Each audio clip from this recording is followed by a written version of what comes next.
Hello everybody, and welcome. Welcome to another Elden Ring stream. I hope you guys are doing well tonight.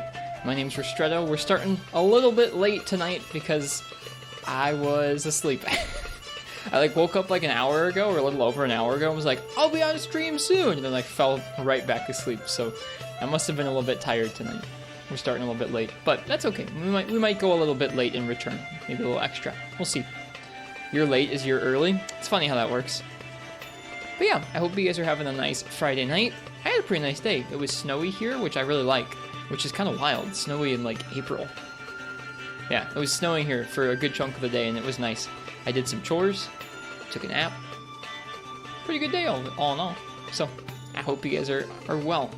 This song do be a banger. This song is a special arena theme from Monster Hunter Freemium Night. It's in one arena quest and a couple special areas scattered around the game. King Shakalaka in that game is fought to this music.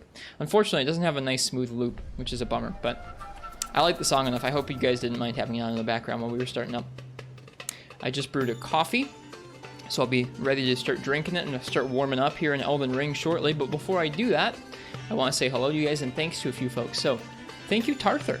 Thank you for 14 months of subs. It's really, really kind. If you're still hanging around, I'm not sure if they're lurking or if they took off, but that's really, really kind of you. Thank you. And I hope you've been enjoying the stream recently. Cheers. Also, a big thank you to Viotech, because Viotech graciously is the latest person to join our small team of mods that we have. We only have a few, because we thankfully don't have to do a whole lot of moderating here, but Vio is the latest person to I don't know, kindly be willing to do that. So thanks, Vio. Thank you. All right. Aside that, welcome Full Metal Dragon. Welcome Weeb with Coffee and Churrito. Hope you guys are doing well this nice Friday. Welcome Josiah Davis and Incognito Man Games. Let me give you guys some beans for hanging out while we've been starting up here. Welcome Lord Castellian. Welcome Volkner.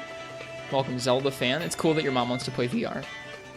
My mom likes playing Mario Kart, but I don't think she would like playing VR. I think it would be a lot for her to take in. The controllers, I think, even if she could see the controllers, I think she'd have a hard time with those controllers, so she'd have to do something that was just hand-tracked. She might be able to do that. That she probably could do. Welcome, Nefudis. Who else is here? I know Ice-T's here somewhere. Welcome, Ice-T. Welcome, the Digi Artist. If I missed anyone, I didn't mean to. I thought the mod badge was new. It is, indeed. Bio was very gracious and agreed to help with some of the moderation stuff. We've been having some new folks come in from the Elden Ring streams. Folks who are I don't know, it's been interesting seeing that I don't know, it seems like we're getting folks from kind of all kinds of places around the internet coming in on Elden Ring streams, where it feels like Monster Hunter. It feels like I kind of got a feel for the sort of person who's going to come in on a Monster Hunter stream for the most part. It's been an interesting difference.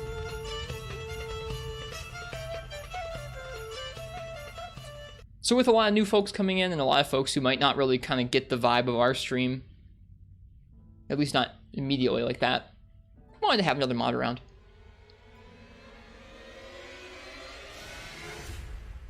Okay, has some hot coffee. I'm not ready to drink it yet.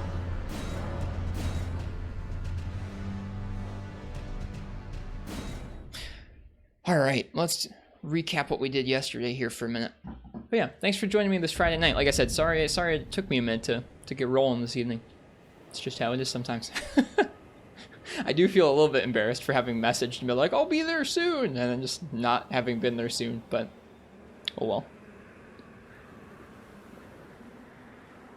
We still in Caelid? Yeah, we have one thing left to do in Caelid. Hey Ken, welcome. I hope you're well this Friday, man. So last night we started exploring into the snowy mountain area, northeast of the capital, and we went just far enough to realize that there were some plot relevant things going on there. There were some different paths being offered up to how we can proceed with some of the larger story aspects of the game. And I wanted to come back to Northern Caelid and explore it just to make sure that we weren't missing anything that might be kind of plot relevant here. And so we came back and we explored a good chunk of North Caelid yesterday. We finished the Godskin Apostle in the basement of the Caelid Divine Tower, which was fun. That was a good time. It felt like our damage was right where it needed to be to have a good time with that guy. We explored around North Caelid. We killed some gargoyles and some dragons. I think we still have one area left to explore in Northern Caelid, and that's we need to explore along the trench itself. The trench itself is like this big trench area that kind of goes through the map here and heads out to this, what is that called, Colosseum? And I need to go ahead and explore my way through that to make sure I don't miss anything. But I think that's pretty much the last of it. So we're going to do that to start the stream off, and then after that, I think we're going to head back up to the snowy area. Maybe we'll check out Farum Azula. Maybe. Anyways, I don't know how to get to the trench itself. I think the trench starts... I don't know. We could start here. I'm not totally sure how it like starts off. Let's start here at Dragon Barrel West and see if that connects to it. Hi, Ice Tea. You're too slow.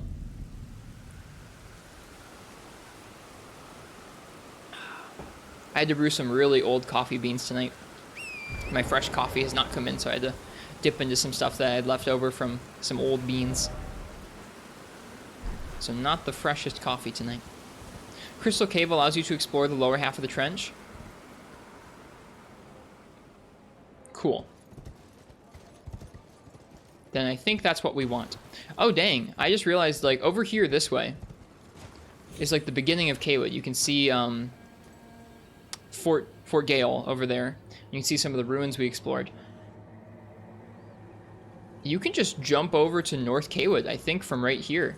Right at the beginning of Caelid, if you're not careful. You just jump right over. I don't think we've been here either. This particular little, particular little graveyard.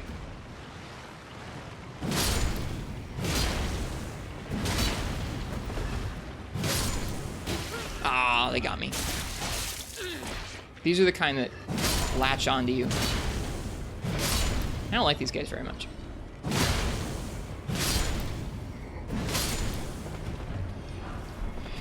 We just found this sword yesterday. We were rewarded for slaying the Godskin Apostle with this really interesting Colossal Greatsword. It's like a mixture of a regular Greatsword and a Colossal one. And I'm still getting used to its moveset because it's a little different than what I'm used to. Hi, John Shaft. Welcome. Now that you think about it, did you ever do the pot PvP challenge thing? We didn't so we tried it, but we were kind of mauled. I got kind of mauled because I kept rolling just a bunch of people with blood katanas over and over and over. Is it Colossal? It is, yeah. Here, hang on.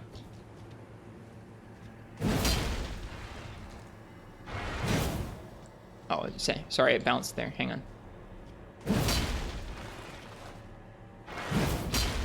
Yeah, it's a Colossal Greatsword, but its R1s are really fast. And like flow a lot better than the usual Colossal Greatsword R1 attacks. That's really neat. It's like a hybrid.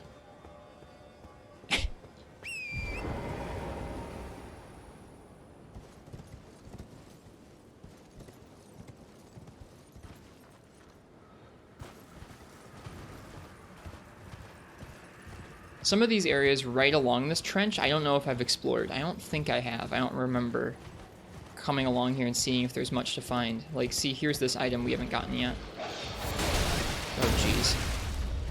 They hit each other. That's very interesting.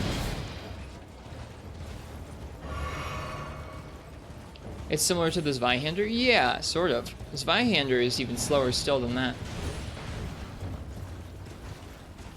I imagine there's something up here, right? Besides a bird?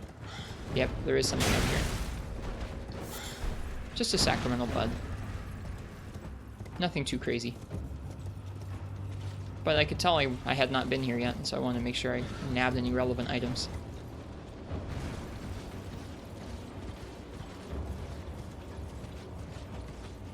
Yeah, the weapon art is really crazy. It's super long, but it does a lot of damage, and it has a follow-up if you hit the first part. So it seems pretty good.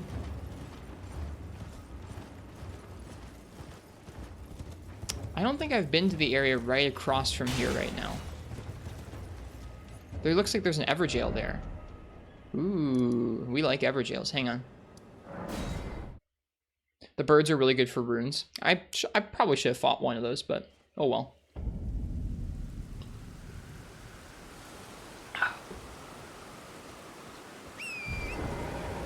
Even kind of old coffee is still pretty tasty.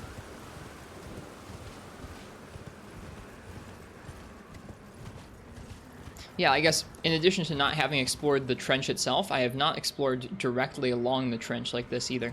I don't think. Like along the edges of it.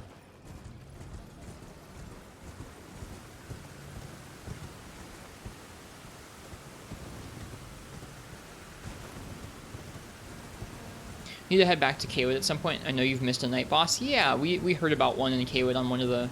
Well, somewhere here. We heard about one in Caelid yesterday that's somewhere around.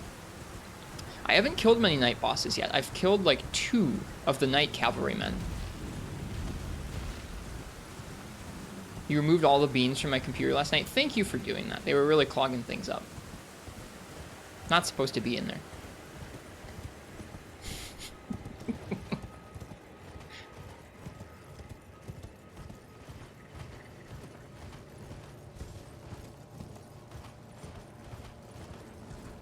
Yep, we got an Evergaol. This one's not on the map. Very sneaky. You rewatched that video because of the VOD? It's pretty good. I didn't rewatch it last night, but I probably should have. I'm glad we found this. I like Evergaols. Let's see what this is.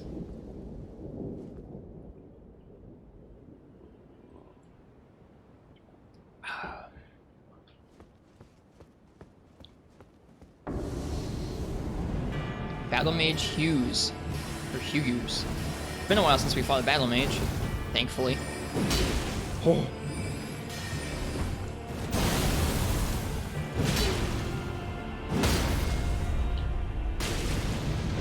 Oh, darn. Darn.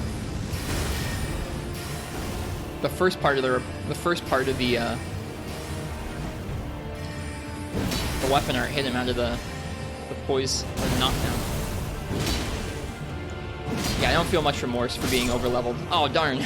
I wasn't being careful enough. He tried to head bop us. You guys can have some more beans for that. I should have just had that. Oh well. Do I not have the stream category set, or is it missing info? Let me see. I should have it set.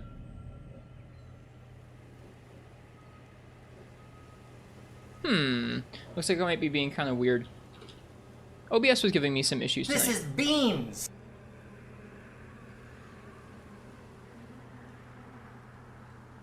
It should be set properly. Oh yeah, it looks like it's not, is it?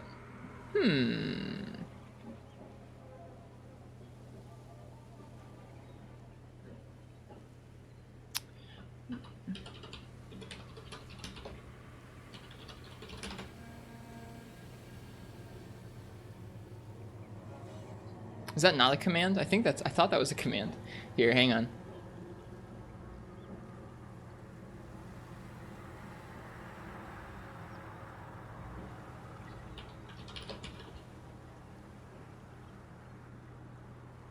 There we go. That should have done it. Okay.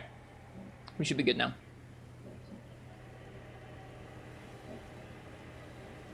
Thanks for pointing that out. I think it's set game. Oh, thank you. Yeah, like I said, thank you for pointing that out. I appreciate it.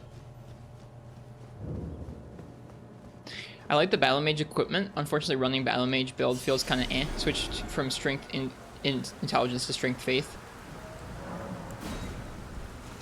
I'm looking forward to doing an intelligence playthrough someday, but I don't know if I'll be spamming spells like these guys are.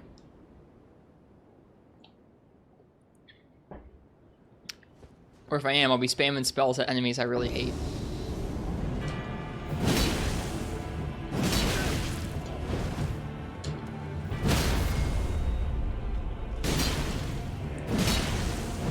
Head bop.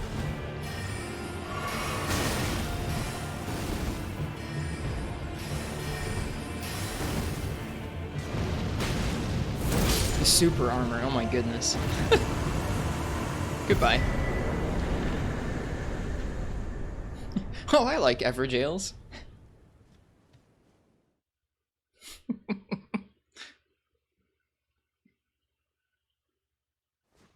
Strength Int gets really screwed because casting speed's tied to dex. It almost feels like you have to go for a quality build, right?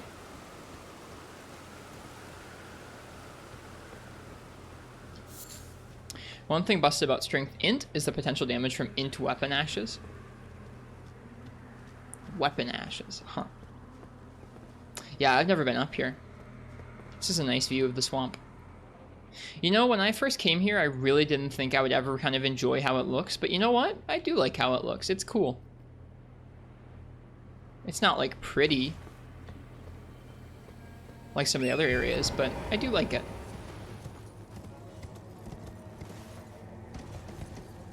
Yeah, from what I've seen, I've tried to level dex quite a bit.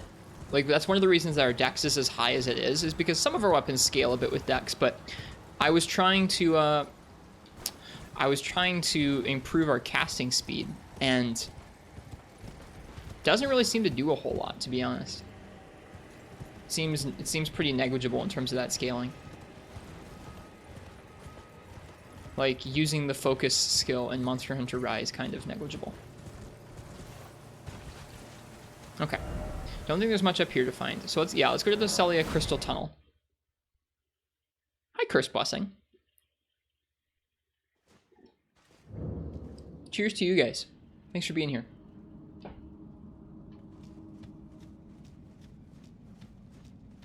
There's a very noticeable difference between 9 dex and 30 dex. Okay.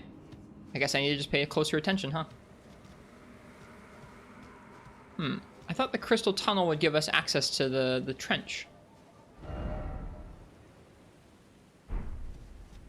How does one reach the trench?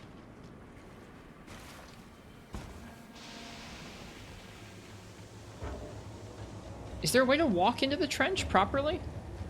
I thought there was.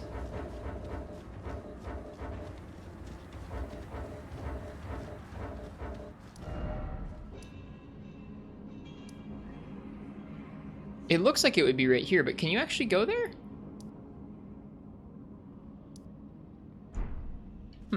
Stick to the wall and keep walking. I tried this a little while ago, and I thought for whatever reason I had to go to northern Caelid to walk into the trench. I guess I just missed it. Stick to the wall and keep walking? Huh. I've just missed it, I guess. Because I tried exploring and, like, trying to find the trench before, and I, like, didn't find it.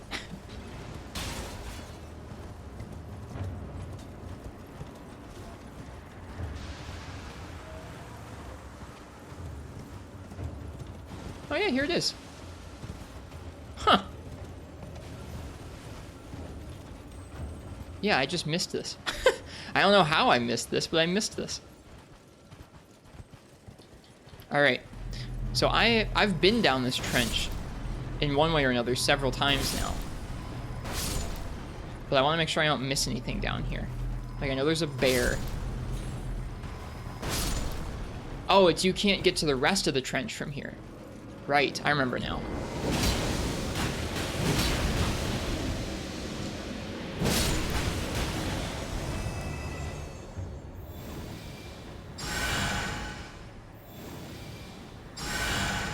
So is there any way to get into the trench besides the river well? I don't think there is. Like, the rest of the trench, I don't think there's a way to get there without going underground first. That's interesting. I hadn't realized that. I thought for some reason it was connected. I mean, I guess you can drop down, but I don't know of a safe way to drop down into the trench from anywhere along it.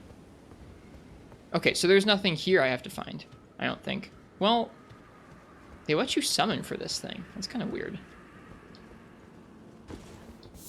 Hi, Edge. Welcome. Thanks for the advice. If I missed saying hello to anybody, by the way, I didn't mean to. And thanks for joining me today. All right, there's an item up there. I guess we're going to the well. How am I doing today? Kind of tired. I was like taking a nap, and I woke up at like 9, and I was like, "Oh, I'll be on for stream soon," and then I like fell back asleep. And I'm only now getting on for stream, so it's been a bit of a goofy evening in that way. But I had a nice day. I did some chores that needed to get done, and that's a good thing to do. I think there might be a route you can fall on to get to the upper half without the well. Maybe. Alright. Now there's this bear. I think this is like an Omega bear. Like, he's really big. With any luck, we will have outscaled him.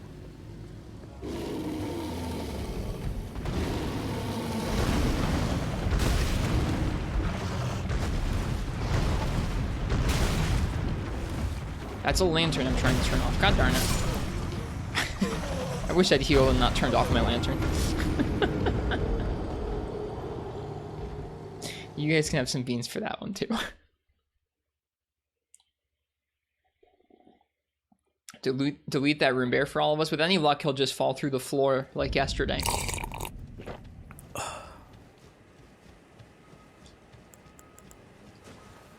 The Omega bear, yeah. Spooky. This is beans! This is food. This is beans. This doesn't go in here.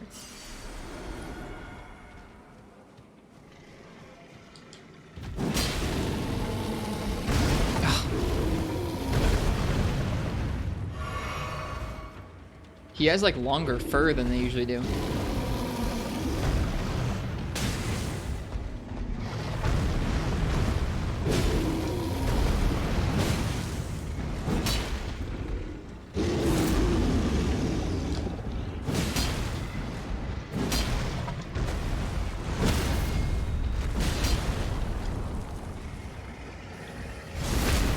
Hello, IRB Goodja. Long time no see. Yeah, I hope you're well. Dang, that riposte just took him right out.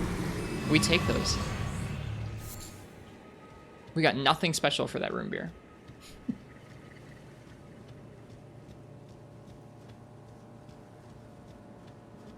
The worst enemies, the ulcer tree root. It's not difficulty, it's how damn common they are. We were talking about that last night, about some of the enemies that are repeated rather frequently. Stuff like the Erd Tree avatars and the ulcerated tree roots. I think those are the only two that stick out to me as being like kind of a bummer. I feel like every other type of enemy that's repeated, like stuff like Crucible Knights, or I don't know, stuff like that, like the gargoyles even, I don't even mind those as much. I don't know, maybe it's because like I haven't had as many Crucible Knights repeated, or I haven't had as many gargoyles yet, but it really feels to me like those two especially are kind of eh. I don't know why. Yeah, I guess that could be part of it, is those two, the ulcerated tree root and the Erd Tree avatar really don't change much. Like, you get the rot versions of both of those, but they're not great, either of them. Not sick of goblins yet? What kind of goblins are you talking about? I mean, like, the small enemies repeat in several parts of the game, and like, that's fine. That's fine. I don't really have a problem with them repeating. We're talking like larger boss creatures, I think. But yeah, no, I'm not tired of goblins. I like goblins. All right, let's see if we can pull this off again. With any luck.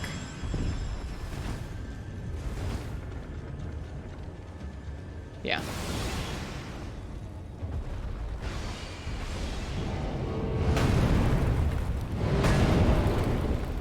Sometimes the other one will shoot this one and it knocks it over for us, which is nice.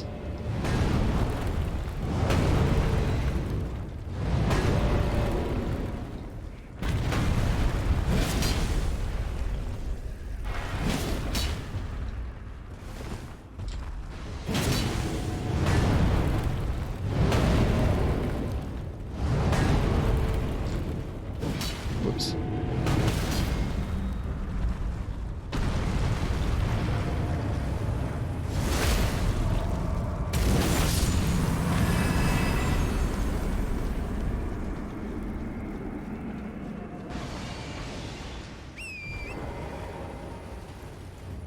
Does feel nice to come back to these guys now that we've got a lot more damage. Hopefully I'll be able to say the same thing for the PvP. Sorry, Torrent.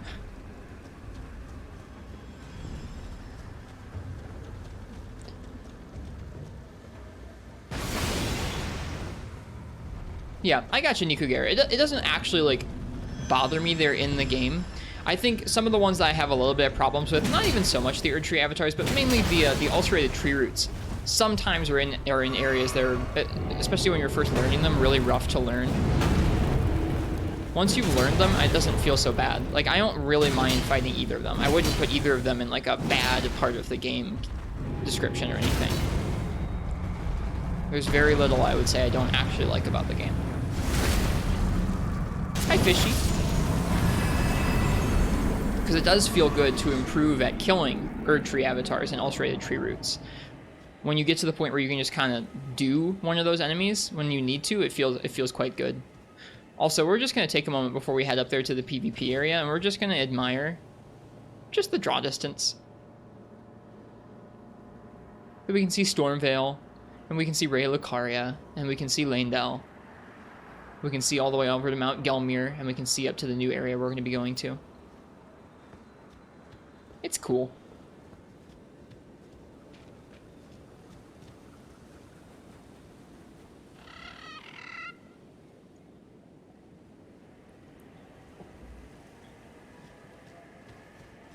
Okay.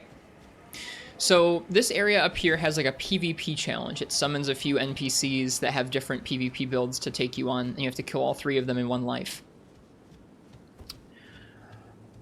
When we were online, we kept rolling katanas with blood loss arts that would like one-shot us, and it was no fun. A rapier. Another rapier. And a mace. Let's go. No katanas. Yeah, offline should be much better. Oh, I just realized, Nefudis, the Erd Tree avatar totally is the Asylum Demon, isn't it? I never put that together.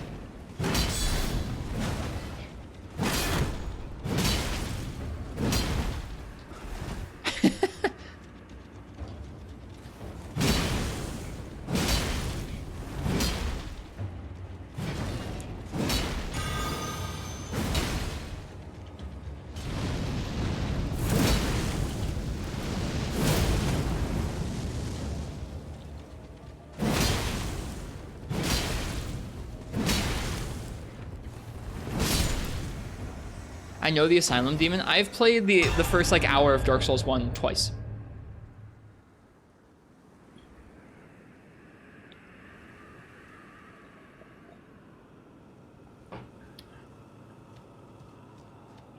Two more to go, yep.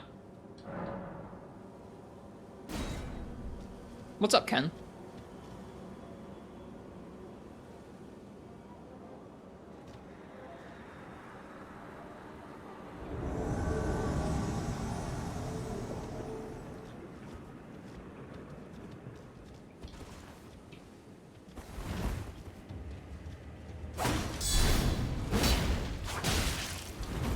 Okay, this does not have bleed on it, thankfully. He's trying to parry us.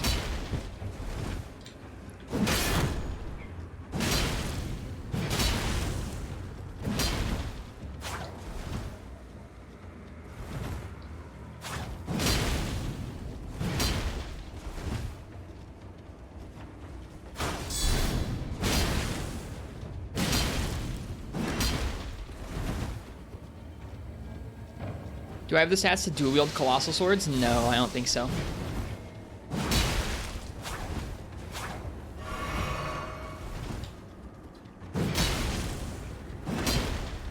We can take a look though. I might. Yeah, these guys are way better than the frickin' Rivers of Blood katana dudes. Here's how that greatsword acts when power stancing. Let me see.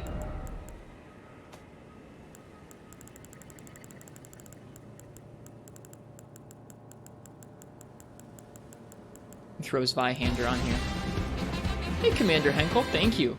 Thank you for nearly 2 years of subs, 23 months. Thank you so much. Cheers. And welcome back.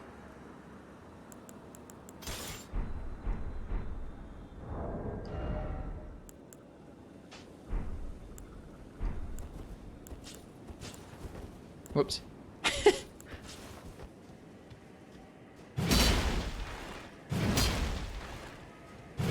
Yeah, it's still power stance is just fine.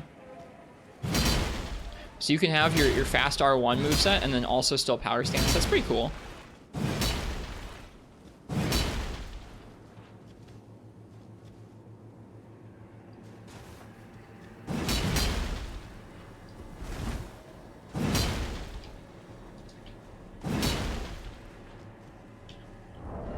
I'm too heavy for it, but... Or it is too heavy for me, rather.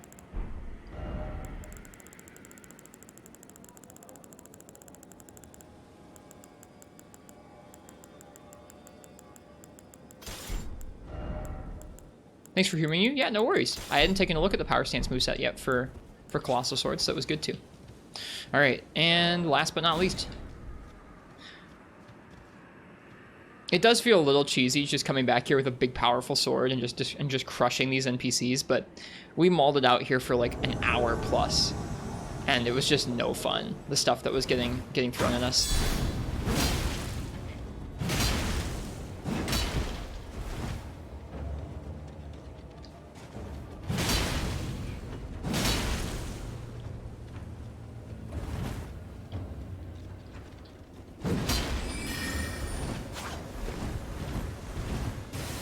There we go.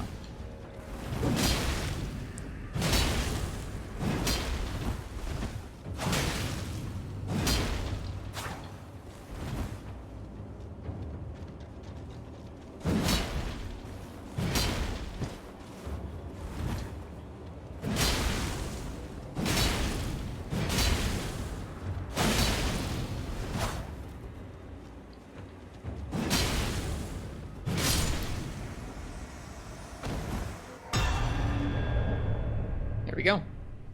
All done. Hello, giant pot.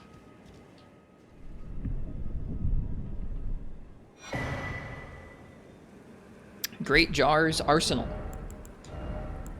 Vastly increases. Oh, heck yeah. That's sick. Thank you. I'm always struggling with my freaking carry limits. That's super nice. When selecting equipment page, you can change tab with LB/RB, so you can cycle from left hand 1 to left hand 2. I know that, and I haven't gotten used to it yet. Thank you for the heads up on it, though. So worth it? Definitely. He has nothing more to say to us. That's it. Can we go into your Coliseum? Probably not. All right, I think this was basically the last thing we needed to do in North Caelid. So... the only thing we really haven't explored in North Caelid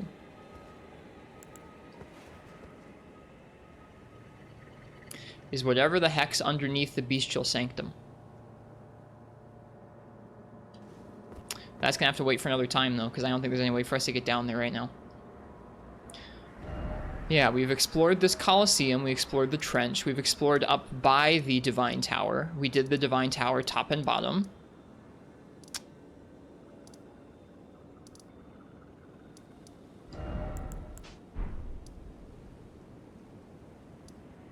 Did we kill the large dragon? Yeah, we killed the large dragon the first time we got to North Caelid. We used a, we used an unupgraded sword with frost and blood. And we just hit the giant dragon's tail. And none of the other dragons came over and killed us, so we just kept hitting the giant one's tail and it just died. I was really underwhelmed by that.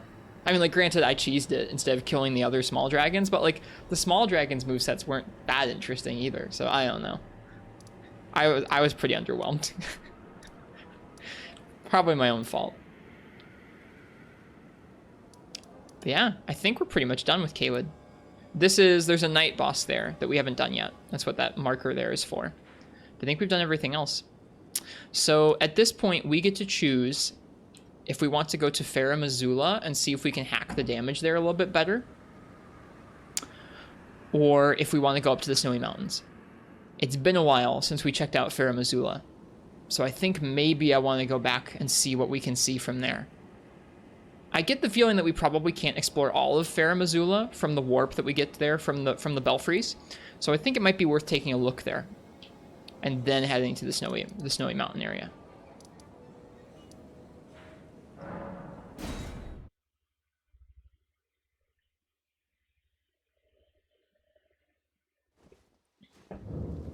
That would be cool. Don Esquero, also welcome. I forget which one of the belfries it is. I think it's the one over here to our right. I always like an excuse to come back here. This area is so pretty. Lernia is really nice. The warp is for one item. You can't explore the area as a whole. Oh, okay. Night sky unceasing.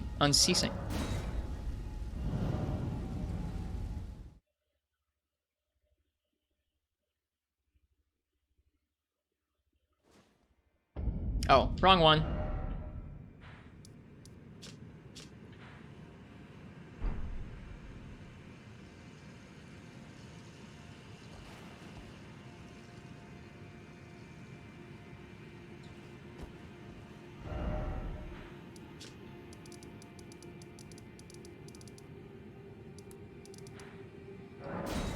There was a Warframe dev stream today, and Elden Ring kept coming up. The lead of sound design team admitted to cheesing Radan. Radan was too hard for some people. I mean, he's a pretty active boss. Tough strings, big swords.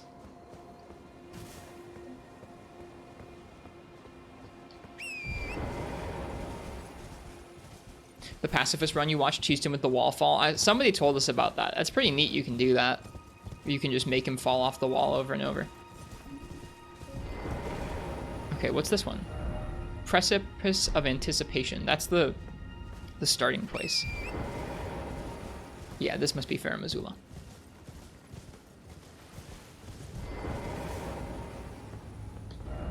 Crumbling lands. Let's head back here. Let's get a little preview of Farum Azula then. If we can't go to the whole area from here, we'll at least take a look at what we can explore, because it's been a little while. Crumbling Farum Azula. The last time we came here,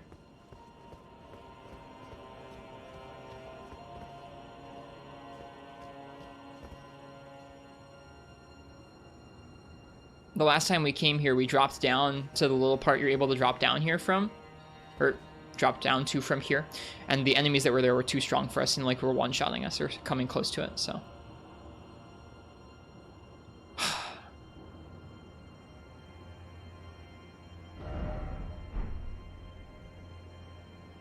I hope we'll be able to see it from up there.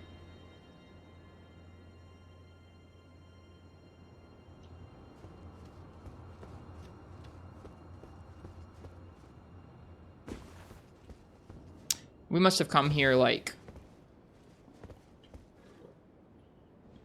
50 hours ago or more.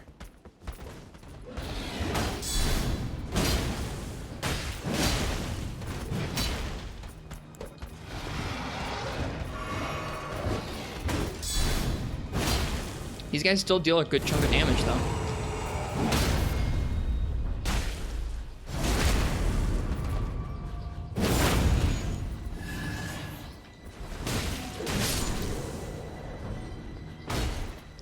These two are just like the ones we fought in that cave last night, or was it Catacombs? I forget. Same setup. One guy with the great sword, and the other guy with the projectiles.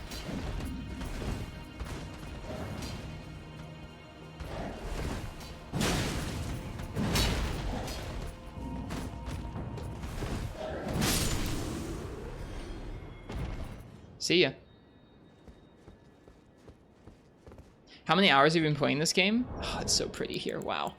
We have played this game for 170 hours as of 8 minutes ago.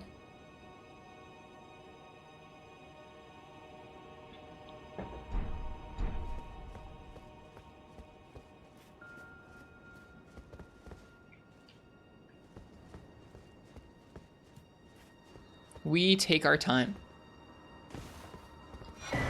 Pearl Drake Talisman. Oh, it really is just like one item, huh?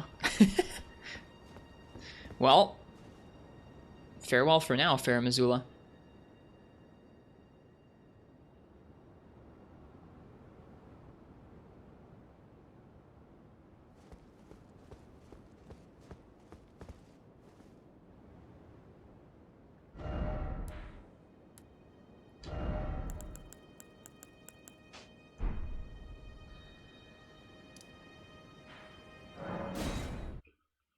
Congratulations, you win. We got the Pearl Drake Talisman. I think we already have the Pearl Drake Talisman +1, so that one's not too crazy.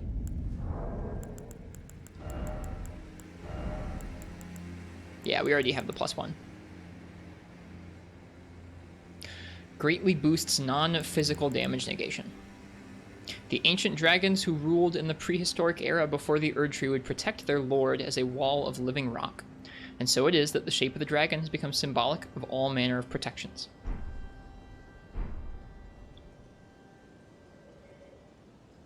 A snowy area? Yep. We started this a little bit yesterday, but we ran into this guy. This guy is inhabiting the body of an NPC that we first saw all the way back in Limgrave. He was chilling. Wait a second, what? He was chilling there. He's still there. Hang on a sec. Hi, Jack.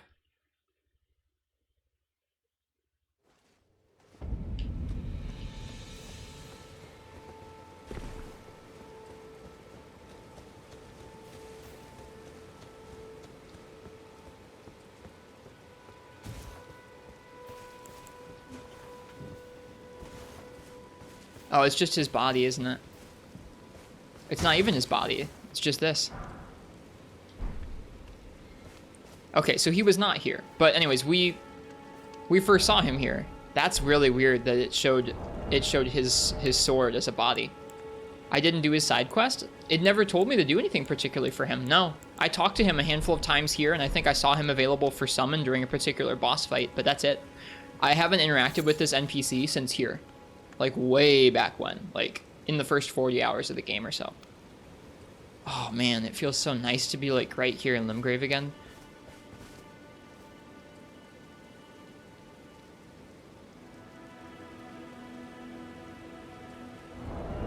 So what was that sword?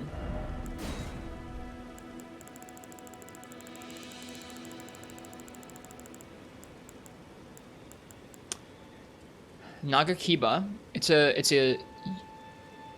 not a unique. It is a generic katana. Katana with a ferociously long blade. Or I think it is. Maybe I'm wrong. Signature weapon of Yura, Hunter of Bloody Fingers. Reminiscent of a reinforced spear, its imposing length can be put to good use with powerful thrusting attacks. Oh, is it a big katana? Oh, it's a big katana. I see. Oh, it's got unique heavy attacks.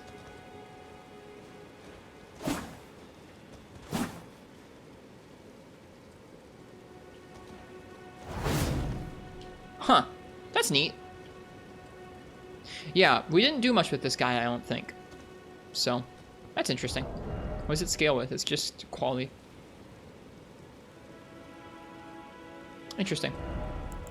Heavy attack is only thrust. Yeah, it's kind of a bummer. But yeah, we're not sure what happened to him between now and where we find his body now, up in whatever this area is called.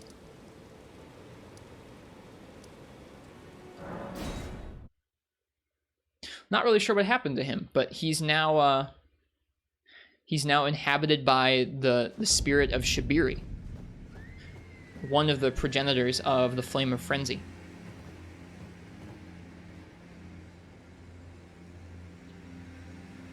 Got some mesh issues there, huh?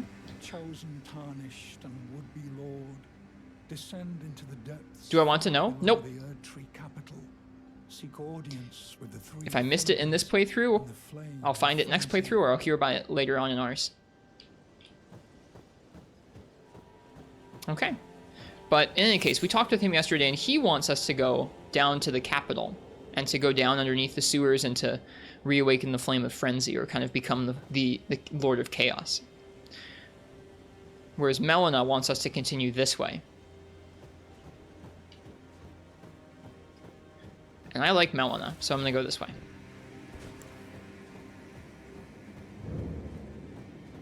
The sewers were, I think, my favorite dungeon in the game so far, Ken. I really liked them a lot. It was like a lot to try and keep all of them in my brain, but I really enjoyed the experience.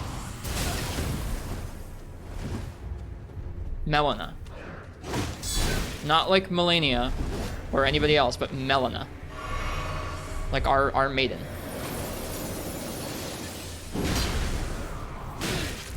I gotta be careful. This thing's really taking me to town. Do I happen to know what Melina is? No. I don't really... I haven't beaten the game yet. This is still my first playthrough. So I don't want any spoilers for stuff that I don't know about yet. It's becoming pretty difficult to avoid spoilers from folks now that the game's been out for such a while now. Welcome back, Ninja Frog. Did I find the door to the Three Fingers? Yes, we found the door. When we got there, we couldn't figure out or find how to open them.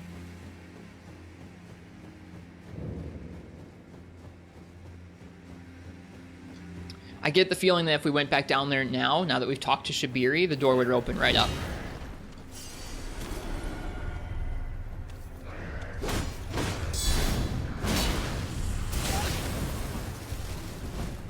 I don't remember fighting this thing as a boss at all, so I'm having a hard time learning it right now, but that's okay.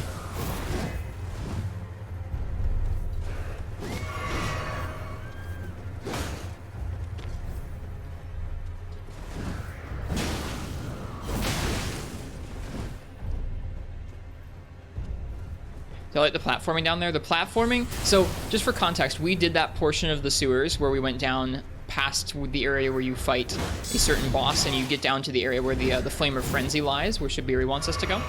We did that area directly after clearing Morgott, and I loved clearing Morgott. I had a great time, I wasn't mauled at all.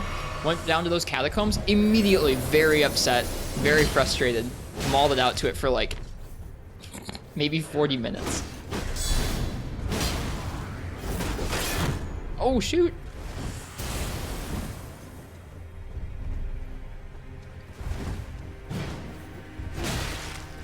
Missing no BSG and no spoilers? I don't usually have those tags, do I?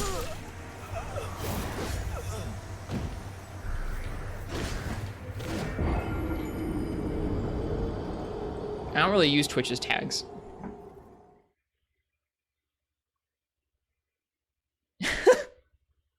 Oh, Tarthur, that's not what I was talking about.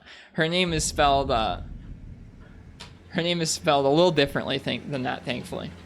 It's spelled like this.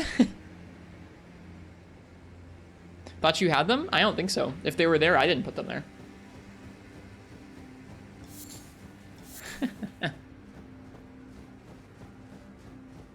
That sounds awful, though. Sounds like not something that would happen very, that would not happen in a good situation. The description of that word you just described.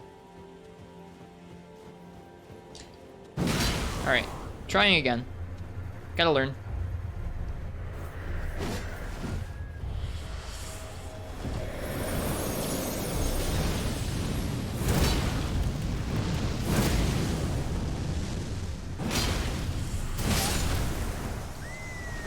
I pressed L2, I win.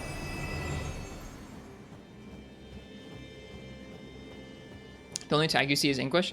Yeah, I don't generally use Twitch tags, so if those tags were on my stream, maybe one of the mods added them in. I don't know. I didn't put them there if they're there.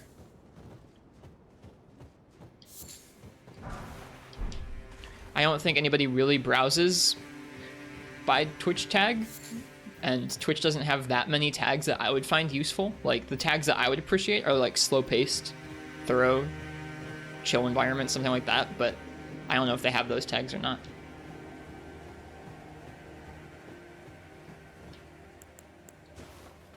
Like, the things that I would like to use to indicate what our stream is like just don't really exist as tags, so I don't know. I don't pay them much mind. They do have chill and stuff. I should take a look maybe, but I don't think anybody browses by those. Maybe they do. Maybe I'm wrong.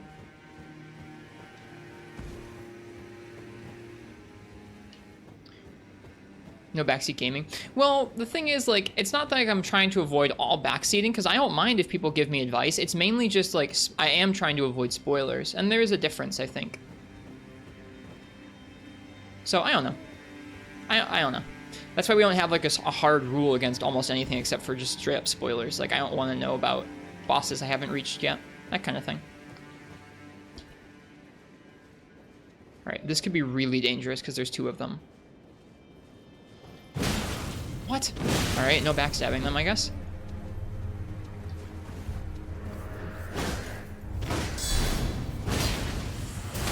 Oh, this is poor. Yeah, that's the thing, is like, people don't even read the stream title, much less stream tags, so I don't know. I don't think it's super important to have them.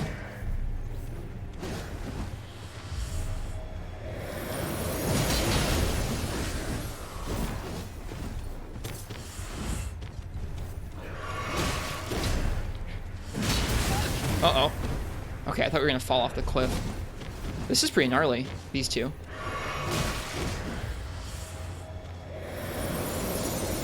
Yeah, there's no backstab for these guys. That sucks. Oh wait, did they both do that? I think they both did that in opposite directions. That's gnarly too.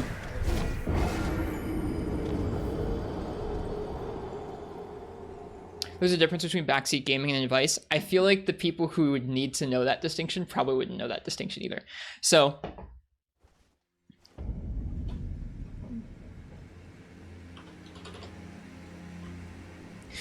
FUC is the Freemanite Complete patch, which is what Incognito Man Games has been working on for several years.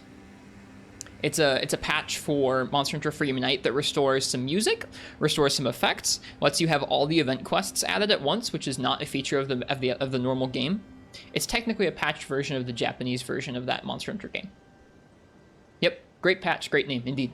Okay, off topic. Been working on the setup build script on the repo. It'll take your Freemanite and portable 2nd G ISOs, merge them, and patch to Freemanite. That's awesome. Oops.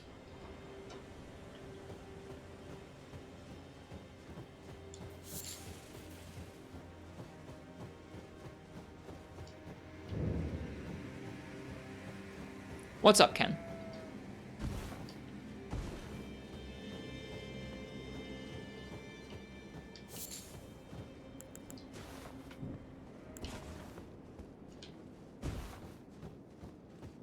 What's been my favorite area to explore so far?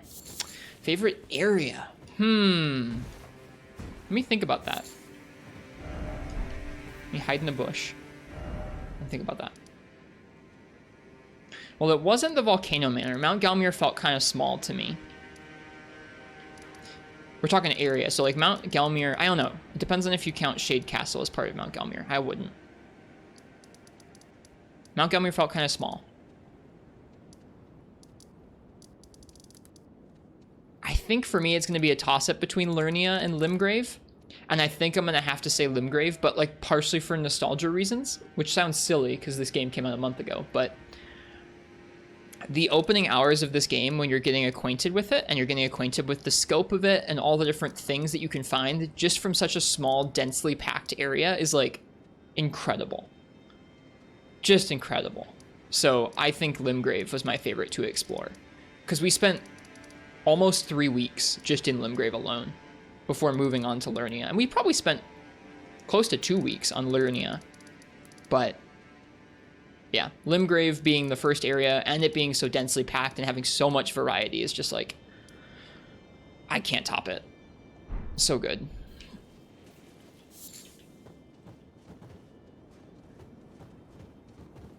Man, there's a lot of these guys, huh? Like worrisome amounts of these guys. They really want you to fight them in duos. Because like this isn't even the duo we were fighting last time. This is another duo.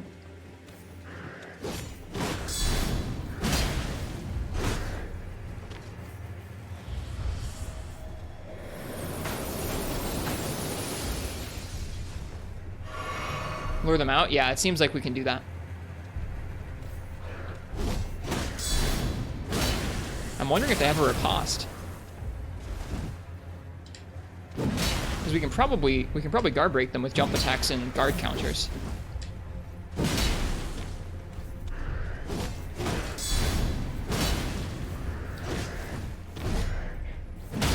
Okay, they do. Good stuff.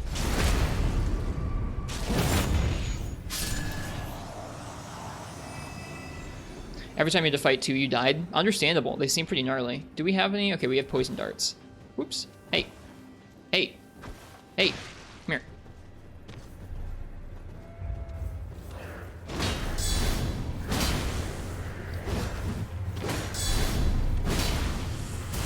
That move is actually kind of busted. There.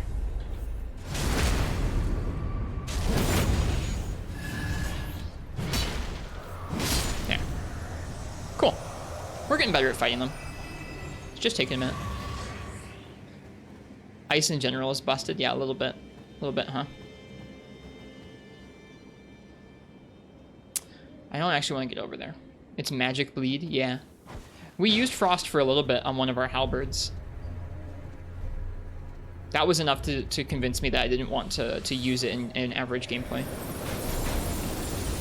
It felt like too often I was just kind of waiting for that to proc during boss fights. Dang, that jump though, that was spooky. I much prefer working on ripostes, to the point where I'm actually genuinely really bummed to hear that ripostes and like regular kind of poise breaks didn't really exist in previous From games. It's really too bad. I think it really does a good job of incentivizing heavier attacks.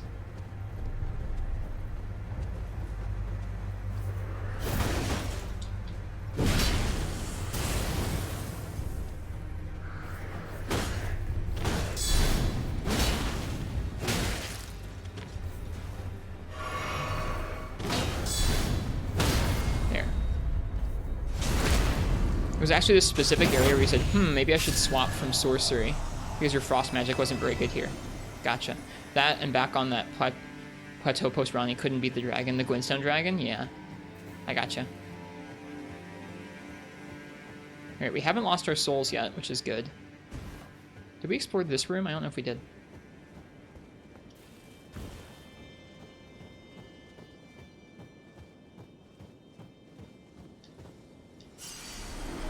You may have missed the discussion on it, but Bloodborne actually does have them on most bosses, as does Sekiro. Okay, so most of the modern From games do, huh? I think somebody said, does Dark Souls 3 have a few? I think I remember somebody saying that yesterday.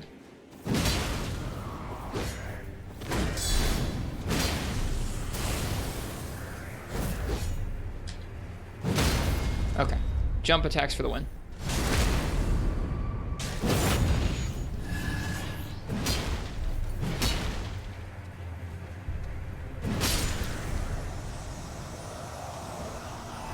Trying to use that back hop attack more. It's a nice little run in.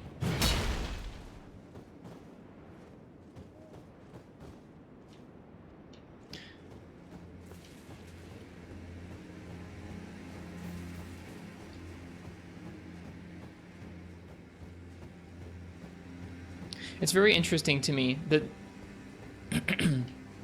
I don't know, at least in my head, from what's been described to me thus far, it seems like Dark Souls 3 and onwards. So Dark Souls 3, Bloodborne, Sekiro, and this game all are kind of like modern FromSoft games, and the ones before that are sort of like classic.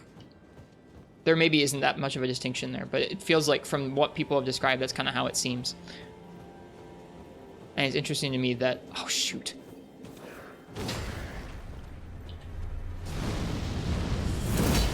Oh, shoot, there's 3. Interesting that that's a feature of all of them. We might die if they hit us.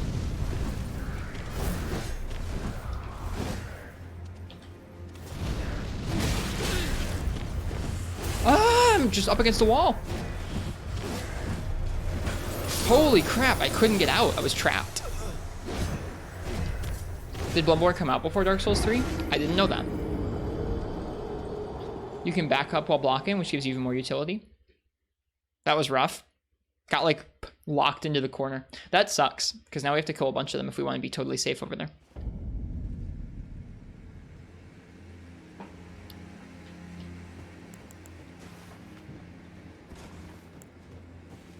My own fault for trying to, like, lure them over into a corner like that. It wasn't great positioning on my part.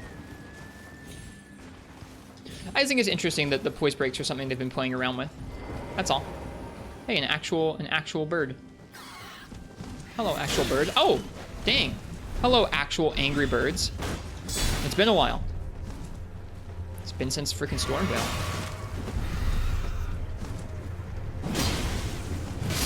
Thankfully, we have a giant swatter.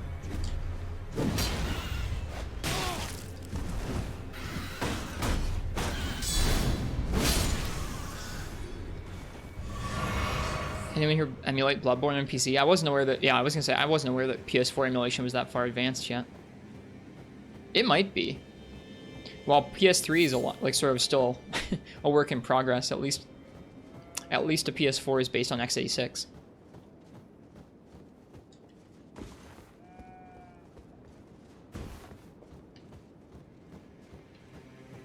They have the same underlying CPU architecture, so it might be a little easier to get emulation into a workable state.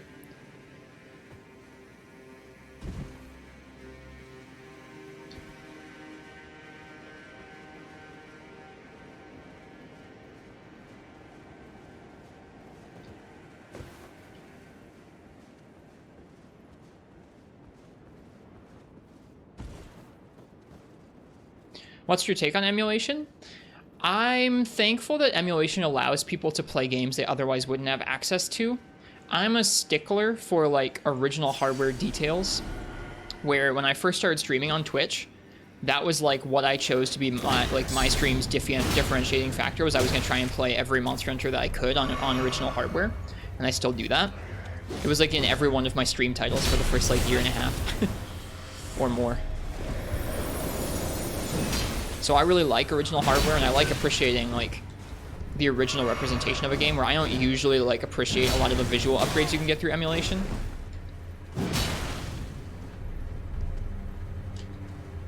A lot of games you can, like, upscale the resolution, but, like, the textures won't look right or the models won't look right. So I'm kind of, I don't know, a purist on that, I suppose. I know a lot of people like the convenience or like the way that you can upgrade the image quality and stuff like that, but it's not for me. Where if I can play something on original hardware, I will. To the point where I've thought about, I know this is, like, dumb, but I've thought about doing a playthrough of Dark Souls 1 on PS3. Because I have a PS3 I could capture from for that. Gosh darn it, I did it again. There's two of them. Alright, we gotta play this carefully.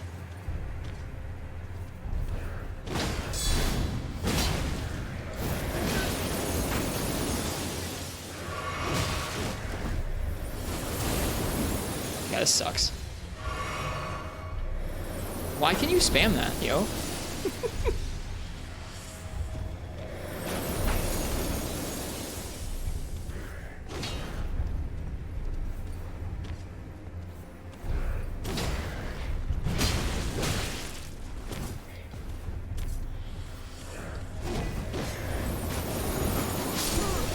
Yeah, that sucks. That really sucks in a group. That's too bad.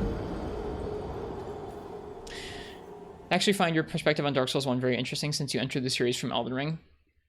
Even though you love Dark Souls 1, it's very clunky. I've played the opening hour twice now of Dark Souls.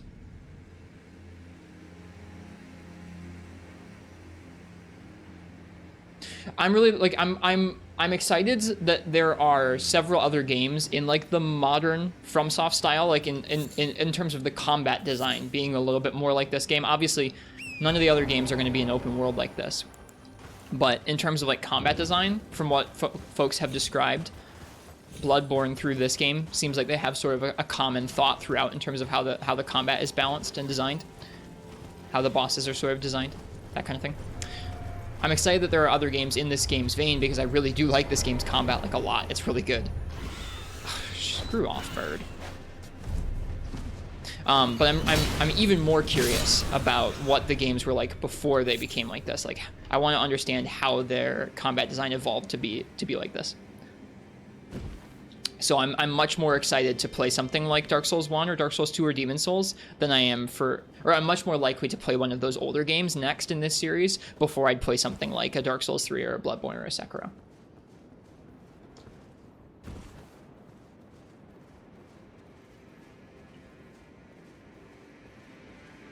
Because I want to understand, like, I'm intimately familiar with how Monster Hunter's combat evolved to be kind of fast-paced. And I'm interested in understanding how this series' combat evolved to be faster paced.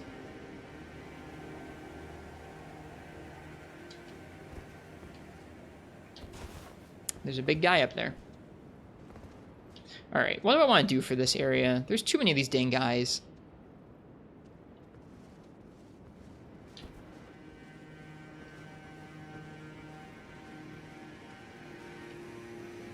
This guy sees us.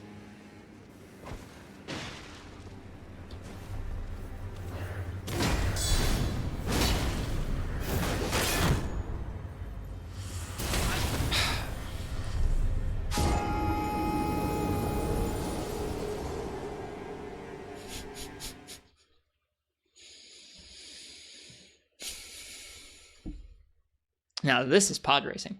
All right.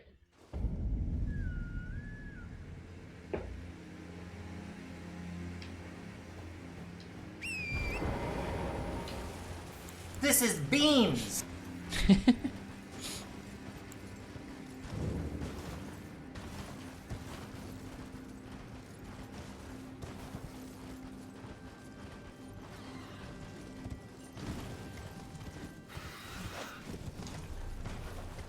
Oh, there's more up here. Or maybe there isn't. Maybe it's just rocks. This bird, man.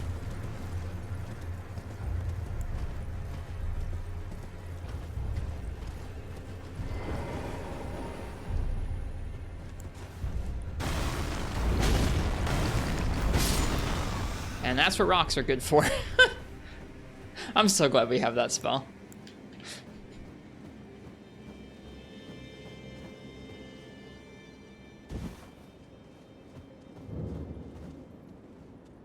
Okay, I see the stairs are over there.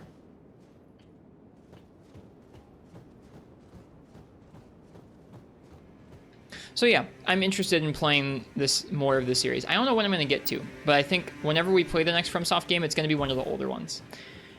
If I get a PS5, which I haven't, but if I end up getting a PS5 for Monster Hunter or something like that, then I'll probably play Demon's Souls. Demon's Souls seems more accessible at this point than Dark Souls does. I know there's the remaster, but or the I guess it's a remaster, re-release, whatever you want to call the current implementation of Dark Souls that you can buy.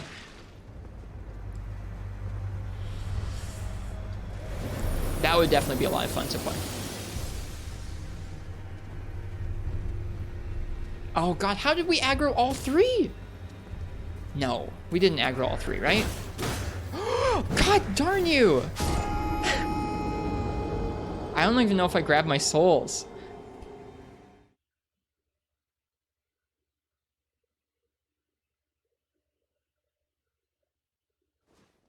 This area sucks. I grabbed my souls? Okay, that's good. You have to fight the birds on your way to these folks who you can't pull properly. Ugh. Ugh. We'll get them. We'll get them.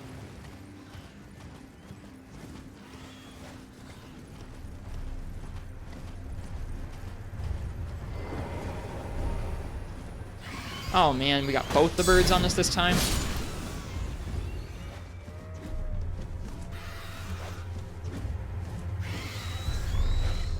I think it's having some problems with flying.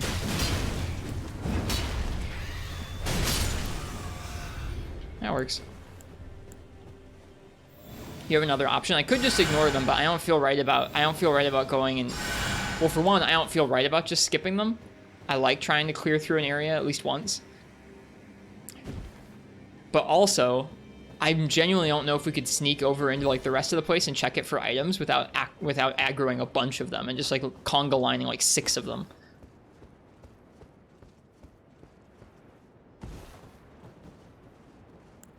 Please stay away from the cliff this time. I'll try. All right, I'm gonna grab my souls.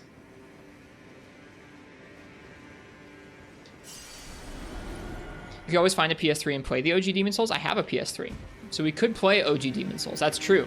I don't have to source a PS3. I already have one.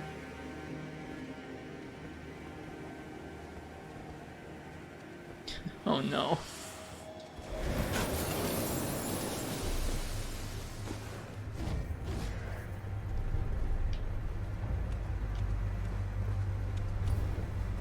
Okay, fight me.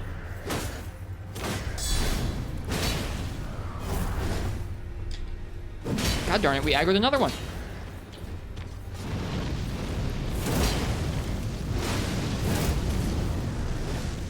We aggroed 3. Why? Why are they like this? This is just mean.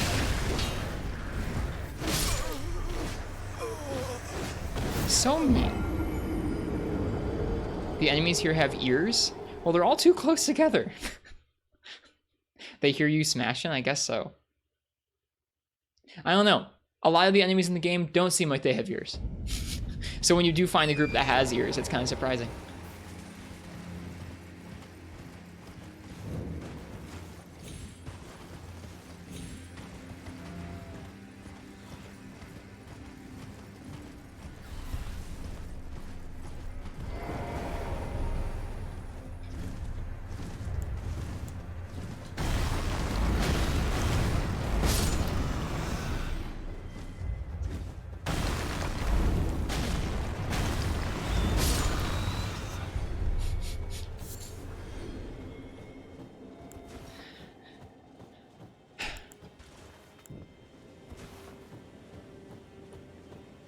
Yeah. The nice thing about talking about something like that, where I'm talking about playing Demon Souls or the Demon Souls remake or something, is like, I'm not going to play that for probably like another year or something, because I take forever to play through games, so it might take me a while before I'm able to play another Souls entry.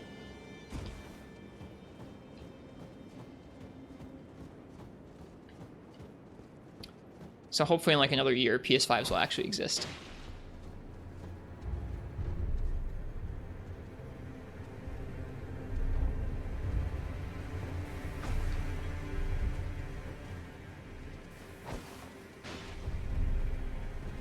Really?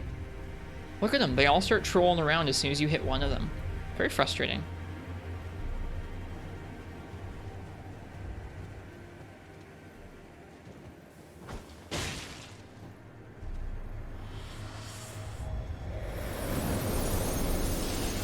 Yeah, they're all coming over.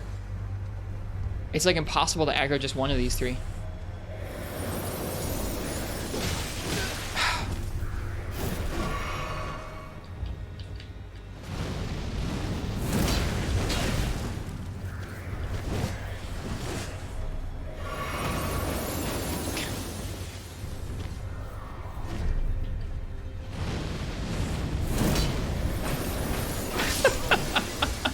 Really not very kind, huh? The setup for this fight.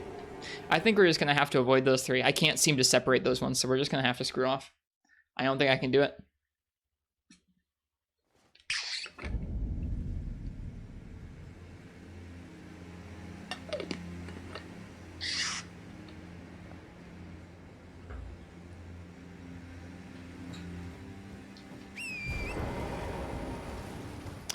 I can see there's still multiple items we need to find around those ruins, as well as the actual basement to the ruins.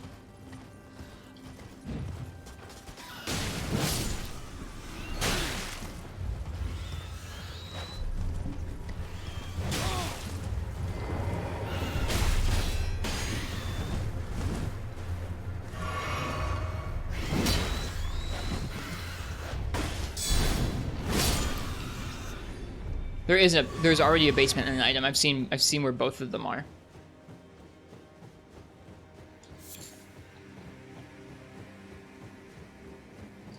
They're unfortunately in pretty close radius to these guys, so we're gonna have to sneak past. You could use a spirit. I think there's a stone nearby. Meh. If I need a second entity to cheese through an encounter, I'm not particularly interested in the encounter.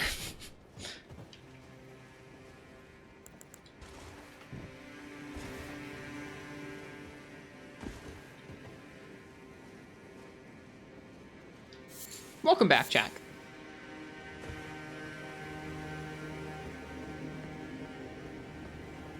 You get used to the swimming ninja frog, but it's pretty rough. See, I'm using the Pog sword I acquired? I am, yeah. Ooh, Smithing Stone Miner's Bell bearing 3. That's nice.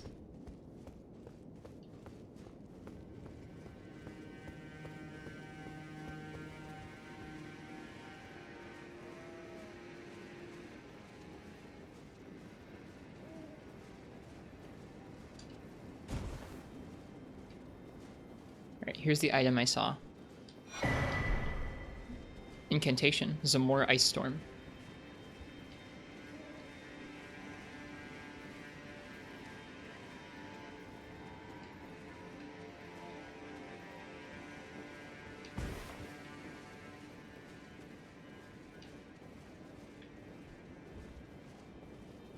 Just trying to make sure we don't miss anything here. I think we've been just about everywhere. Not in there, though.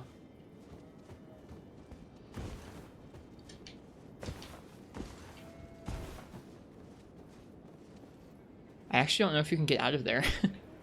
Thankfully, there's just flowers. Alright, good night, Ken. Thanks for hanging out and watching a little bit of the stream. It's nice to get to talk with you. I hope you rest well and have a good day tomorrow. Alright, let's book it. Let's say screw this place. I wonder if you can get to the second level. Kinda looks like you might be able to. Yeah. Ooh. Nothing to do, though.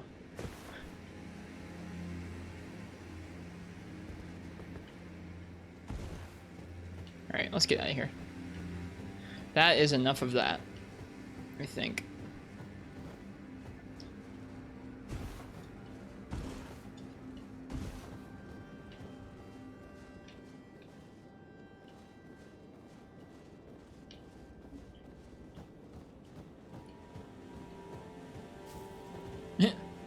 The physics on the skulls are so funny in this game. Sword hype. It's a really cool sword. I think... I don't know if we'll end up using it the rest of the game. It does feel really strong. Not just in terms of its damage output right now, but in terms of its moveset and capabilities. I think it... I don't know if it will encourage the best habits in our combat. So I might switch back to regular greatswords at some point. But right now it's really fun.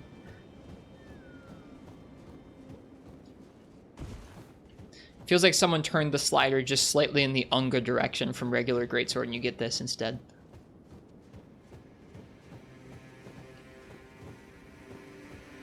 It is a legendary weapon? Mm-hmm. Okay, I think we're done with these ruins. Only been here for like an hour.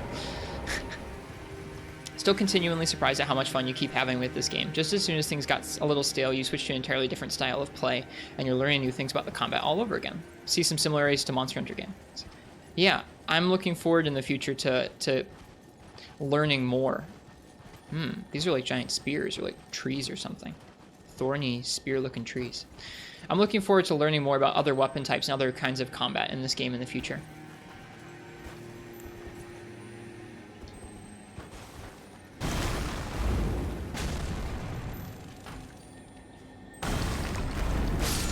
That is such a nice spell.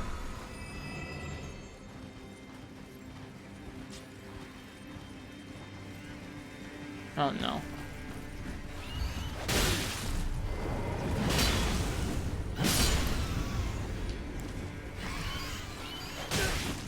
It went through my shield. I cannot catch a break up here, dude.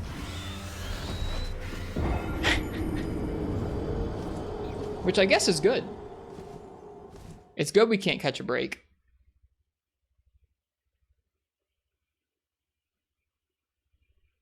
It's nice that you have that variety of options too. If you want to use greatswords, you have them. Yeah, exactly. It is nice.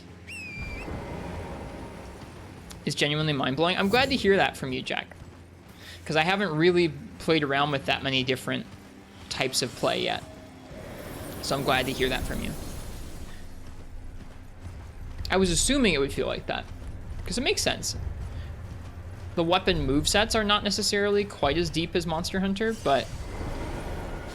there's still a lot of depth to getting good at handling different bosses in different ways.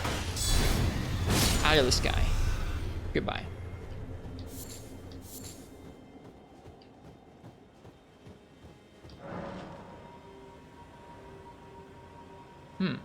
Up somewhere, huh?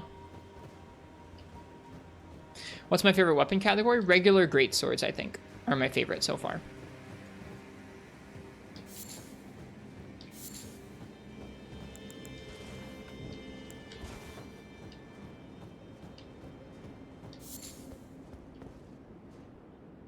Okay, so it looks like we're kind of wrapping our way up the mountain here.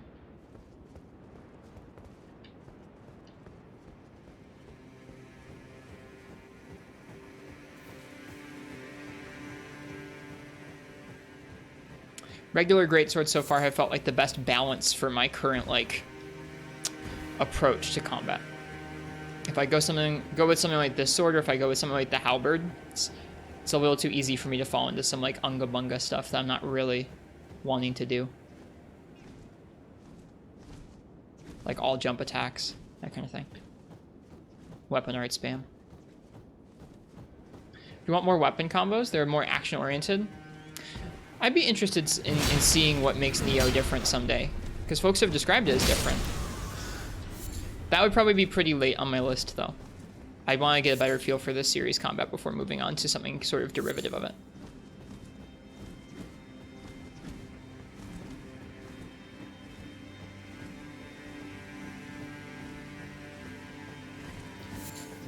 To me, that seems like one of the most key differences in terms of combat design between this game and like modern Monster Hunter is that modern Monster Hunter, the bosses probably aren't quite as intense. In a lot of the cases, there are some that are, but not all of them. Not quite as aggressive, not as heavily tracking, that kind of thing. But the weapon movesets are a lot deeper. Where there's... It's kind of hard to describe if you haven't played a Monster Hunter weapon before, but essentially every combo path, like imagine if every combo path for this sword, like every time I pressed R1, I could branch out into a couple other options or a couple other combos. And like you can kind of string things together in this game like R1 and then R2, but it kind of resets you, yeah. Monster Hunter has different combo like strings that are pretty deep and will have different like aspects to them. Some will have higher damage towards the end, some will have iframes, some will have different damage types depending on what part of the combo you use. It's neat. So there's nothing quite like that in this game. Ooh. This looks cool and dangerous. Is that what? Rude. What is that made of?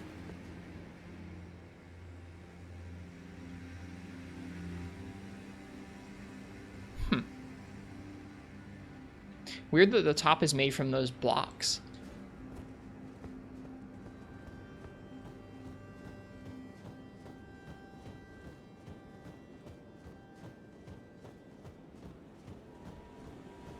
We'll go that way in a minute. It's a land bridge? Yeah, I can see that. It's cool.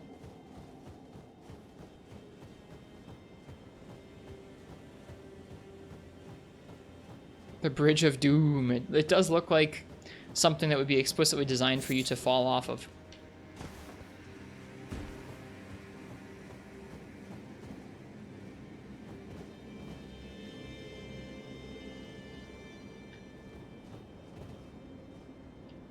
Okay, nothing up this way.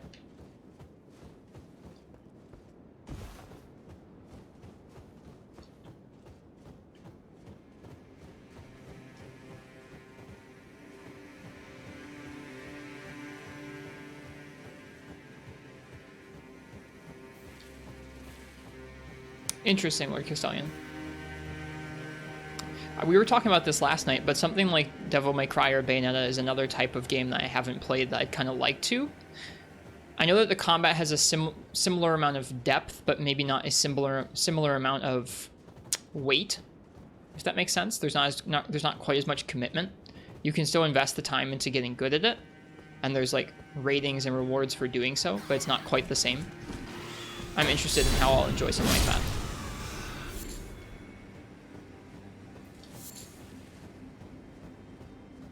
Ooh, pretty. This just looks like straight out of Skyrim right now. Oops.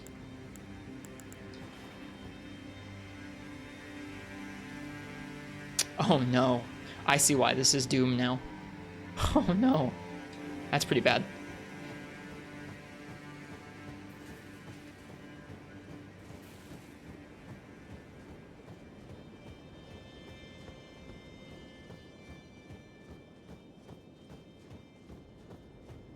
Yeah, I'm curious about that someday.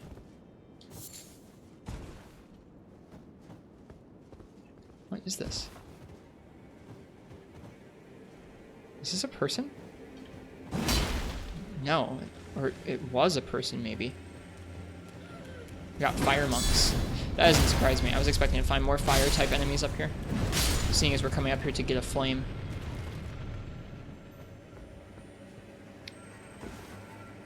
In all the times you've watched you play games, you always ask what cool things can this enemy or boss do. You've never seen you ask what cool things can I do, or you straight up just handicap yourself to make fights last longer, and that really doesn't fit the vibe of Neo. Neo is a series all about you doing cool things, and the enemies are there for you to do cool things too. Interesting. I appreciate that description. I'll keep it in mind for if we ever try Neo someday. Like, Neo would be a really far, far off thing. It looks like these are corpses of more Flame Monk people just around, which is kind of morbid.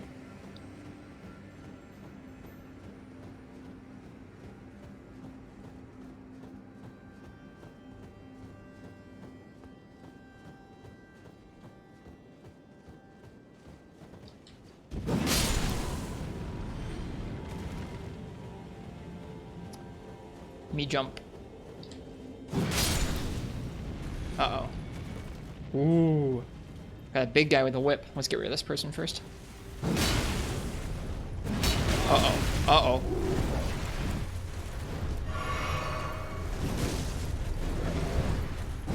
Okay.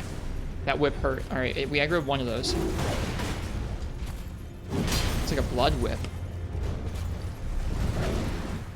This is cool.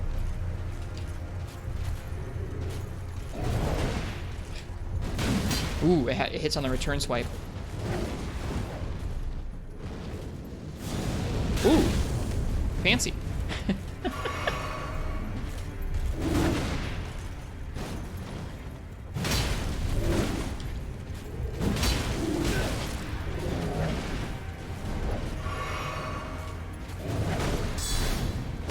Okay, it does hit on the return swipe even if you block the first part. Ouch. Ooh, that damage is rough.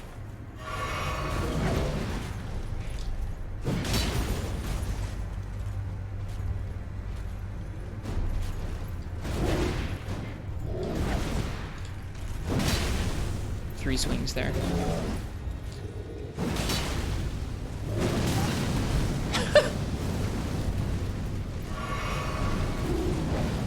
Oh, it lit the whip on fire. We're very lucky we dodged that.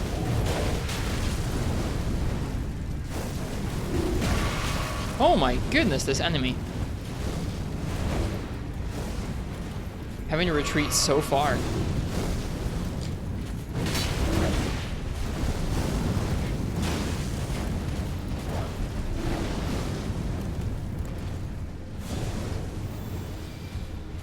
You never fought this enemy? It's cool. We've only seen like one other of these guys, I think. There. Whew. Like, I've only seen one other of these, like, exploding head guys. I forget where it was, even. Maybe at the Capitol? Can't remember anymore. Oh. How goes Elden Ring Iceborne? Hello, Shadow upon the Tempest. It's going okay so far. This area is genuinely very difficult, which is, I think, maybe the first area where general progression has felt difficult in a while.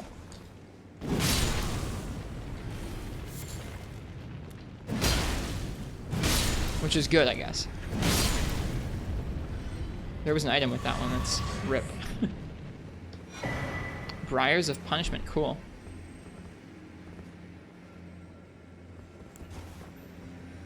That whip is neat. Imagine if you can get that whip. Maybe you can.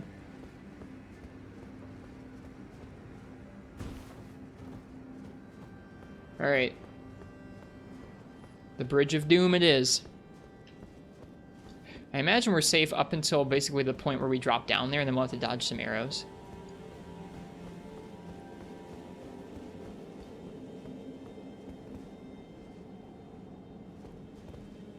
Ooh, that's big down there, huh? If that's a mausoleum, that's a huge area down there.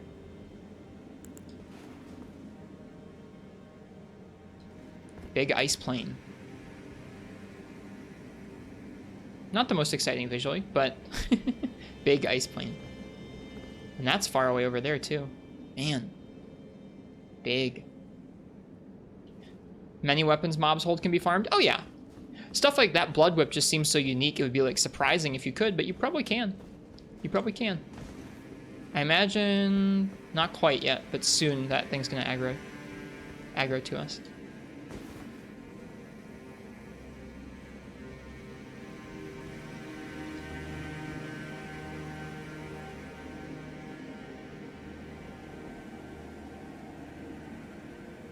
Interesting how there's several of those guys up there.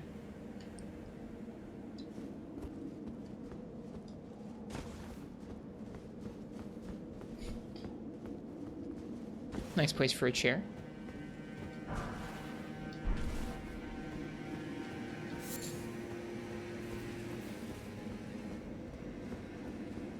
Here we go. All right.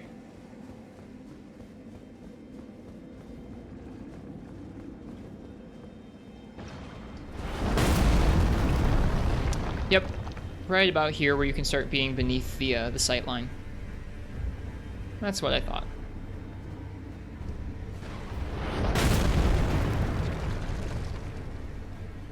They don't make it too mean on you.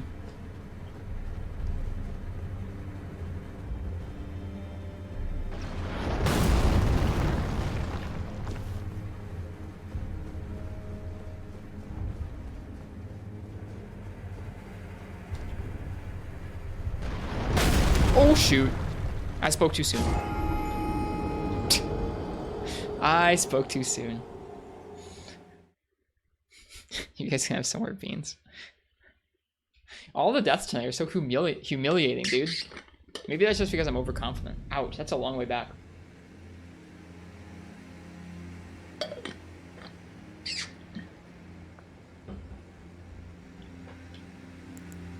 This is beans!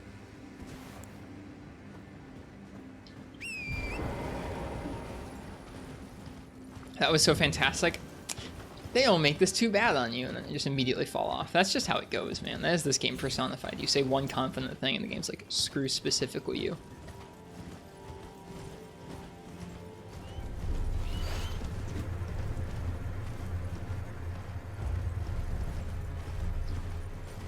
Someone said they farmed him, so that whip guy must be farmable.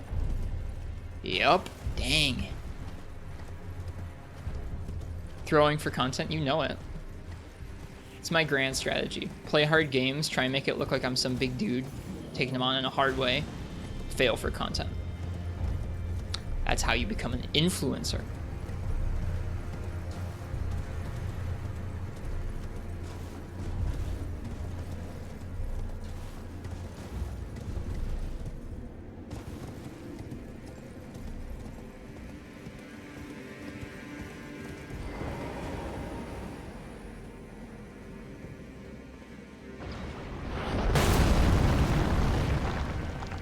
Such a big arrow.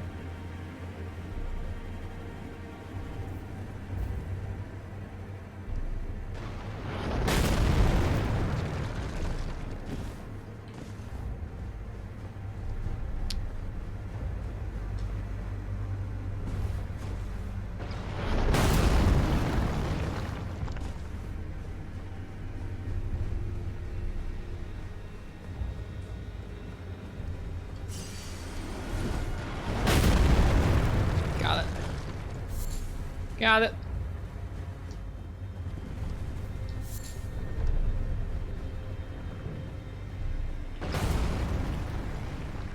$143K. Yeah, I guess this area lets you get some runes, huh? All right. Oh, come on, game. Thank you.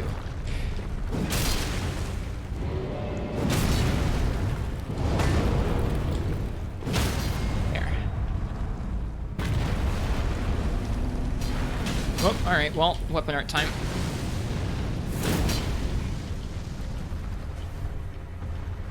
Oh, I ran out of stamina.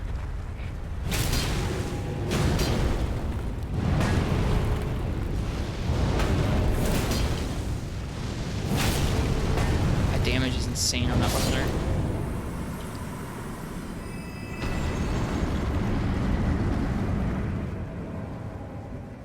Alright, now we get to explore the rest of that bridge without worrying about that guy.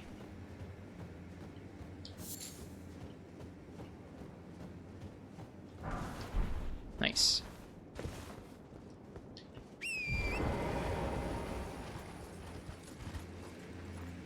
Yeah, this place is big. It's cool.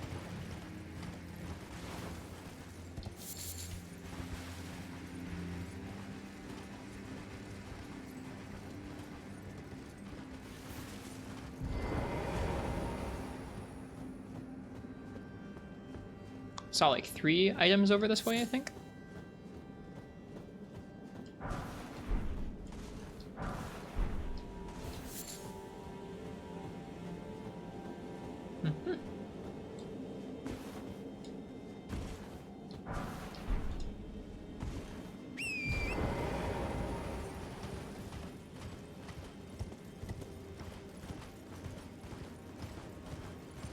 Okay.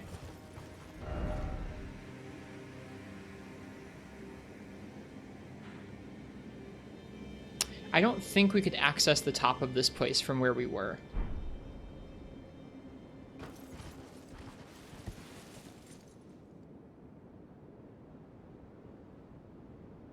Yeah, I don't see a path up there. Must be some way to get across from over here.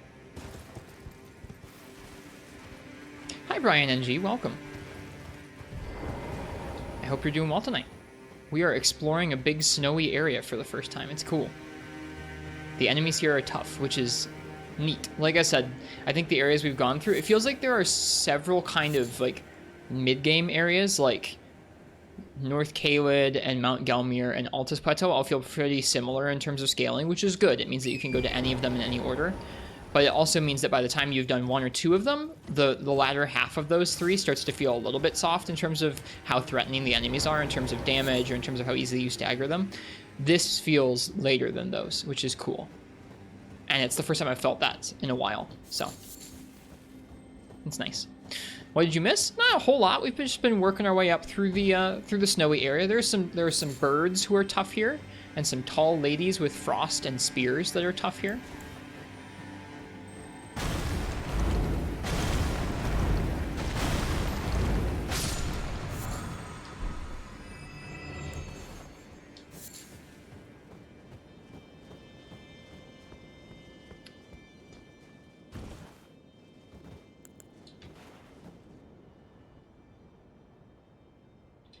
Big.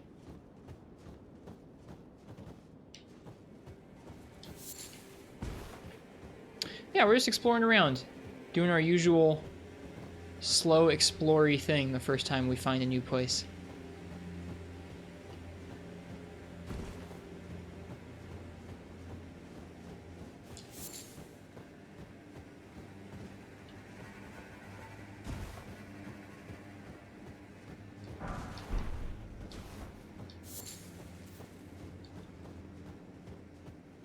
We did find one of the NPCs that's supposed to indicate a catacombs, but I don't think we've actually found the catacomb yet.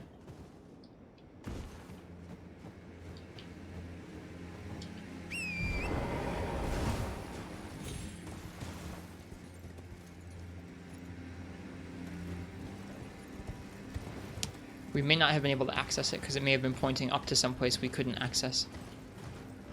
We'll see. I feel like it was pointing off in this general direction, though, so I'm going to keep my eyes out. I guess you also missed Biotech being our newest mod, which I'm happy and excited about. It's nice to have another set of good eyes on the chat. However infrequent moderation may be needed.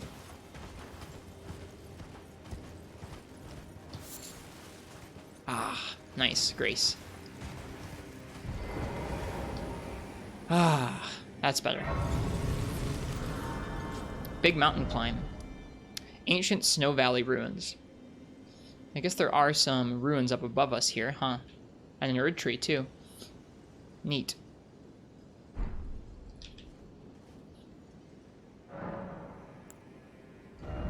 Okay, we can level up.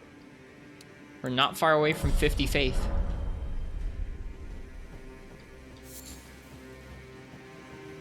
Nope, we are not far away from 50 faith.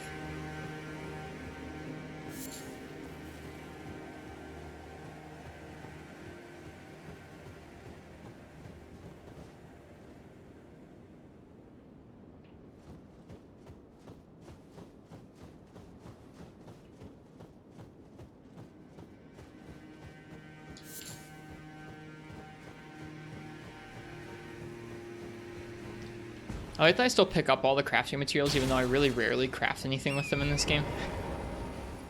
We're just stocked. Totally stocked up on them.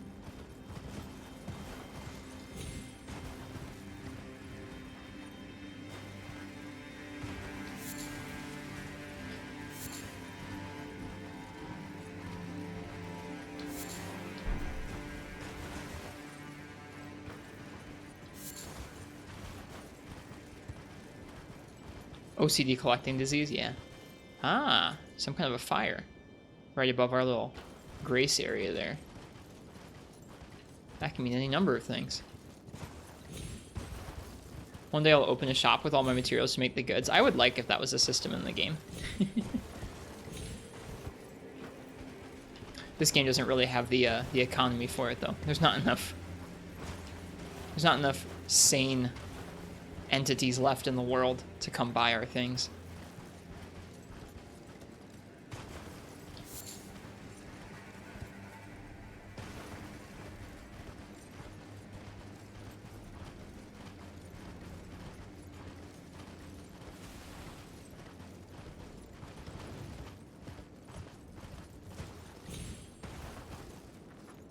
It's a merchant. Well, I want to get to the merchant. Looks like we have to go around back, probably. Or drop down. Doesn't look like something I can reach from here. Something to look forward to.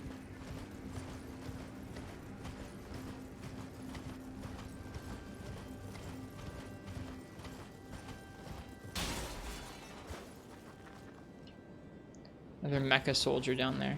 Do you hear me? It is I, Lieutenant. Lieutenant. We're almost there. Castle Sol lies just off to the north, where the other medallion is housed. Oh, right. It will grant passage to the land of the Caelid tree. Ooh, ooh, ooh. I'm excited. Watena was an Albinaric woman who became a spirit and is in our possession right now.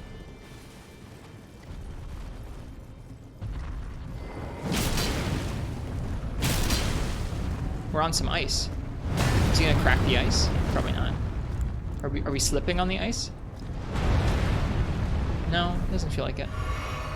My summons just talk to me? Yeah.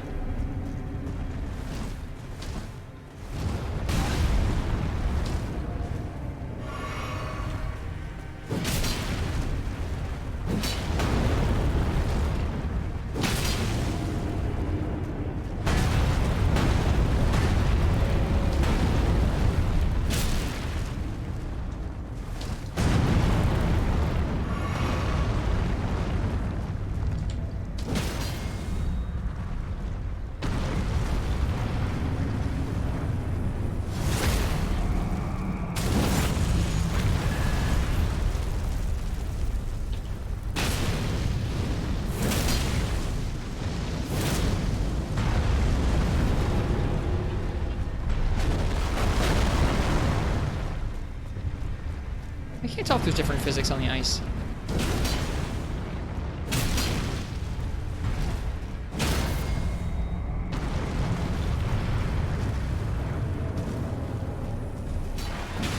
Oh well. There.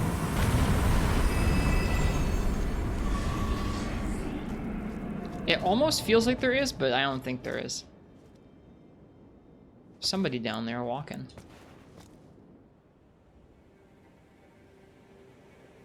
Goblin dude. So Castle Sol is just to the north of us.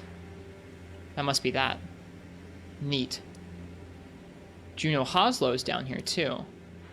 Oh, this is really cool. This is really cool. This is like a frozen river we get to explore along. How neat's that? And then what's down there? There's something down there. Cool. I'm very pleased. Juno who? So, this is a weird thing. There are not many occasions in this game where it puts a mark on your map for anything at all.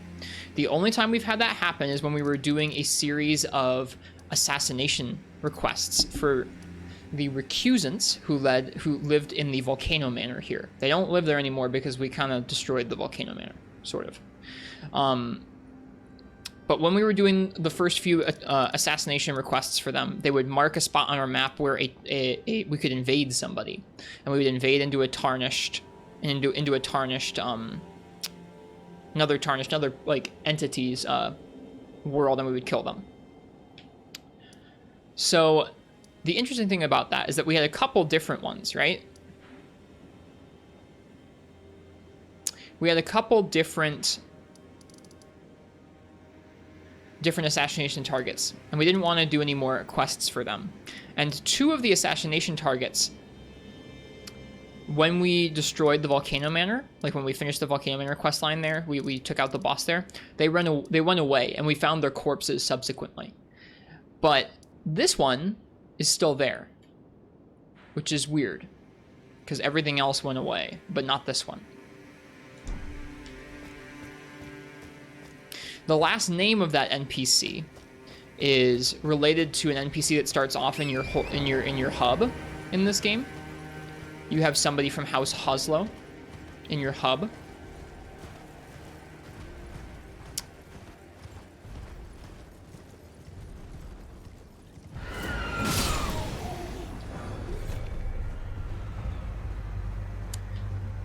So it's interesting.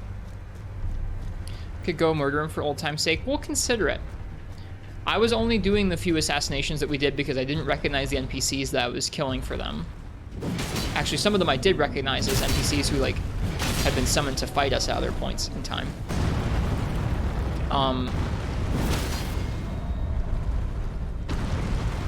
But also, I didn't really want to do a whole lot of the assassinations for them, so I might do it, I might not. Especially because the recusants are no more. You would for the potential loot? That's fair. Loot is a big deal. The camera's having a hard time with this guy. Oh, it's because I was targeting his chest.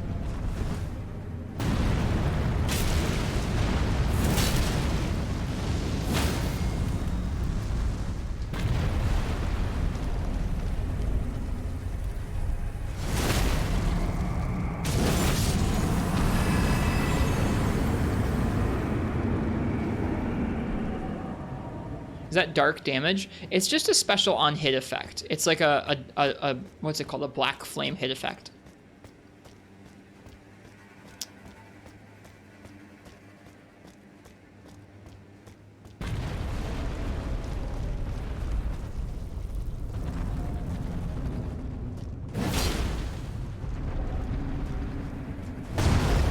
Too early.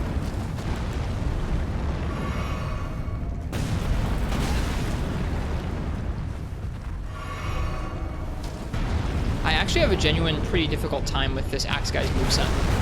When you're underneath his feet, it's actually really difficult to tell what his attacks are going to do.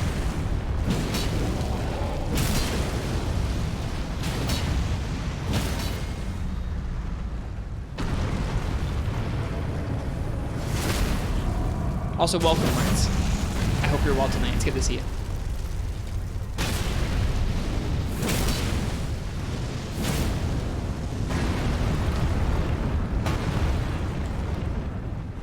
Oh wait, hang on. Get back up, buddy. Get back up, come over here. I'm glad I saw this before I killed him. Come here.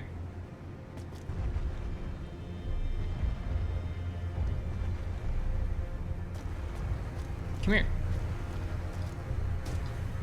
Let's go.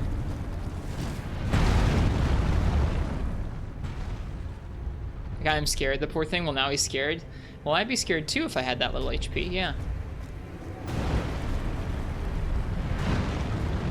So close. No, come on. Come on. You can do it.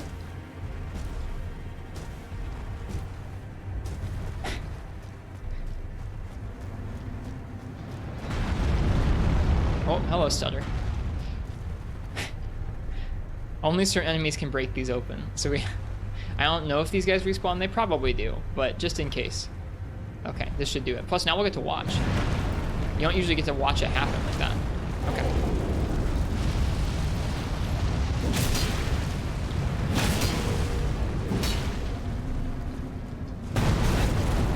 Long active hitbox that. Ooh, right.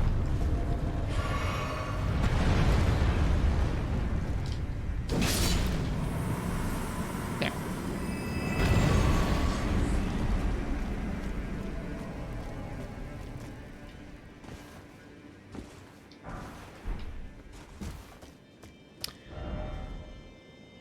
Oh, I went the wrong way. I wanted to go this way. And I went down this way instead. Well, let's finish exploring down here, I guess.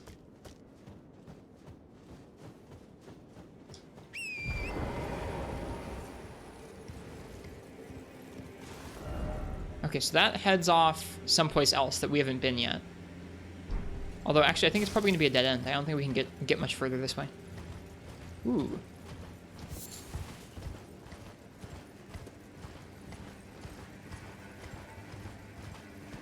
Nice. This is going to give us a sneak peek at the way we're going to finish this area, I think. Man, this place is big. And there is some kind of castle up there, too.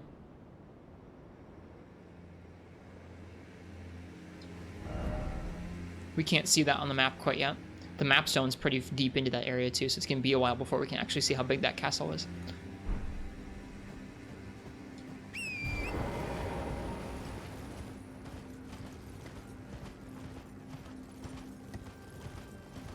This looks like it'll wrap up and around to there, which could be neat. Let's try it.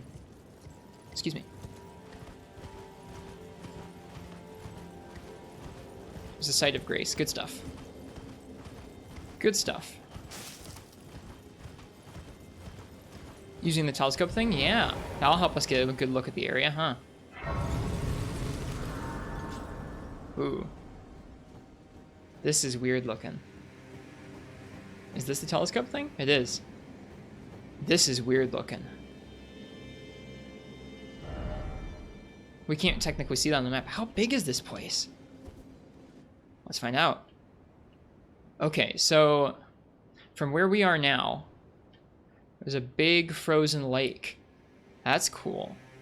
And that leads around to a rise, which will probably give us another memory stone. There's some balloons there that might drop marionette soldiers. Off that way, back across the land bridge, is several castles, and I'm assuming we're heading up there to get the flame. So that's like our eventual end destination here. There's an Erd tree. And off that direction is the castle. I want to go there. So if we keep continuing up this way, it looks like we'll wrap around. There'll be lots of undead to deal with. This is neat. There aren't that many of these throughout the game, the telescopes. But it'll let us get access to the Erd tree and another ruins on top there and that merchant. I think before I go around and up here, though, I do want to go back and explore the rest of this frozen river we were just exploring. Misheard Hallow Tree and said I'm in. It's more like right now, it feels like there's only one option for us, which is right here, heading up this way to get to that flame. And that's so bizarre to me. Like, knowing that there are several more bosses in the game still. Like, several more big story bosses in the game still. It feels bizarre to me that it's kind of like, oh, there's only one direction for us to be going. Hi, Schmeg. Playing Iceborne today? Yeah, a little bit. This is the first time I've been to an area that's snowy like this in the game. A few people have mentioned Iceborne, it's true. That's okay, though. I actually don't know if those giants respawn.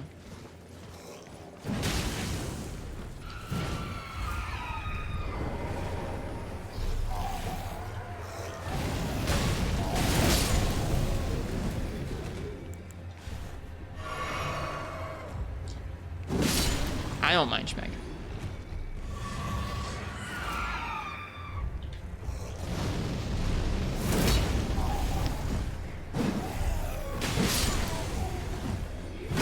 Actually, I don't think I actually rested at that grace, did I? So we wouldn't know if the giants had respawned. Never mind.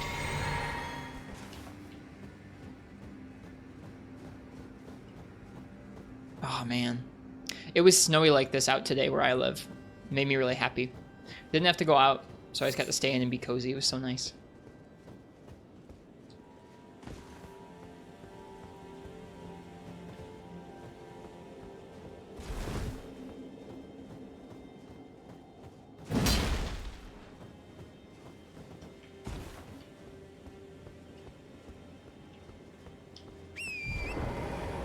Alright, so our goal right now is to explore along the frozen river.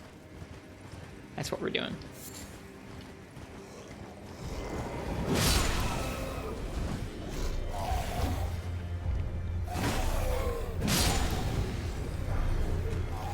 There's one. I thought I heard another one.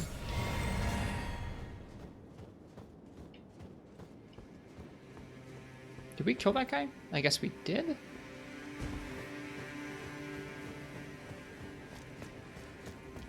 That one's just dead. Okay. Gonna buy wireless earbuds later? Nice. I had some in the past, but they broke, and so I haven't gotten a new pair yet. But they're pretty convenient. I hope you like them.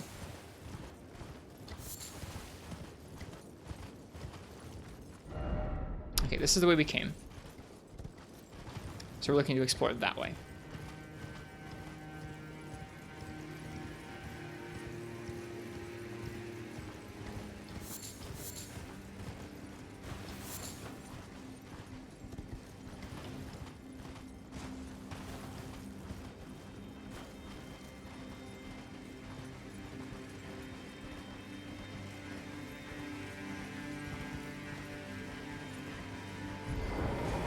More goblins.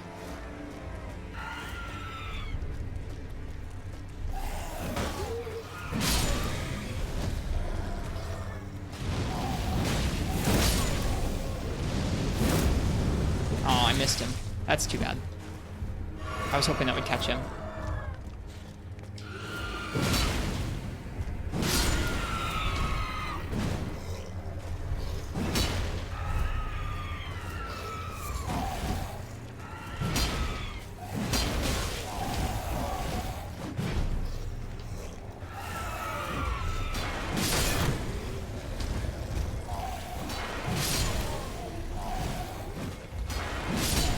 That's really useful. Okay, so that's the running R1 attack, and it kind of drags along the ground and then slashes in a swipe.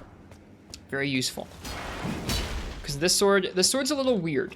Some of its swipes, like its R1 swipes, both one-handed and two-handed, are a little bit, they're a little weird in terms of angle. If something's not right in the middle, you can kind of miss. So having something like that that actually goes in a nice arc is pretty useful. Demi-humans be noisy? They are quite noisy, aren't they? I think the running heavy is just, yeah, it's a slam.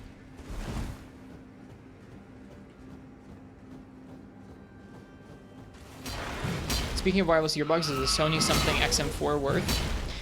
I think like the Sony ones that people like seem to be some of like the fancy ones that people recommend. It kind of depends on what you're going to be using them for. Like Brian said, they're getting something that's cheap, just to use outside. I think if I was going to get wireless earbuds, I'd probably try and find some kind of balance there too, in terms of like, I don't know. I wouldn't want like cheap, like super cheap, like gas station cheap or something, which is kind of wild that they do sell stuff like that at gas stations now. But I don't know. I wouldn't need something fancy like that. I have headphones I like to use most of the time. It's just there are certain occasions when having something that's wireless where you don't have to have wires, you don't have to worry about that sort of thing. It's pretty useful. Just found out through item description, this demi-human's ashes also got power-ups if you summon them at night. That's cool. Alright, so these are bats and demi-humans fighting. And there are more bats up above. Hopefully none of the really bad bats. I hear something.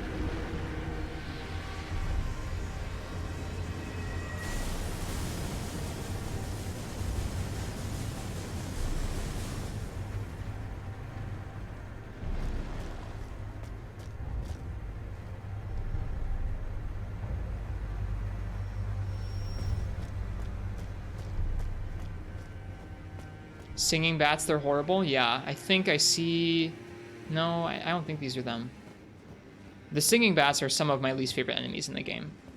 I will cheese them and avoid them at all costs. Dang, these tanky bats. Holy crap.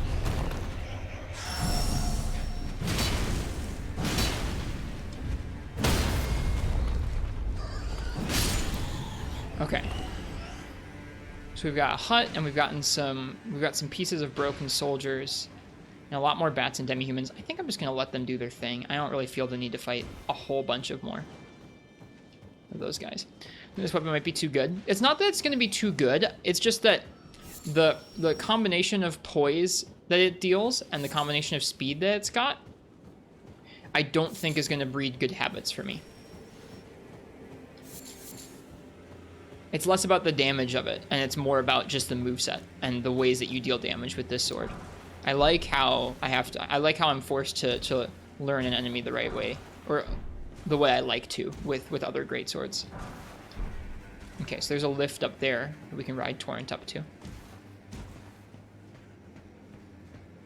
Yeah, it's less about the damage.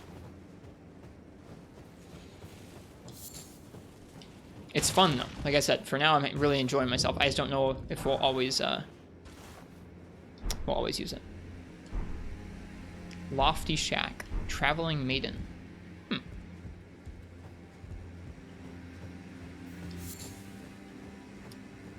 Is there anything out behind the Lofty Shack?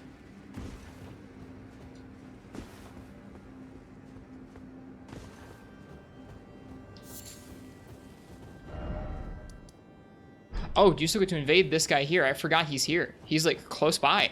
Maybe that's what I was hearing. I was hearing Juno Hoslow. Yeah, I ended Volcano Manor and this guy's still here. I heard him. That's what I was hearing. He must be over here. Is he gonna fight us?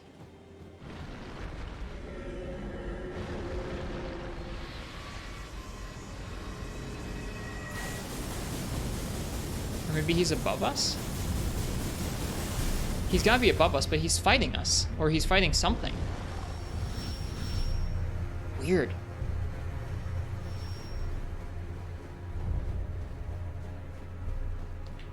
So he's gotta be up above us up there.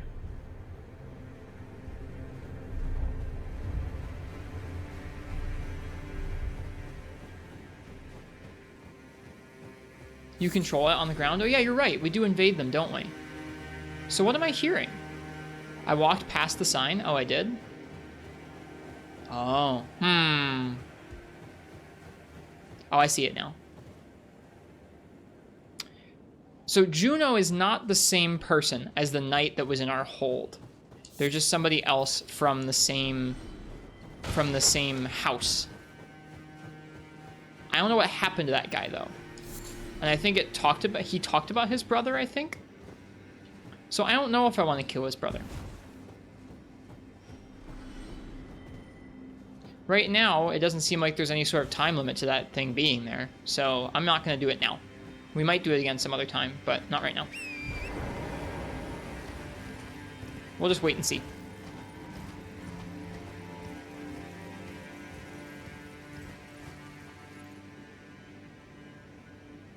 There's a large area below us.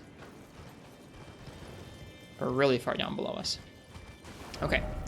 So we can get up here. And we can explore, probably find that merchant and do some ruins here. And then work our way over to there. That seems fine. Let's go this way. Now that we've explored the river basin. I want to go this way, because the merchant is this way.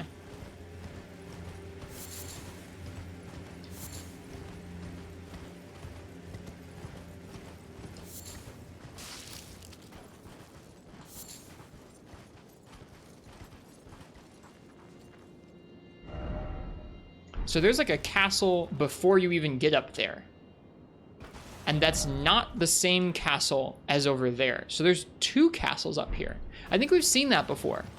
Somehow earlier in the game, we were able to see up here well enough to tell that there were multiple castles off in this direction. Is someone there?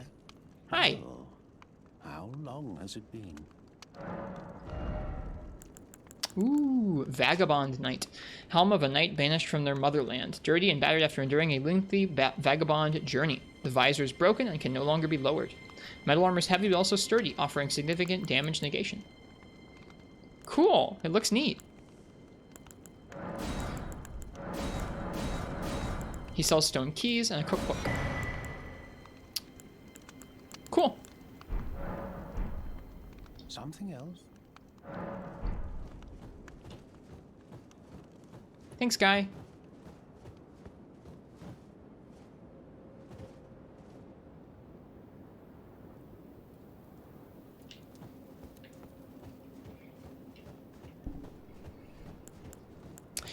Kind of interesting terrain here in terms of like there's lots of different things that we can see visually as landmarks right from getting here. Okay, we can get a good look at what's up there too.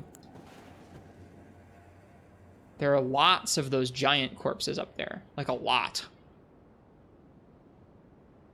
There's some blue dots and a tree floating in the air. That might just be a LOD thing. There's a big skull. There's the big bowl over there. And in between there's the castle. So cool.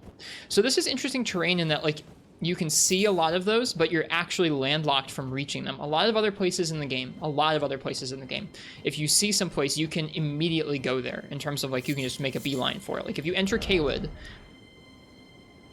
from right here and you go, I want to go to that castle, you can just make a beeline and you'll get there. You don't really have to kind of search out the path. This is a lot more winding than just about anywhere else we've been so far, which is neat.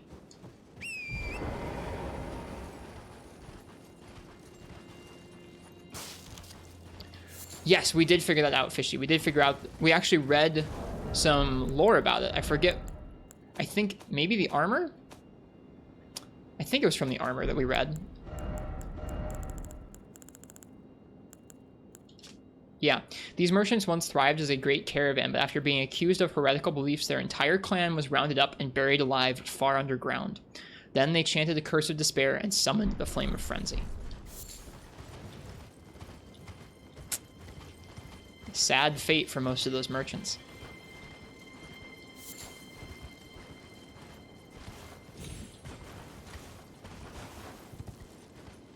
Okay, there's more bats up here. Going that way is going to take us towards the castle that we want to go to.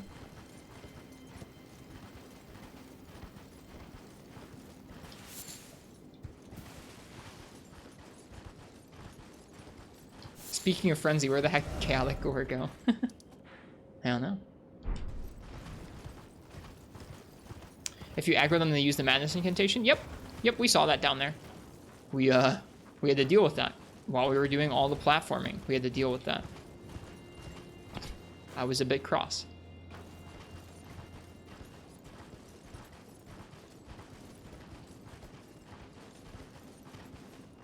Hey! I know you. I wasn't expecting these find these folks here. You cold, bud? Nice to see you.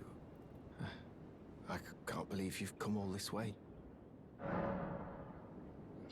I've been gripped by a terrifying thought.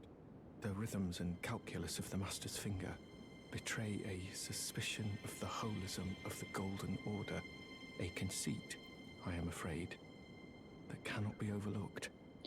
Oh, but how could this be? Gotcha, Fishy. I dread to even entertain the possibility, but somehow I cannot cast aside my doubts about the Master. Tell me, have I simply lost my head? Only, if the Master were true to the Golden Order, why would he think to breach this forbidden mount of fire? We did, Brian, but we're not using it right now.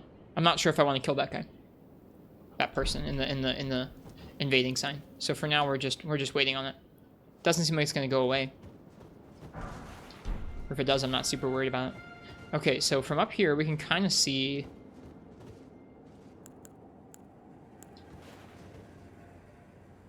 No, that's not the castle we're looking at. The castle's over the ridge, I think.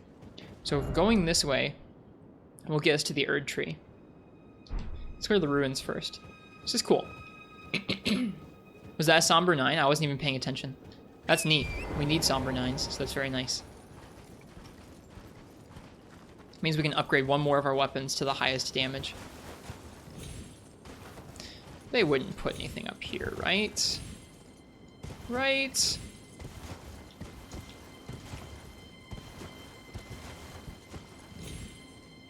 They wouldn't put anything up here, right?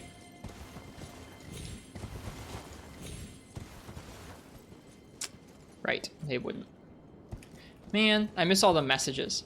There was always a nice consolation for when you climbed up to a spot like this and there was nothing here. There'd just be a message that was like, I did it! Or try jumping or something stupid like that. I miss that. What weapon do you want to upgrade for plus 10, plus 25? I don't know.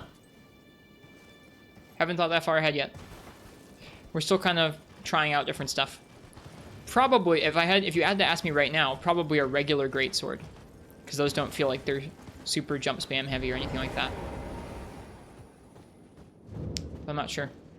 Stargazer's Ruins. Lots of bats. Love it. They hit behind you, too. What jerks. Alright, well that bat wasn't nearly as beefy as the one down there. Weird.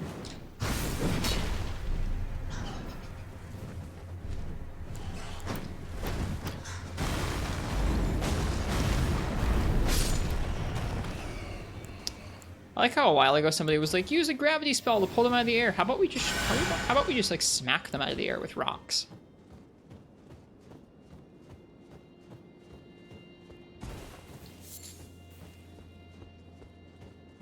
The gravity spell sounds like a cool idea too if we had the arcane to wield it. Right now we don't. There's a jelly. Sister, where did you go? Is that jellyfish asking us for its sister? You promised me when we turn 14, we go to see the stars.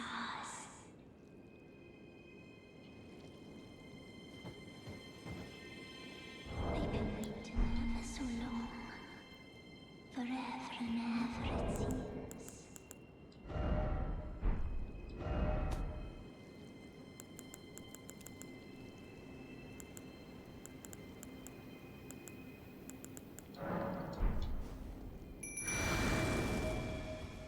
Dear sister, you're finally here.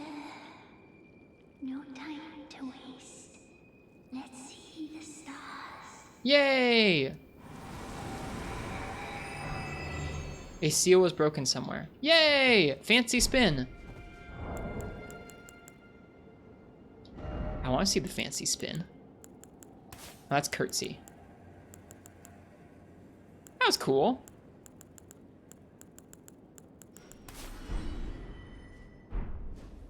Woo!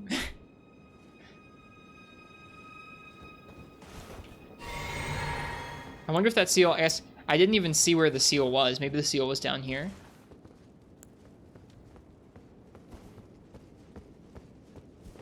Maybe not. We'll look around. That's such a nice ruins. Primal Glintstone Blade. That was a talisman? Yeah.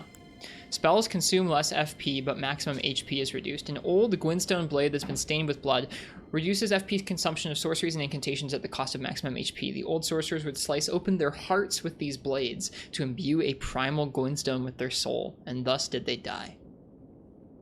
Cool.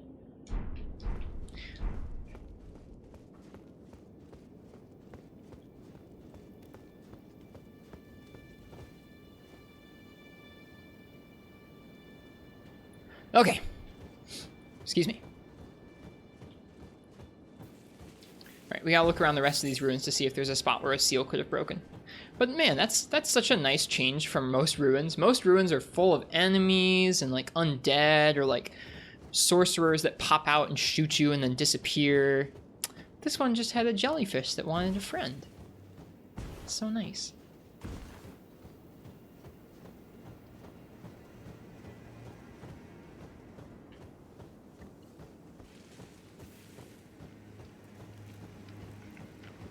And bats, I guess, but like, the bats aren't a problem. Is there another bat? Oh, there is. Screw you.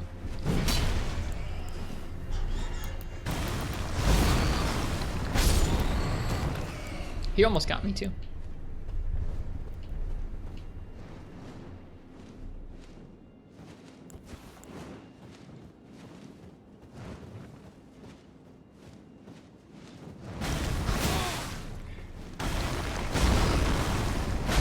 It's a beefy bat.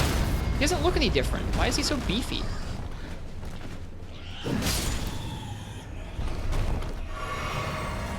That's weird. I'm guessing the seal was down beneath where we just got that item, and not out here, because I don't see an area that would have been blocked off by a seal. Thought the wings had Rathalos patterns there? I don't know. I think that one actually has a special wing pattern. Oh, well, if two people say it, it's gotta be true. Just like Poogie. Poogie RNG. Oh, there's an area to drop down to beneath here. Let's do that.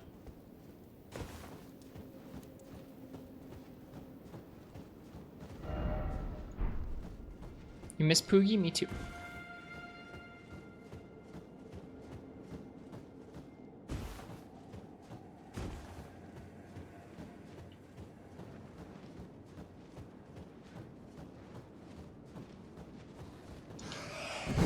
Ah, yeah, it does have a special pattern, doesn't it?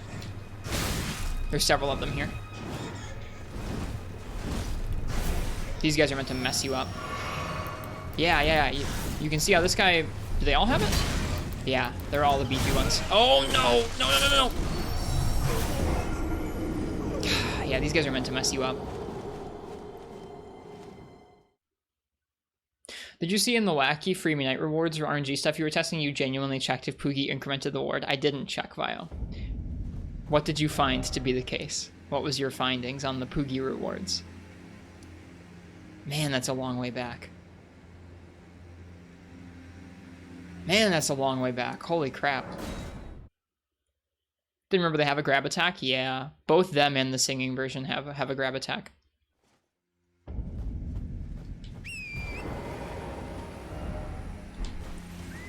Poogie had no effect, of course, but hilariously traveling to Poke Farm affected your rewards. How did it affect your rewards? Like, you just changed them? Or did it increase the rewards or something? Y'all went, like, real deep on that free midnight rewards RNG stuff. Which, like, power to you. It was just a lot. I'm guessing it just re-rolled the RNG. I don't think the farm would just straight up increase your RNG for rare drops. I could be wrong.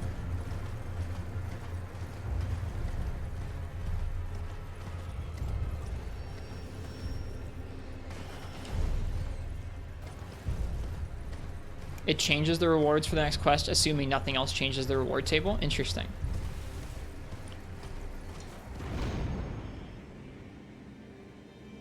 Wow, it's pretty up here. Holy crap. Game uses clock when you boot to generate a value that determines your table, and a variety of things change that value, including visiting the farm. Neat. Got it. Thank you for your research, Biotech. That sort of stuff for me is like, I would never get deep into like exploring that, but I'm appreciative of others who are, and like I can acknowledge it's really cool. All right, hang on. Let's make sure we don't. Did we aggro other bats? I don't think we aggroed other bats.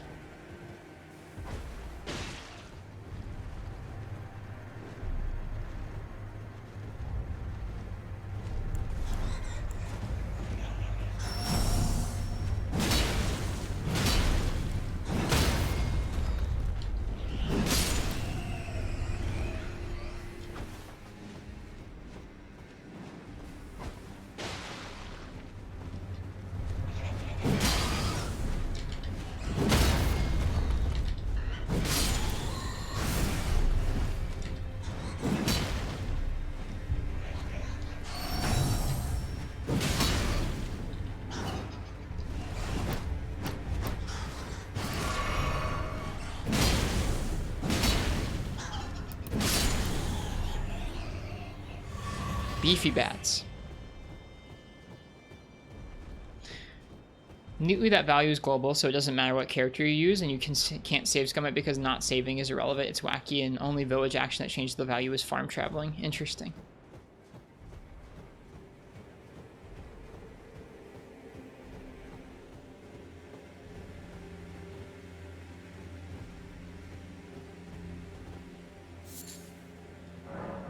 Here lie Aurelia and Aureliette, who never saw the stars. Well, I let them see the stars.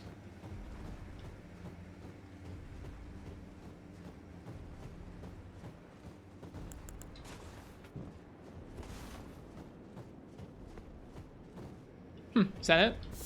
I guess that's it. I thought there would have been a seal down here. Or something hidden.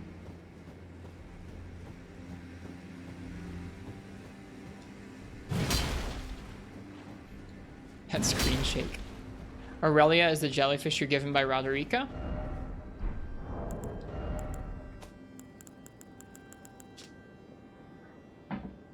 A floating spirit that illuminates its surroundings. Prone to tears, the jellyfish girl searches for her distant home, will bravely spew poison at foes on her summoner's behalf. It seems her name is Aurelia. We brought her home! That's cool. I like that a lot. I wish I'd known that her name was Aurelia beforehand, so I could have been like, we found Aurelia's home, but oh well. Still neat. I'm glad I thought of it.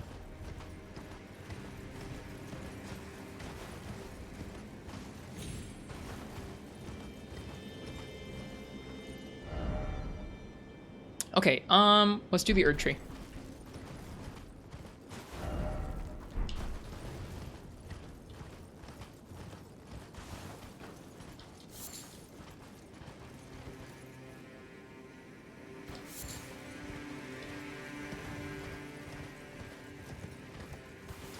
Yep, she got to see the stars with her sister, which makes me happy.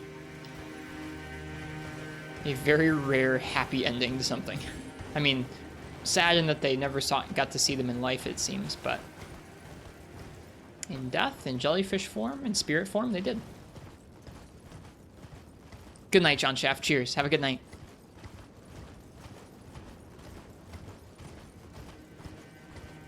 All right, so from here,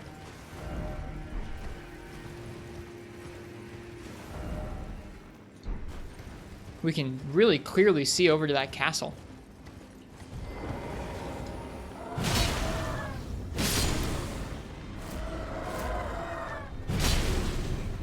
Bye-bye.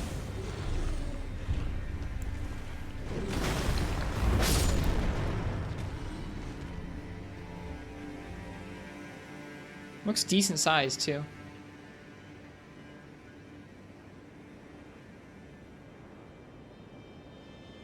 So it's decently guarded, too. There's some ramparts out there, or some barricades, rather.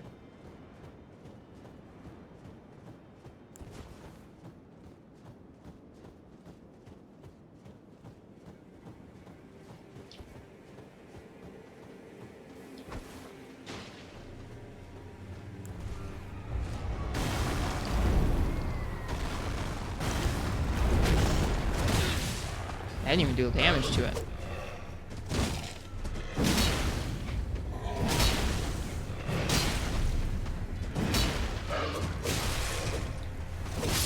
Oh, damn. No. That sucks. Such a long walk back to there.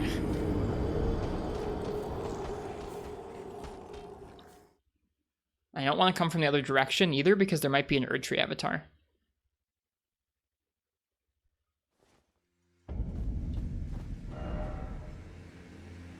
Yeah, if we go this way, we might run into a boss before we get to our souls, so we have to go the long way around.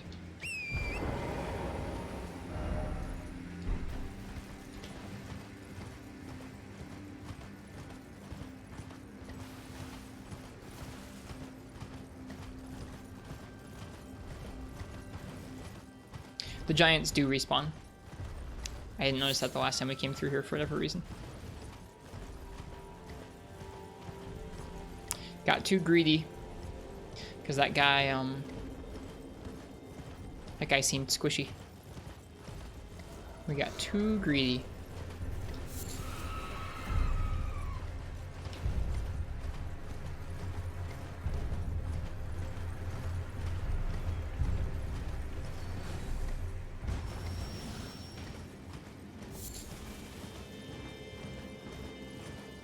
It's a pretty quick ride back on Torrent, though.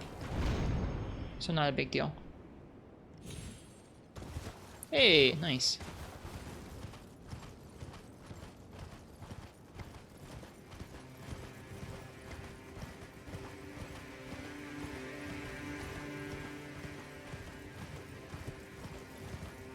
Hello, buddies.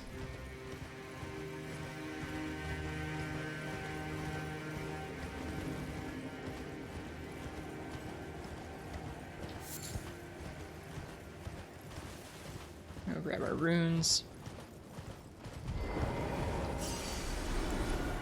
Hey. Why did this not do anything to you? There we go. That's more like it.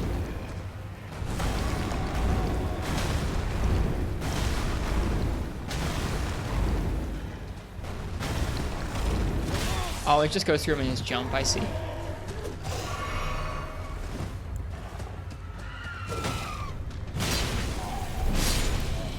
That's better.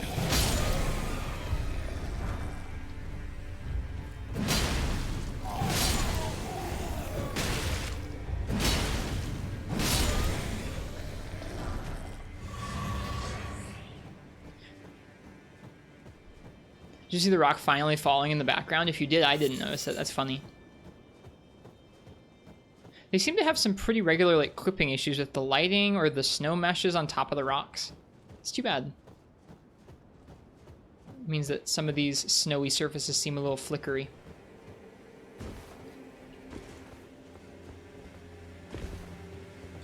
That demi-human forgot to use Demon Dance to increase damage. It did. Didn't enter demon mode. I like that you can see the little bits of dappled golden flowers popping up through the snow. That's cool.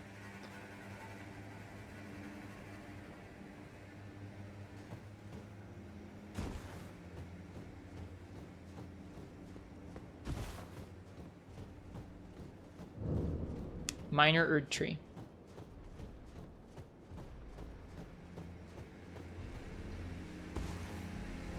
Rocks are great because they exist until they hit something. That's cool. Ooh, hello. I was really hoping he would just back off the edge.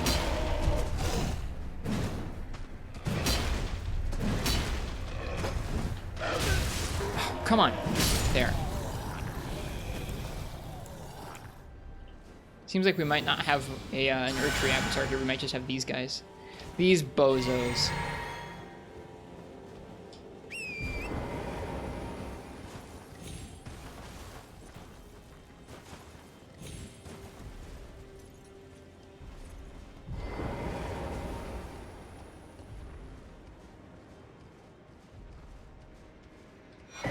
Nice.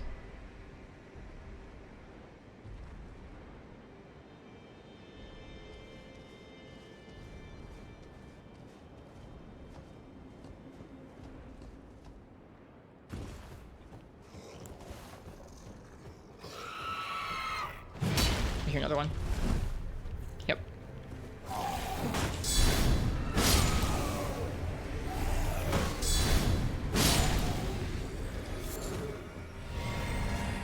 We can summon here.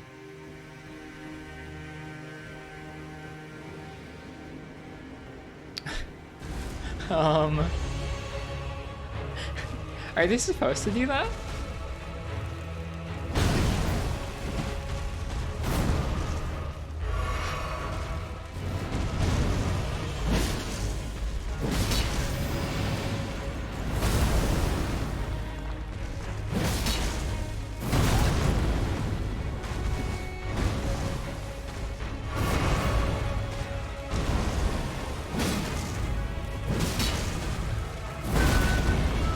Bad at dodging that stone.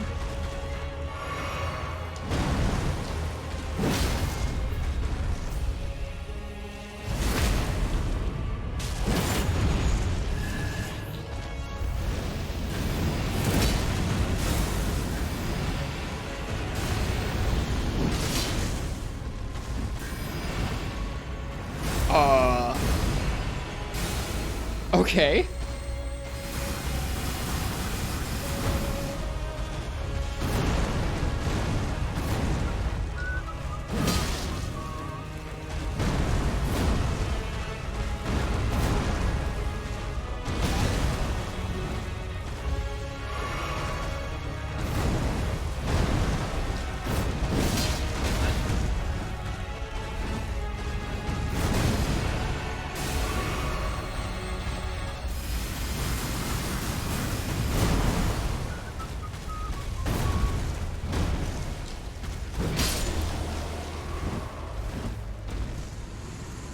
Okay, they both die.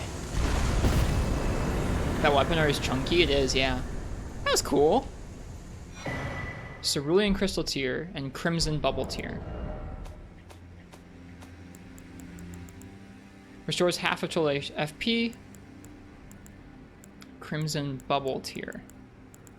Restores HP when near death. That's cool.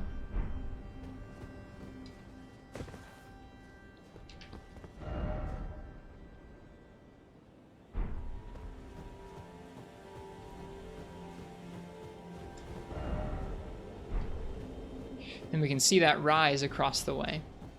Second chance, but in bottled form. That's actually pretty nice.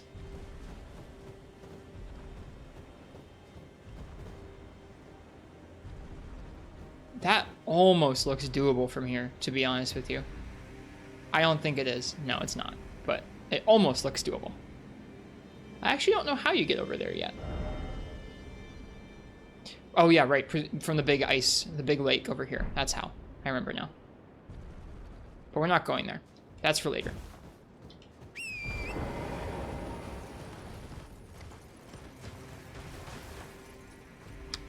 What are you asking about, Marth? Sorry, I'm not sure which part of the conversation or what I was saying you were asking about.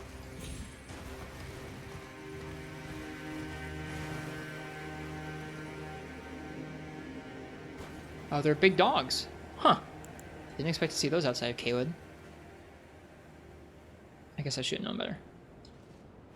Doable as in you jump over there? Yeah, on the horse. The horse has a pretty good double jump, but probably not good enough to reach over there. The only reason I say it is because it's lower down. It's probably lower down where like you could almost hit it, and when you'd hit it, you'd freaking die from fall damage. Okay, that seems to be all there is here.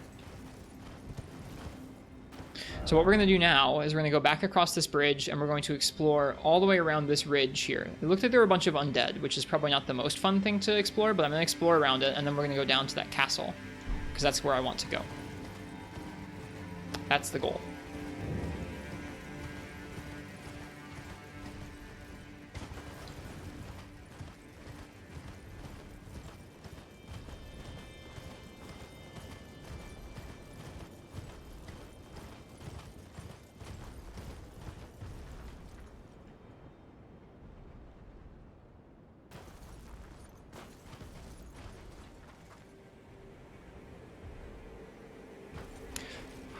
Almost fell off. There's a grace. That's nice. I want that.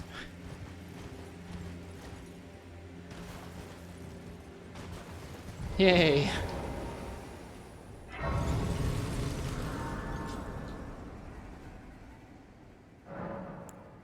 Snow... Oh, I didn't read it. Alright, level 50 Faith. Snow Valley... I still didn't read it. Snow Valley Ruins Overlook.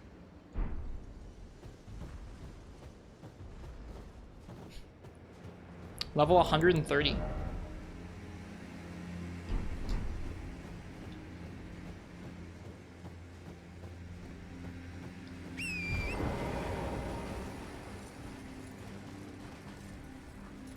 Oh yeah, I really actually don't know if I want to clear through this area. There's so many of those skull snails.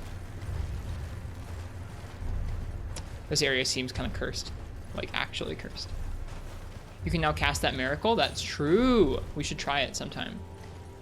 Right now, I just want to see if there's anything up here worth getting. These undead take more hits than they deserve, and they can gang up on you, and the skull snails are obnoxious too. I don't really think I'll need to fight them. And this area is just crawling with them too. What is this? It's a pile of bodies.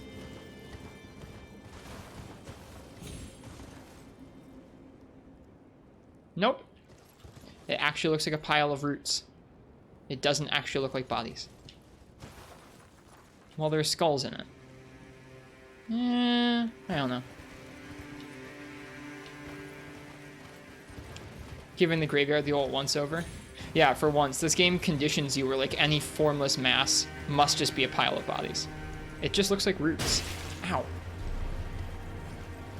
Alright, skeleton archers. I don't know. I don't really like skipping past an area without actually fighting the enemies in it, but these guys just kind of suck.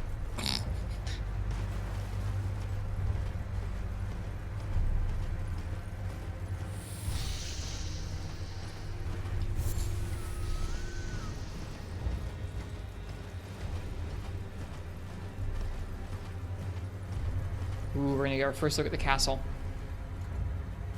Pretty big. Very big. And there's a mausoleum over there too. Very big. I see a lion inside. Huh. Neat. I think I see the boss door.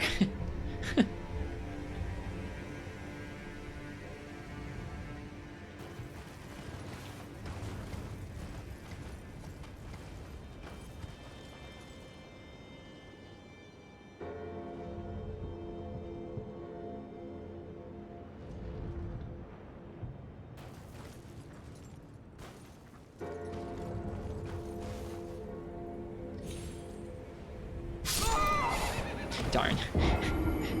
Just wondered.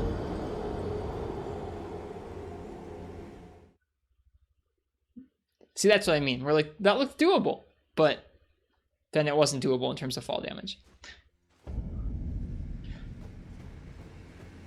Okay, question for you guys. You know the physic that reduces the next hit of damage you take? Does that work with fall damage? No, right? It couldn't.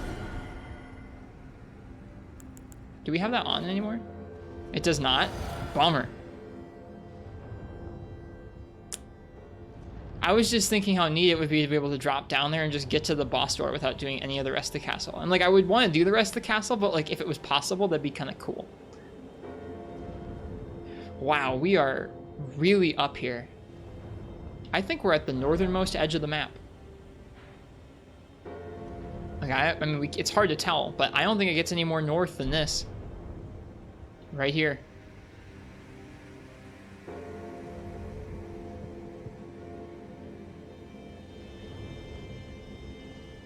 Cool. The only thing that reduces fall damage is the cat ring, and it only works with non-lethal. Yeah. Yep. I figured we wouldn't be able to make anything silly like that happen.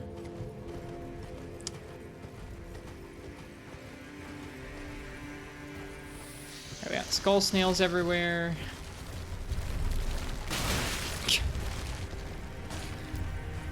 Yeah. Nope. I don't feel that bad. Oh, the beast eye quivers. Is there a tibia mariner up here? What's up here? Something's up here. Oh. Is there a tibia mariner here? Or is it just this guy?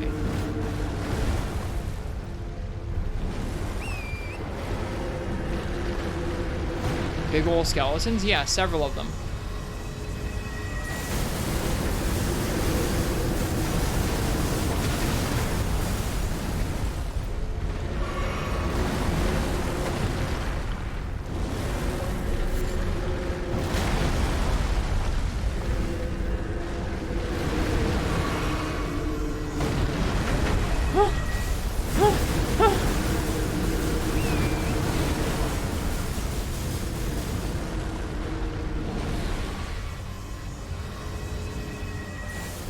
Very popular spot for people to hang out in invaders world or in people's worlds. I can see why.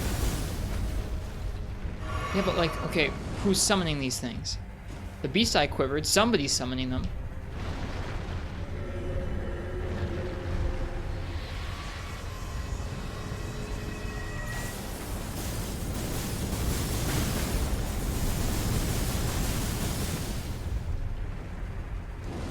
It's gonna be like a slug hidden behind like one tiny little ridge.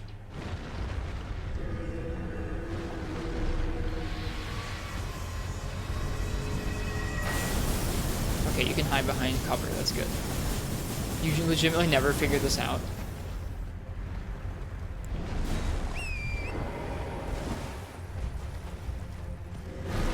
There's gotta be something around here summoning them, because they don't seem like you can attack them.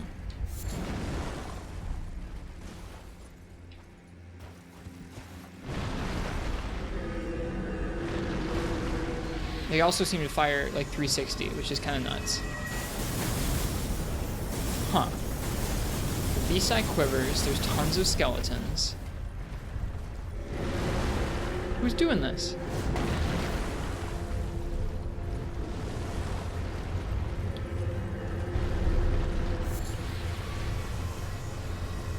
Big castle. Big castle. Nice.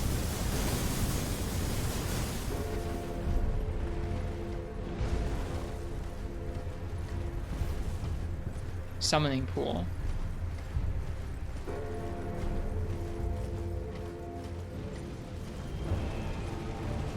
Oh. Oh. Oh dear. So I've never fought one of these. We found one of these in Caelid and I noped out.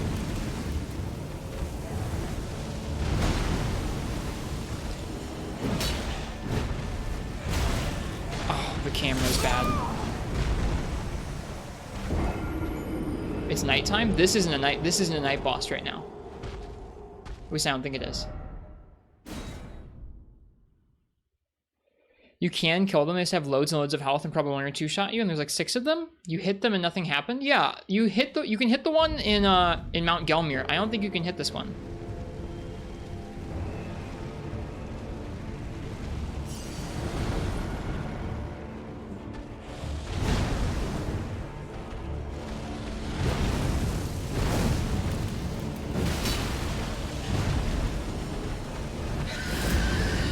Screw you.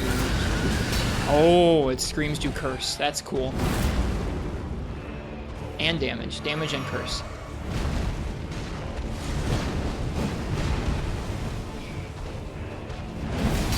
This thing's skeleton is disgusting looking. Oh, it pecks you.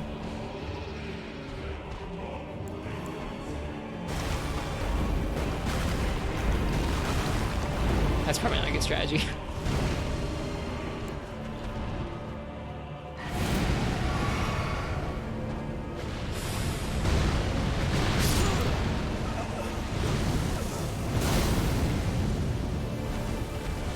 Okay, don't go ranged. Don't go ranged, lest it do that.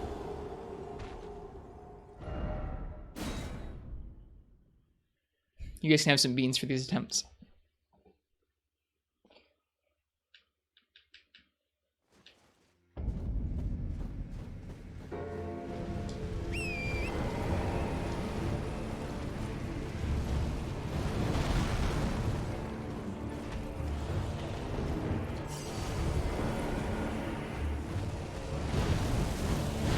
Alright, don't go ranged. Get close. Oh shoot! I walked into the frost flames. Luckily you can roll the roll. You can roll the roar. Ow. Couldn't get away. Dang. Skelebird.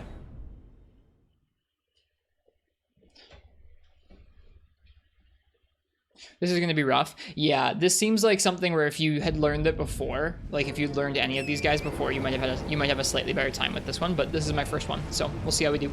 It might take us a little bit to get to grips with the different things it can do.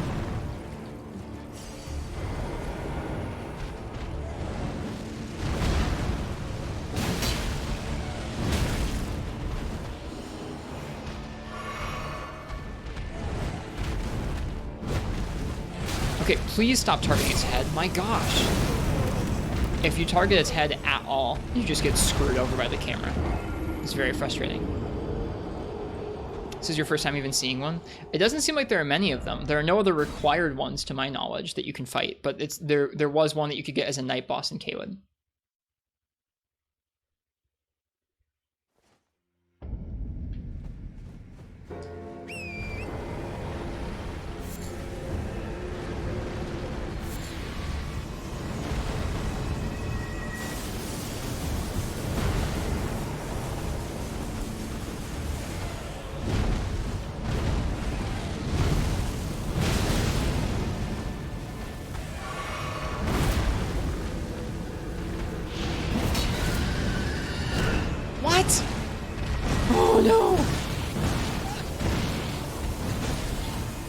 I was mashing, by the way, to try and get out of that pin. Think Rist fought a Deathbird? I have not fought a Deathbird.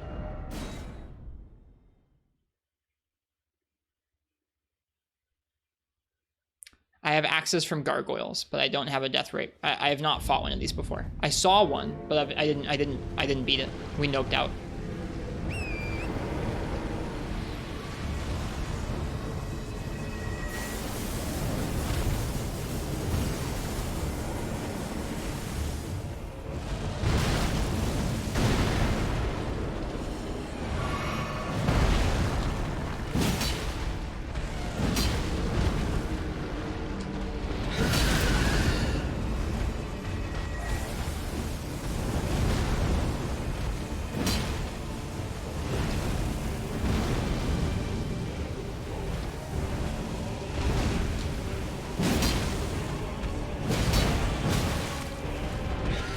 Same here, Nefudis. The quick peck is a 2-shot for me too.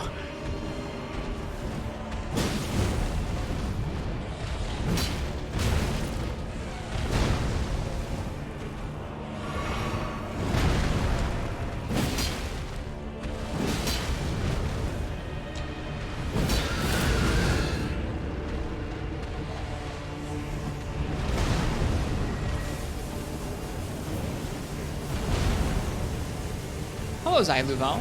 Hello, Rock Spider. What nightmarish creature from am I fighting tonight? Some kind of crazy bird. I've never seen one of these before. Or I guess, well, we saw something similar to this one other place, but we didn't end up beating it. We were too scared.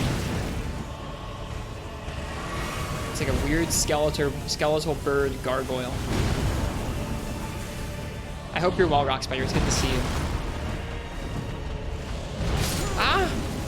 Well, there's that. Finished playing Rec Room. How was it? Can you see my axe collection? Yeah, I can show you it now. I guarantee you I've not killed anything like this, Brian. I've killed some gargoyles and I've killed some night cavalrymen, but I have not killed one of these guys. All right, axes, you say. We have a Stormhawk axe. We have an Ice Rind hatchet. We have a Gargoyle Great Axe, 2 of them. Sacrificial axe? I don't think so. See if there's a Great Axe.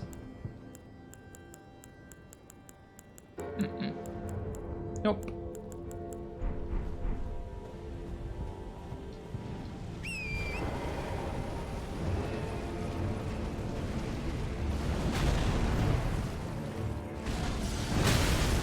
Ow. Yeah, I can guarantee to you, Brian, I haven't fought one of these before. Its feet are gross, man. Everything about this thing's gross.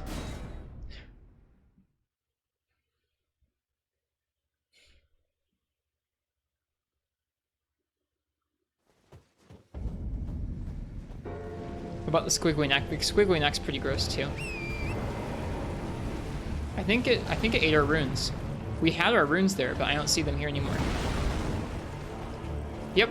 Oh no, they're back there. We died that quickly. Doing fine. How about you? I'm doing okay. This boss seems tough. But I'm continuing to really enjoy this game a lot. Ow. Fancy.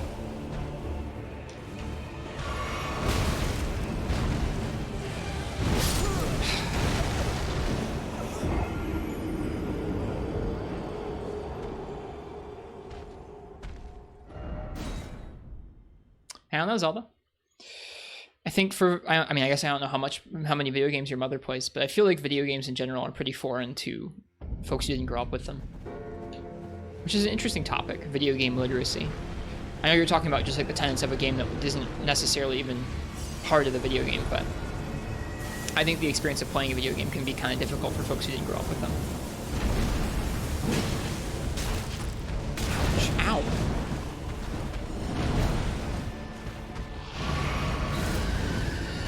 Oh gosh, I have to be ready for that. Nope, that's just a one-shot grab. Thankfully, I mean, it has a nice tell, a scream. You've been playing Elden Ring for a whole month already? Yeah, it's been a little over... yeah, it's been a little over a month. Yep.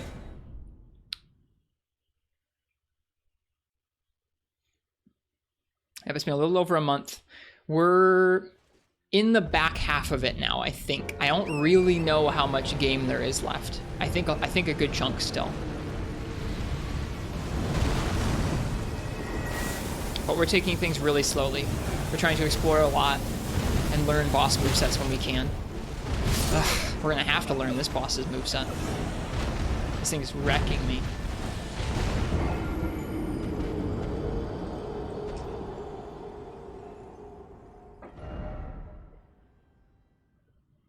Give you guys some more beans.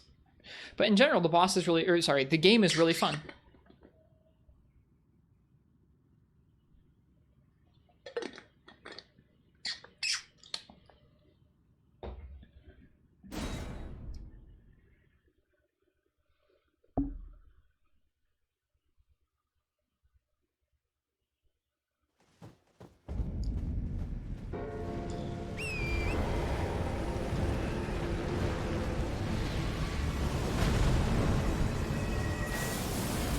God darn it.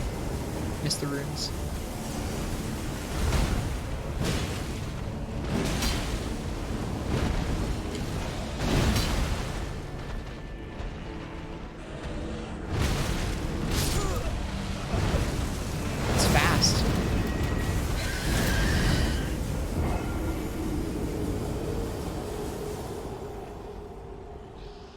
That neck is really gross.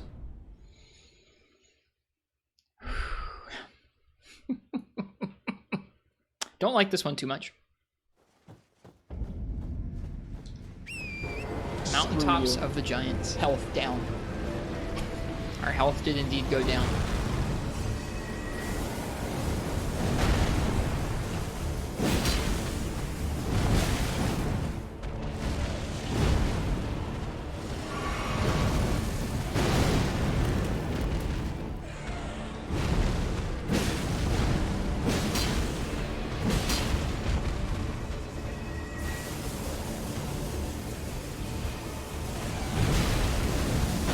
Really fast.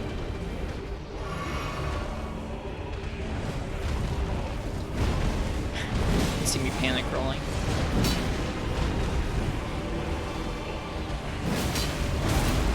What was that? No! Okay, we're good. It missed by just barely.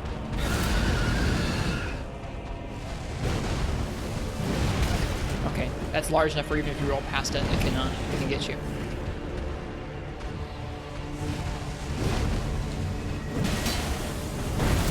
Okay, it was that slam is what got us last time. My voice is too deep now because I'm too deep.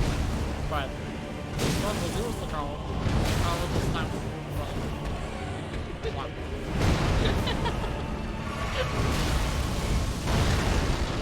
I recognize its moves from the gargoyle hitbox, or the gargoyle rig, I think.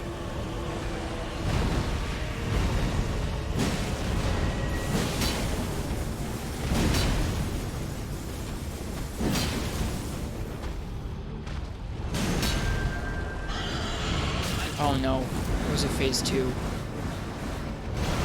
Okay. Oh, not okay. I'm nervous. Okay. We're alright. What's it doing? Oh. Nice. There's just a nuke.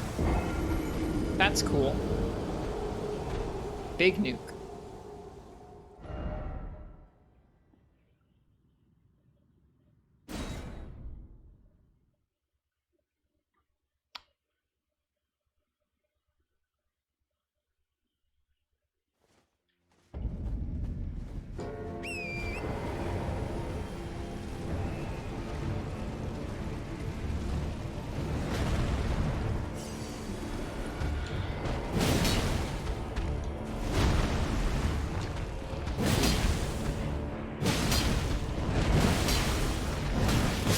Dang. Ran out of stamina because I was spamming attacks. Couldn't roll out.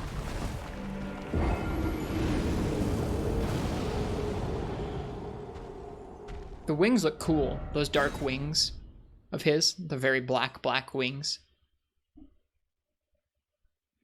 Neat looking.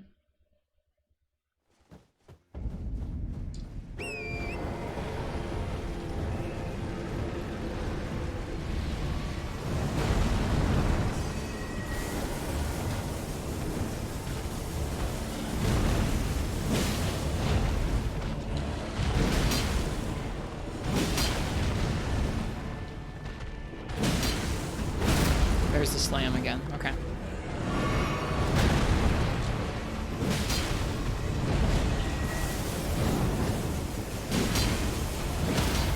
Cool, we got a riposte finally. The head probably takes sizably more damage than the rest of its body, but it's not really safe for me to target or hit it. We'd have to do like unlocked, I think.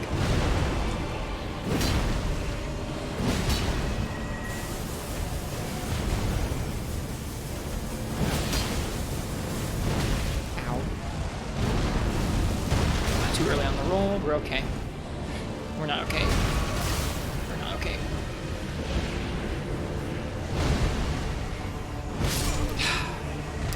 Should have dodged 2 more attacks, then we might have been able to heal. Scary. Guy almost to 50% HP again, though.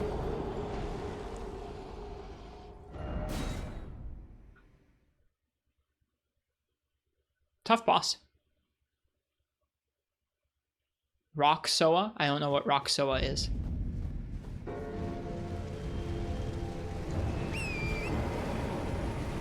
rock throw. The rock probably won't deal much damage.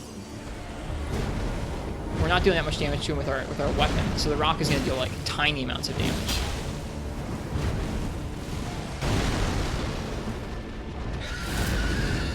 Is it worth making your red bar longer at the expense of your blue bar?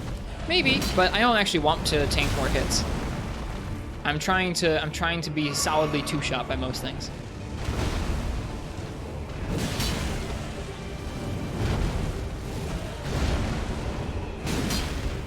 Rock spam phase 2? We could. We'll think about it.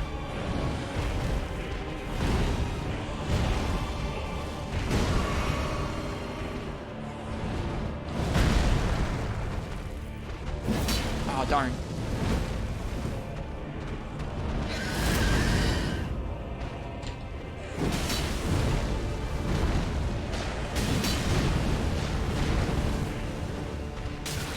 Oh, fire just propagates. Cool.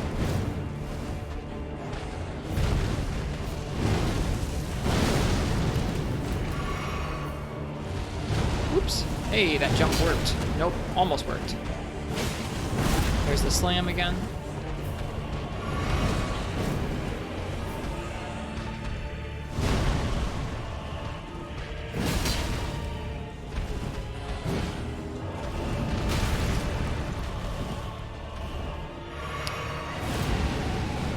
Yeah, I think most people at this point in the game would have a lot more. I don't know what to do if he spawns that move. I guess just try and roll like crazy because those skulls will two-shot us if two of them connect. Most people would have a lot more health at this point in the game, but we're trying to keep a particular balance to the game. I don't really want to tank that many hits. I'll upgrade it as we go, but just when necessary.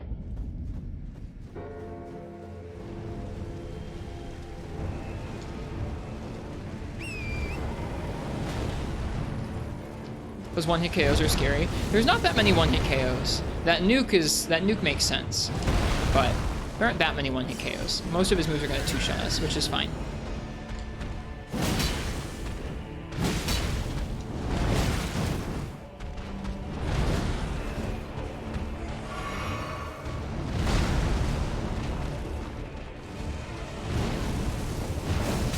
Oh, okay.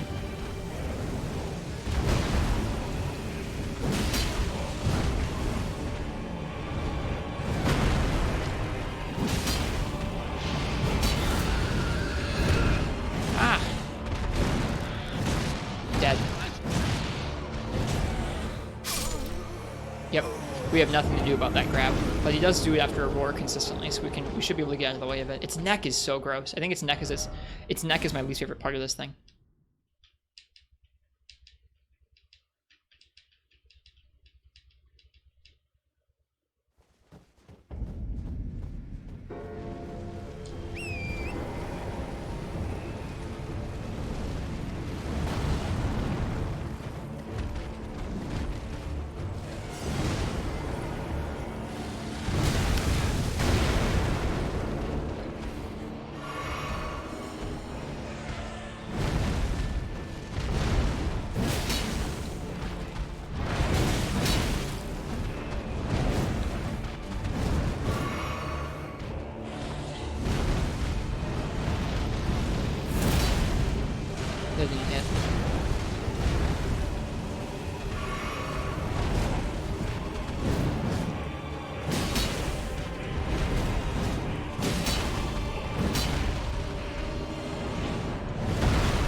So fast.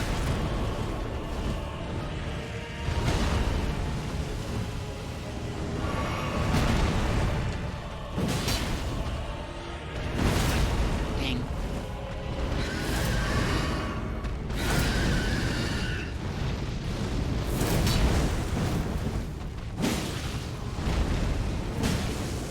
That's the nuke. Okay, so that starts around 50% HP. He doesn't have to do that big move with the Rain of Arrows to be entered into phase 2. I think we're gonna have to just run and hope. Run and hope it works. We could try blocking, but I doubt it would work. Even if we blocked the damage from the actual nuke itself, we probably would still get frostbitten and die. So I think we have to just run away. That weapon art chumps him, yeah. We just gotta find some consistent openings for it.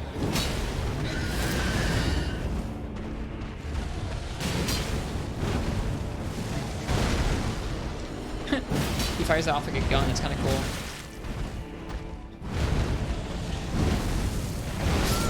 Damn.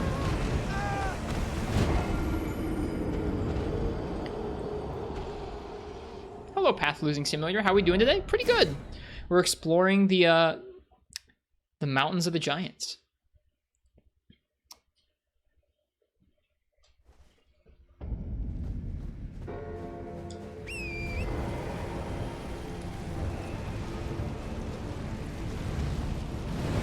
This bird gave you hell. Yeah, this is the first bird I've fought. We ran into one of these guys or something similar in Caelid a long time ago now. Whoops, I'm sorry, I hit the microphone there with the controller. Damn. It's dumb that the fire propagates back towards him from where he puts it. He's like throwing it out at you and it like spreads back. It's frustrating. But this is our first time learning this particular enemy.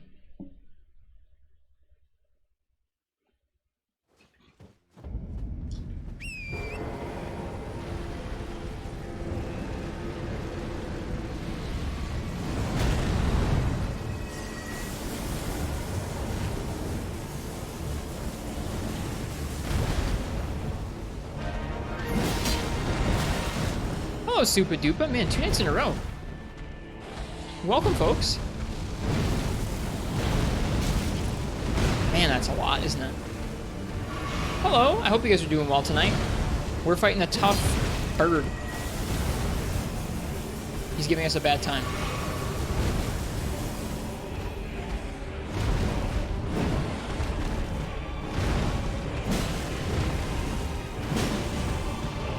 Got done streaming out 3 more hours of WWE. Nice. I'm glad you got 3 more hours of enjoyment out of it. That's sick.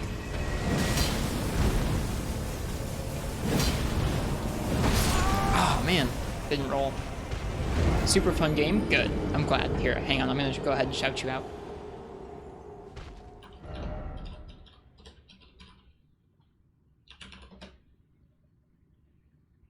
If any of you are curious about the state of the current WWE games, check out their stream. But yeah, we're working on a tough, creepy bird boss here. And then just over the ridge here, there's a big old castle for us to explore, which is exciting. But first, we must slay the bird.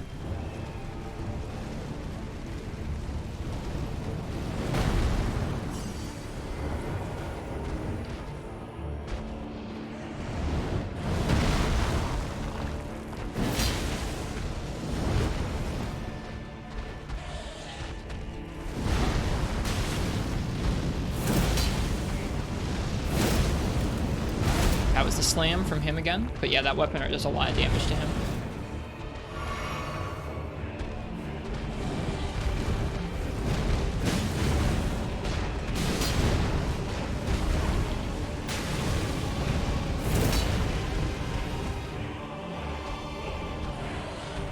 Cheers, Xylobel. Have a good night.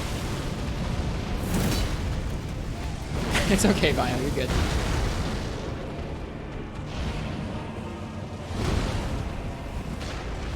Whoa. Slam? Damn it. Yeah. This fight's kind of overkill, isn't it? You guys can have some beans. Enjoy your lurk, Marths.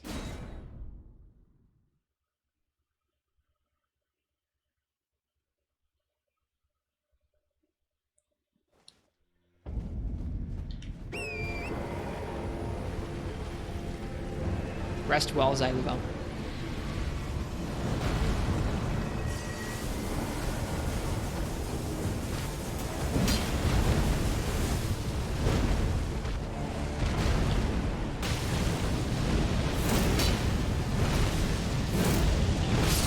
worth going for probably both of those hits unless we're for sure it's like locked into an animation. Just getting one of those weapon art hits is good enough.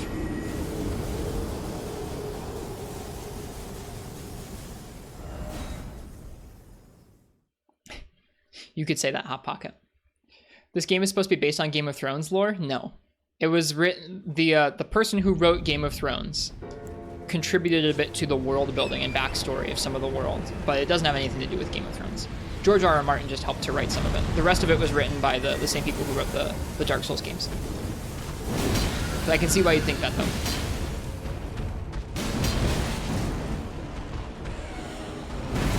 I don't think I'd be playing if it was based on Game of Thrones.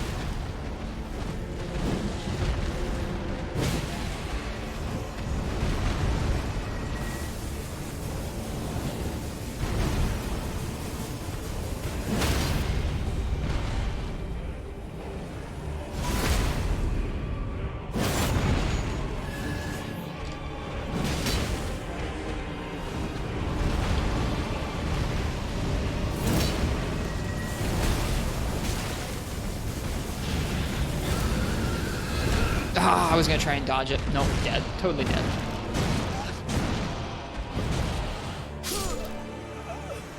Damn.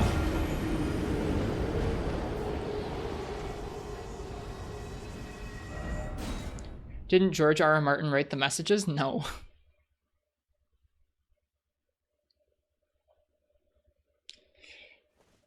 I was really confused because at first you thought it was supposed to be some sort of Lord of the Rings side story. Oh, I can see why. The theme around rings and a ring being shattered. Yeah, yeah.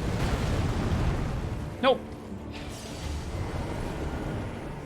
I don't think it's, at least to my knowledge, it's not like set in a Dark Souls universe or anything. It's just its own thing.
Alright, we're in phase 2.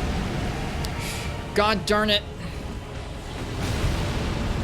Okay.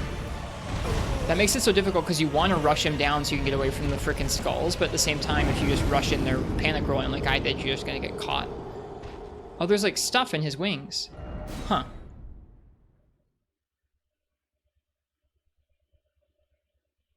Hello, RLCQ. There's some nods to Game of Thrones, so it's up to interpretation.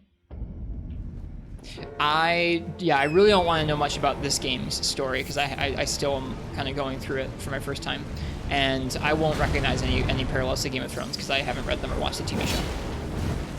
I tried the books but wasn't into it, and the TV show wasn't for me. I don't really like TV too much.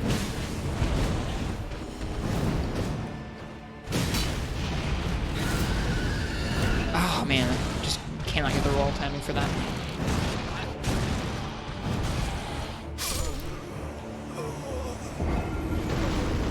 That pin is so gnarly.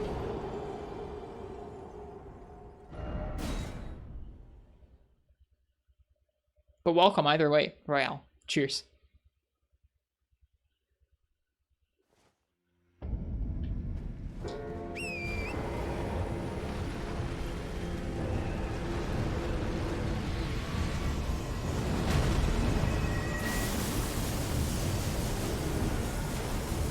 So the Great Sword, the Godslayer Sword's the build then? We just got this sword last night. I don't know if it'll be our sword we use for the rest of the game. But I'm enjoying using it right now. We've been using other greatswords that scale with strength, dex, and faith, so this one scaling with strength, dex, and faith and just kind of being a slow, powerful one is neat.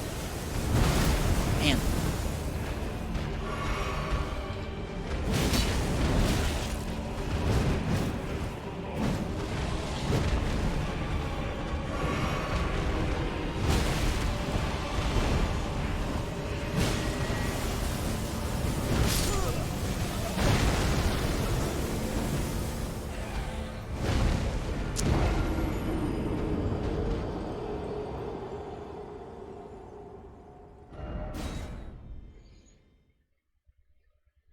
It's getting warm in this room with the lights and the computer running for a few hours. I'm gonna have to take off this sweater.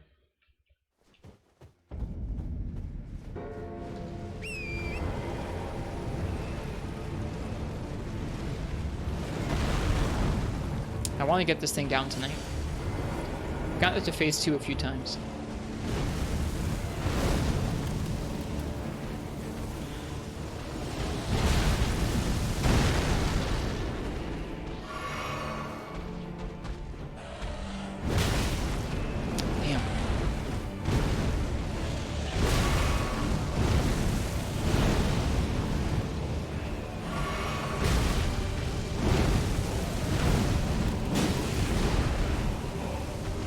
A tail too, which is the weirdest thing.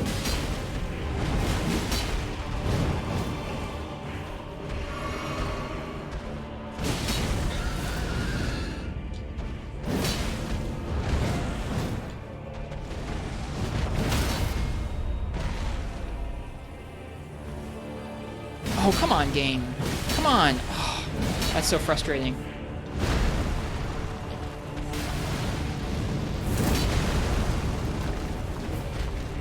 Wow, the super armor on that weapon art's gnarly. It didn't knock us back even though it did like 3/4 of our health.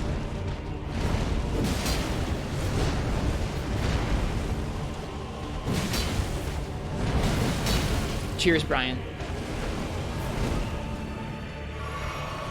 3 more heals, that's not good.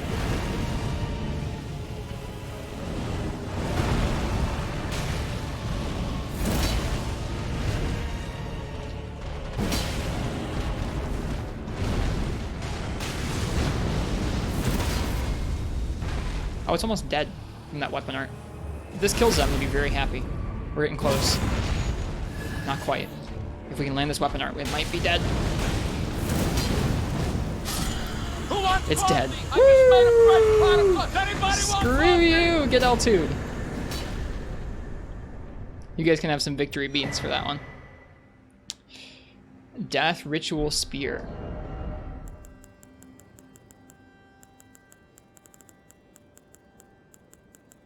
Screw you, get L2'd.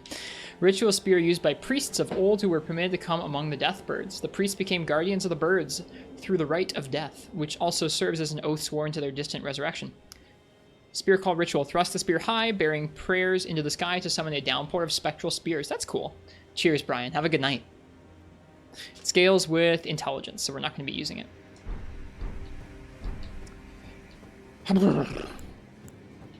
That took a while.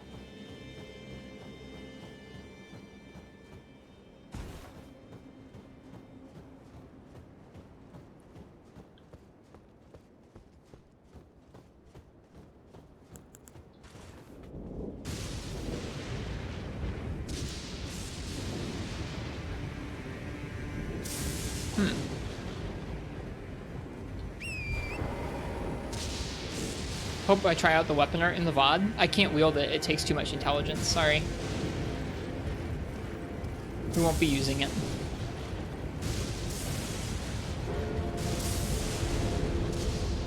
Okay, let's get that Site of Grace real quick before we do any more exploring.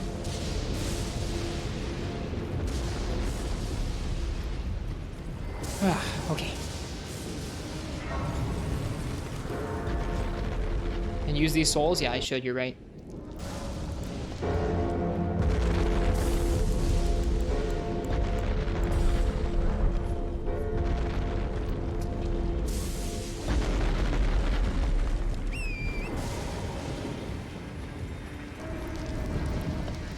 It's the giant bell thing? Yep.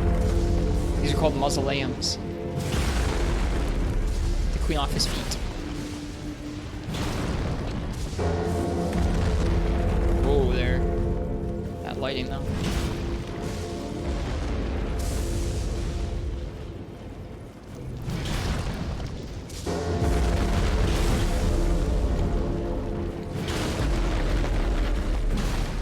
Okay, that's 1 foot clean. Can you kill it? No, you can't. So we're not attacking it to hurt its health or anything. I don't think it even has a health pool. We're just cleaning off its feet. That causes it to sit down. Oh, ow. I think that's enough, maybe?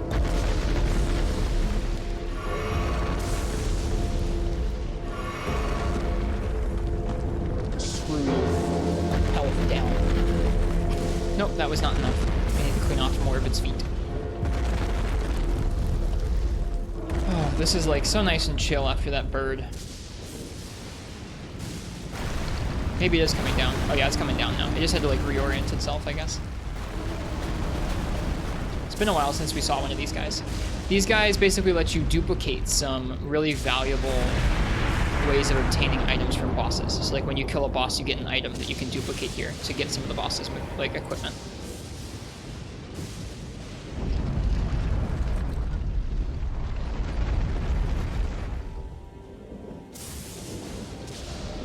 Yeah, so we can duplicate a lot of these different ones.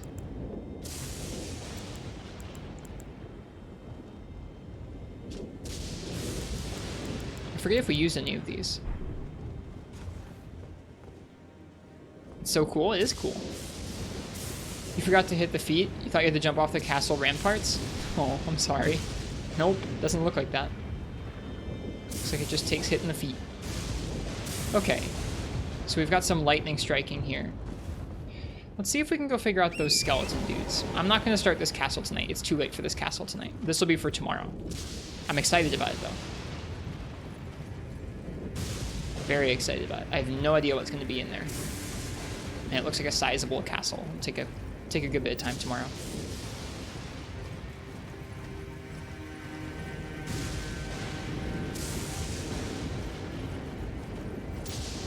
Yeah, let's see if we can't figure out these giant skeletons. They're back this way.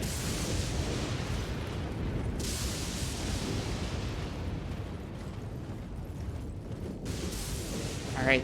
Good night, Vio. Cheers. See you around.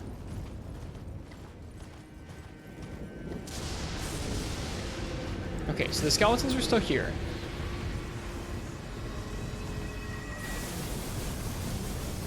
You can hear them summoning up there.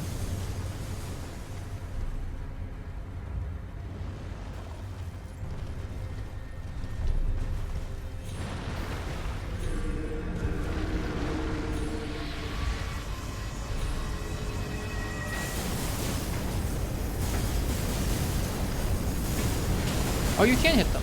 Okay.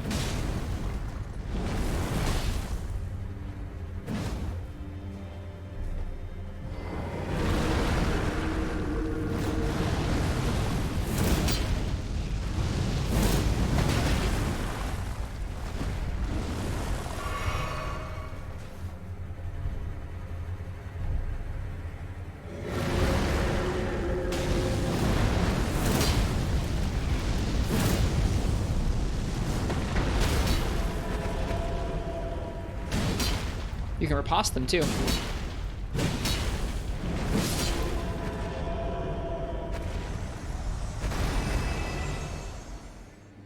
You don't get any runes. Or if I got runes, it was like 5,000 maybe.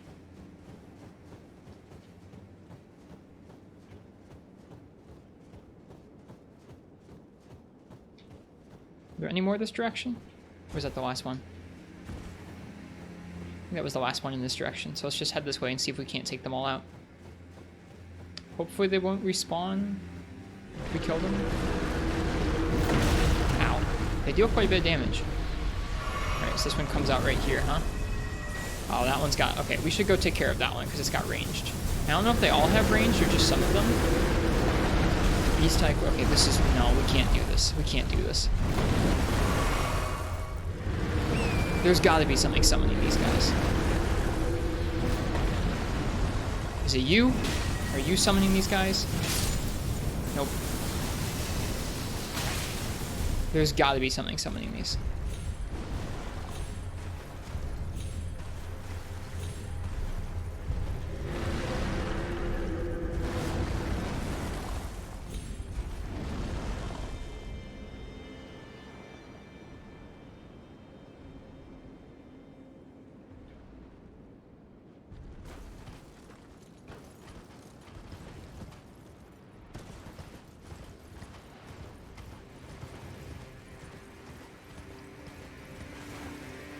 Because when it says the beast eye quivers, there he is. There he is. Okay. He's hidden in a little ridge. I was going to say, when it says the beast eye quivers, it usually means one of these guys is afoot. Never been so happy to see a Tibia Mariner.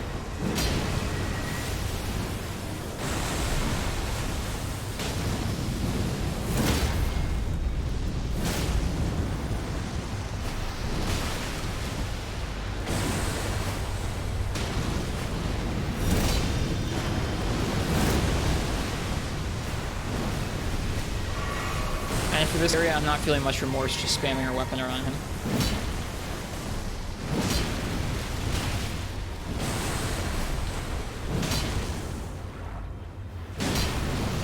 We've had enough.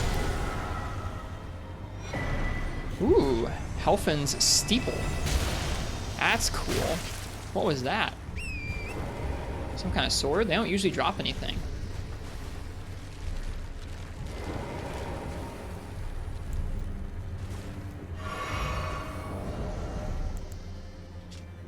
Greatsword pattern with the black steeple of the Helfin, the lamplight which guides the dead to the spirit world. The lamplight is similar to Grace in appearance, only it is said that it can only be seen by those who met their death in battle. Unique skill, Ruinous Ghost Flame. Swing the sword to bathe its blade in Ghost Flame. The Ghost Flame adds magic damage to attacks and also has a bitterly cold bite. Scales with intelligence, requires 22 of it. I want to see what it looks like at least. It looks really cool. That's a neat looking greatsword. Neat.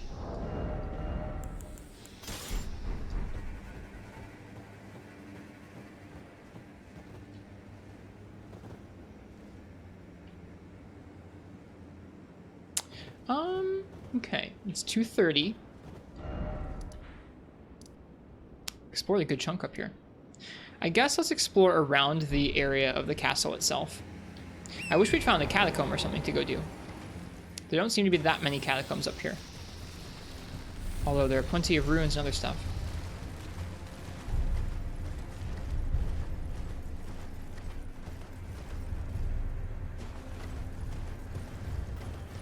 Oof, that bird, though. That bird was something.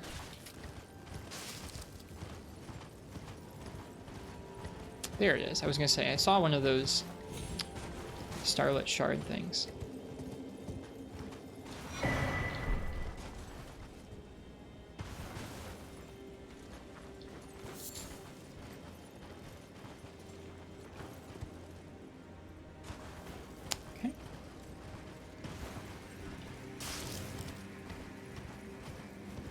Now let's explore around this castle. Probably just related to all the verticality. Gotta get up higher to reach where the catacombs might be. Never explored this area too thoroughly. Yeah. All good. We've done a good chunk of exploring tonight. This world is so immersive, you can see why people get trapped in the game for hundreds of hours. It's really fun. It's genuinely quite fun to explore your way around.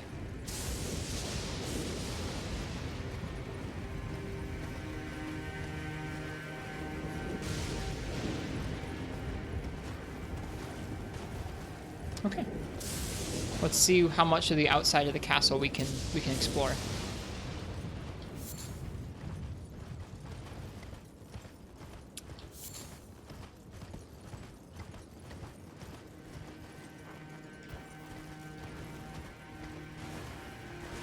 Whew.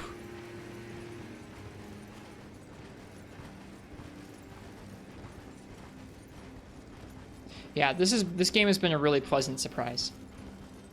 I wasn't expecting to enjoy it, oh boy, nearly as much as I am. We almost flew right off the edge there.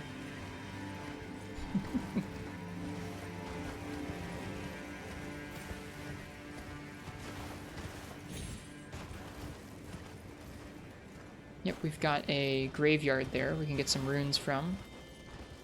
Yeah, it's a bummer that the snow mesh is clipped so much. It's too bad.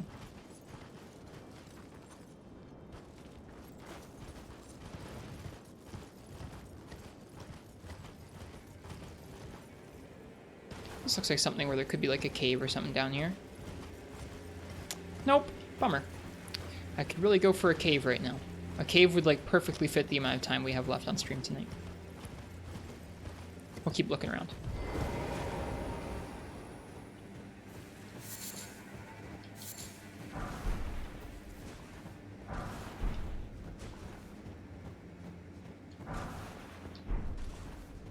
Nice, golden rune 10.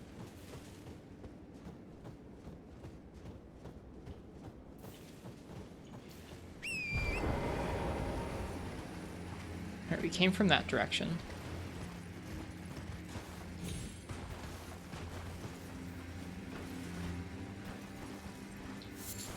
Hello, Civ. I hope you're doing well tonight. You found things, but it was not as full as Limgrave was? Yeah, I mean, it's hard to compare to Limgrave. Limgrave is like one of the smallest areas, and it's got so much crammed into it. That's something that's been interesting, is you can even just look at the map, and you can kind of see the density shift from being super dense in Limgrave to being a little more spread out in Caelid, to being really spread out in Lernia because it's so big, back to being a little more dense in Gelmir and a little more spread out in Altus. It's interesting seeing this area and what it's like.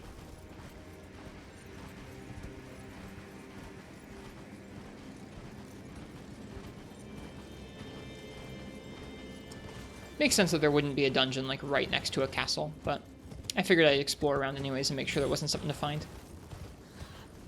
Oh no. I hate these things.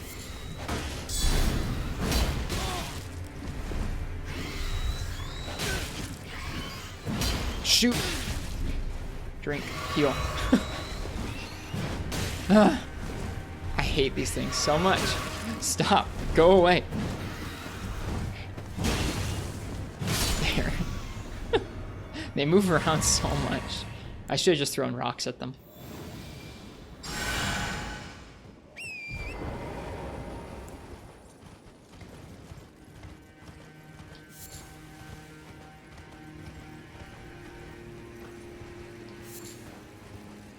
Okay. Aha! There was an item here. Well, we found one item by going around the whole castle. Which it won't let us pick up. There we go. Somber Smithing Stone 8. Nice. Those are rare. Okay.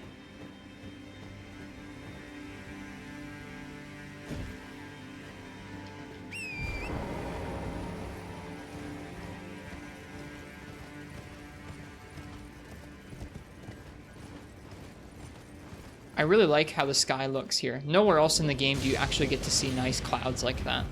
It's very refreshing. Okay. So there's thunder happening here because of these Fulgur Bloom. Is there anything else to find here, though? Probably not.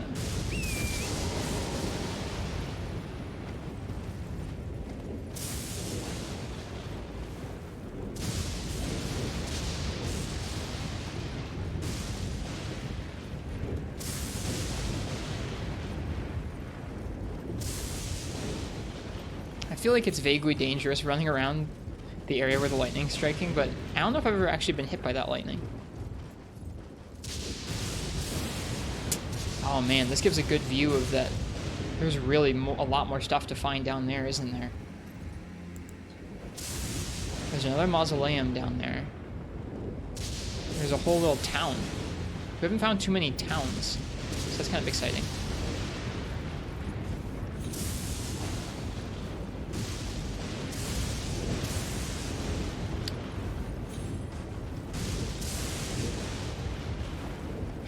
We almost fell off again.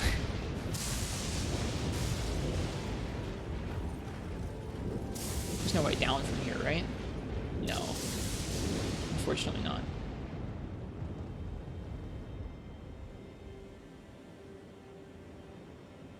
Cool. Okay, thinking back about where we've explored today, we've explored quite a bit. Right here, there was a statue. These statues point towards catacombs, or like little dungeons. And it was pointed like right here. We never found it. Let's go back that way and just explore around just a little bit, make sure we didn't miss anything. That's what we'll do for the last little bit here before we end.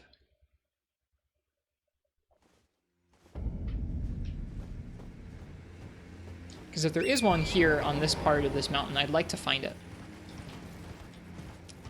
If I can find it, we'll go ahead and we'll do a catacomb. Ah! Not the Zamor Ruins. Anything but that. Let's go look at that statue again if we can.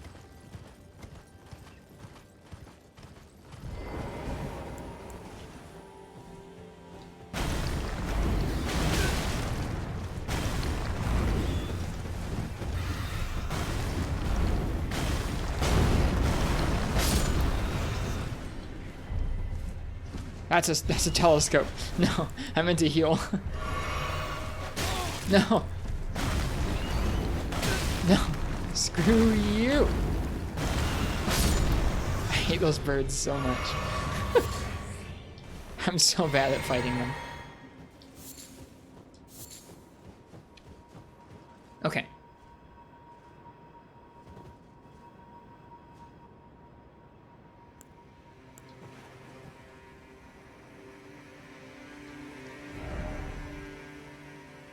It's probably pointing up to this ridge that we can't access.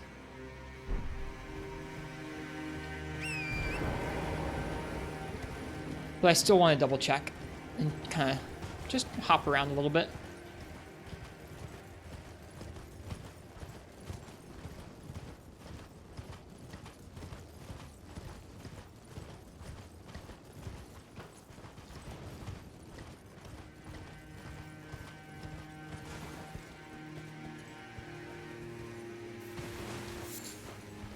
Ooh, very dark.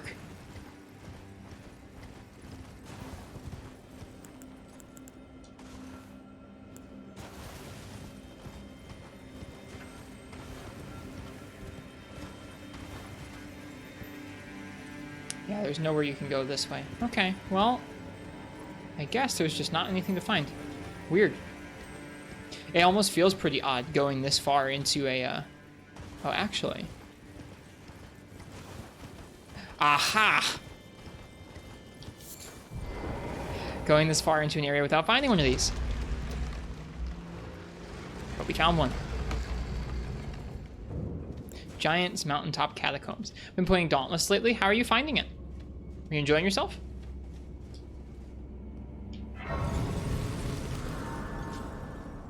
Hopefully it's a short one. We're fine. We can go a little over. We started pretty late tonight. Okay. I see imps. That's fine. Cheers, Fishy. Have a good rest of your night. Hi.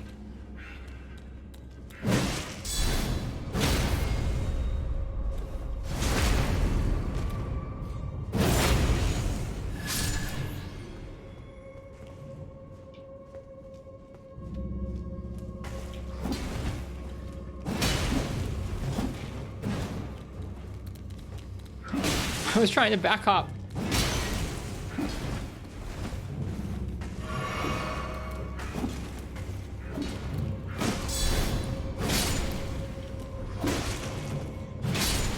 There.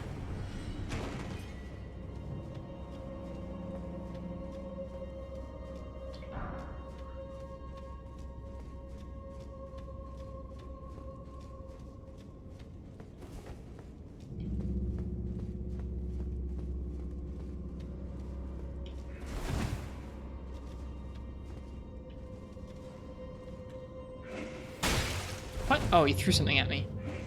I thought another one like came out of the woodwork and got me. There it is. I was gonna say there's gotta be another one, right? There always is.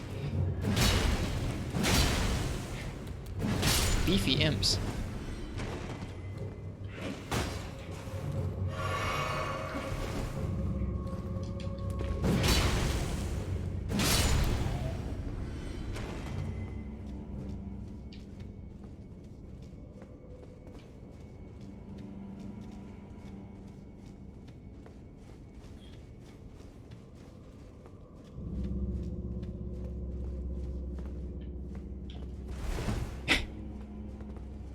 It's like our standard way of entering a room now.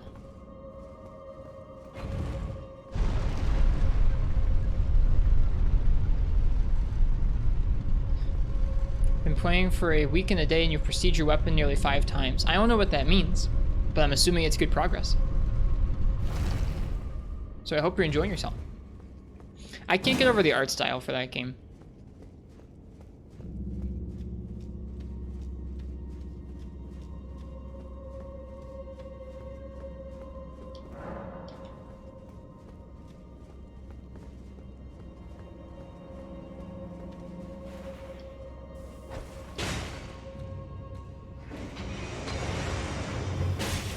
really? Come on.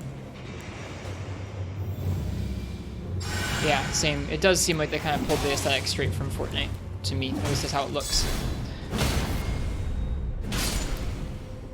If you were done with playing some of the Monster Hunter games that you wanted to play, it'd be something you could try out.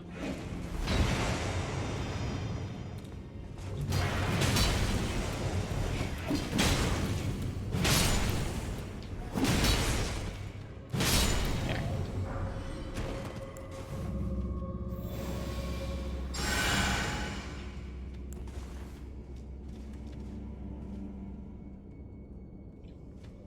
This one seems to be going pretty deep, doesn't it?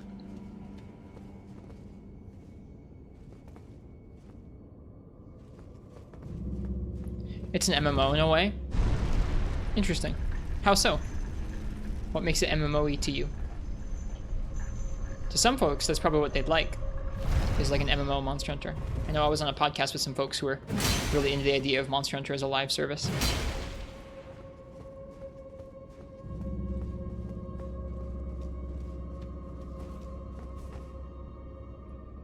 Alright, we have pots in here. Hello, pot.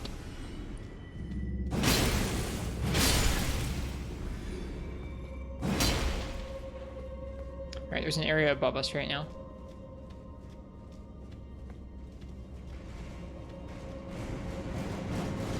Oh, hi. Can you even fit in here? He probably can. Maybe he can't? Ow.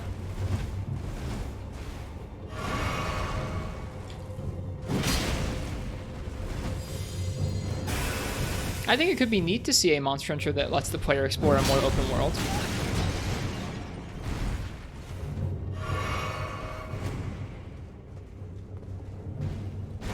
I think if it were me, I'd love if they would lean into a more, like, simulation aspect of it. Not in terms of, like, oh, the monster hunting is so realistic. When I say simulation aspect, I guess I just mean that, like, treat it like you're actually out in an environment having to worry about hunting different things for different sorts of supplies, for different sorts of things for you and your village. Rather than just, like in most Monster Hunter games, the reasoning for going out to hunt something is a quest description that's like, this thing is bothering something. It'd be nice if you could, like, actually see the parts that you were hunting and the monsters you were hunting actually go towards something. It's been too long since there was a trap on the floor like that. Hard to explain on mobile, but there's a mode you really like in Dauntless. Well, good, I'm glad. I don't know if I'll ever play it, but I'm glad it's there for folks who want.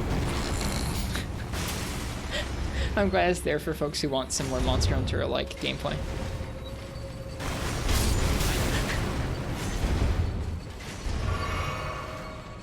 That pot getting toasted was pretty... Oh no.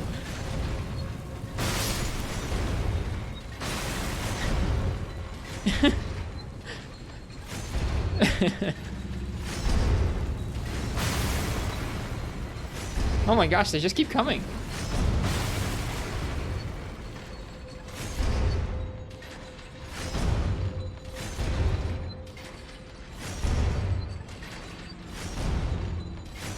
Basically Hunter's Road, interesting. It's like sort of a endless mode you can do for parts, yeah.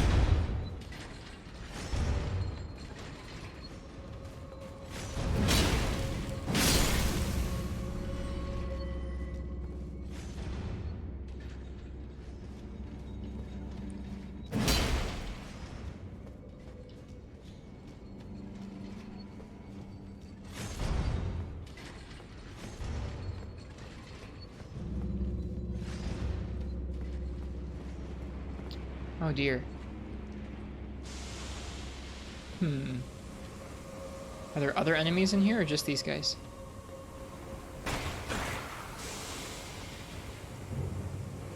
Looks like just these guys. I don't feel any need to kill those guys. I'm feeling like I'm a little low on our Crimson Flasks, so we can use Urgent Heal for healing.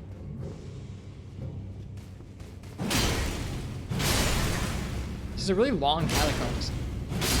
Like, if we die back here, it's gonna be really...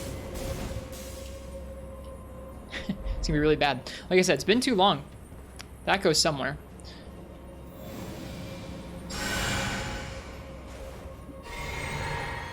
Run is several levels of increasingly difficult monsters, ending in a legendary monster with a much bigger moveset you can only find at the end of a run. And they happen for each element. That's cool. I've really enjoyed things like similar to that in Monster Hunter, like the expeditions in 3U and 4U. Hi, Rite Party, welcome. Yeah, it's cool. We just got this sword last stream.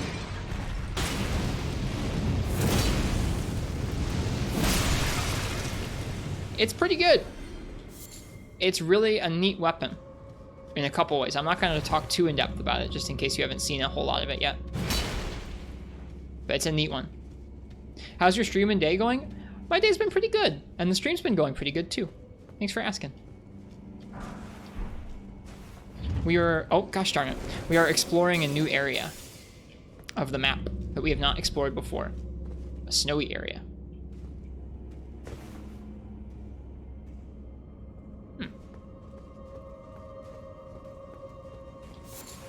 And we're just doing a nice long catacomb before bed. Okay. Seems like this catacombs layout is getting tricky. Generally try and keep yourself away from too many spoils. Me too. Okay, we haven't been here. This particular area we just dropped down into, we have not been to yet. So this is new.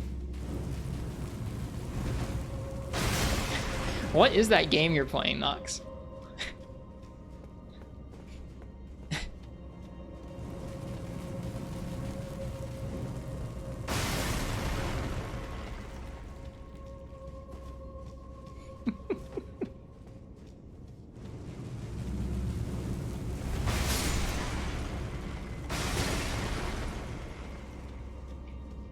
So we have a way to go up and we have an elevator that goes down. Let's go up before we go down. All right, I see that pressure plate in the floor. You're not getting me this time. It's actually a non-linear exploration focused RPG. Sounds like Harvest Moon. It does kind of, doesn't it? All right, there's an explosive pot over there, but it looks like there's just one in here.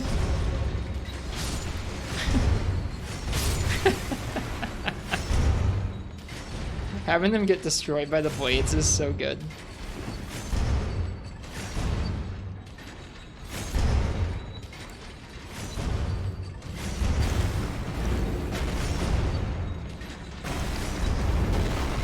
Incantation crosshair when?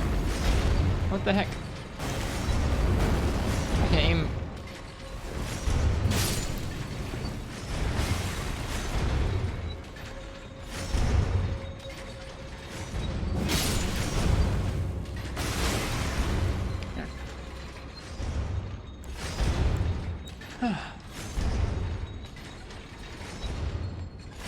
How was Rikard? That was a while ago for me. We did Rikard probably about a week ago, and it was not my favorite boss fight. I tried my best to do it without the weapon they give you, and I learned the first part of the fight pretty well without it, and then the second part of the fight really wasn't designed to be done with most other weapon types. So I got kind of frustrated and ended up using the weapon, but it was too easy once I started using the weapon, so I wasn't super happy about it. Chip is bad. Welcome. What's this game about? You explore around a big open world. You find very difficult bosses. You find cool weapons and cool armor. That's about it. You have lots of different ways to play the game too, which is neat. Oh goodness. You find lots of different grotesque enemies as well.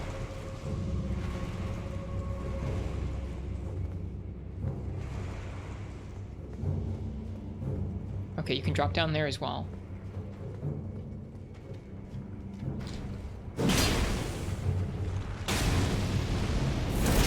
You missed it because laptop issues? No worries. I hope you can get those sorted in one way or another if you need to. I know it's definitely a pain. But yeah, it felt to me like, okay, so that fight has a required item to use. It's neat. The item that you use with Rikard lets you attack in a way that you don't normally get to attack in boss fights, which is fun and cool. But the boss didn't feel designed around it. in that, well, I guess it did and it didn't. In that the second phase, oh, we're back here again. Okay, got it. So the second phase didn't feel designed in a way where like you could do it with any other weapon, but when you used the weapon that they gave you for that phase, right, you could overpower him really easily. And so it was like, in order to experience the phase at all, you had to use the weapon that they gave you, but not too much, or else you'd overpower that second part of the phase and you'd miss some of the fight. It was a bummer. This game looks sick. It's a really good game, Chip is Bad. I hadn't played anything else from this developer, From Software, before. They made Dark Souls and Bloodborne and Sekiro. But I'm really enjoying myself. It reminds me a little bit of another series that I really like called Monster Hunter, which also has some kind of weighty combat. Oh, hello. Where when you press the button to swing... Why did these guys not attack me? That's so weird. When you press the button to swing your weapon, it takes some resources like your stamina, and it takes some time to actually swing.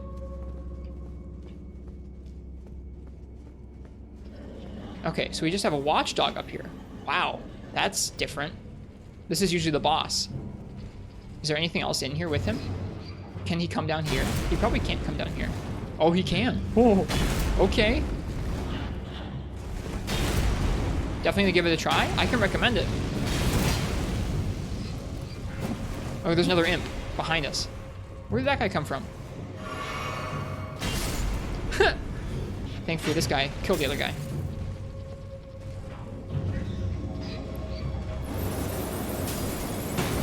Oh, I'm gonna get hit. Oh, no. I played that so wrong, and that's so deep in there. Oh, no. We have to run all the way back. I should have known better. I should have known better during that breath attack, knowing that it would track around to hit me if I was behind it. You have to do short attacks, or else it can turn around and get you. Bummer. All right, we have a long run back. Oh my goodness. We have a very long run back. Maybe it's not as long as I think, because now I've explored most of it. Oh, dang. Oh, dang. Oh, dang. Well, rip runes. That's too bad. I should have been a little bit more careful. I was trying to run, and they didn't want me to run.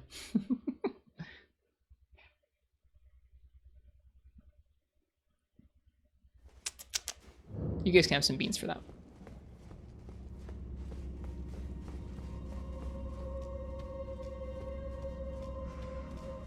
From what folks were telling us, fights like Rikard's, where you have kind of a gimmick that you use, or a particular mechanic that's unique to just that fight and only that fight in the game, is like a series staple, apparently. And this is like the one that's had the most actual gameplay of the whole series. So like, I give them props in that they're turning it more and more into an actual boss fight and not just something where you press a button with an item and the boss dies. But there was still too much you press a button with an item and the boss dies for me. The fight was heavily carried by the visuals, voiceover, and music, which is fine. It's okay if not every boss fight is only about enjoying things like that, or enjoying like the challenge and stuff like that.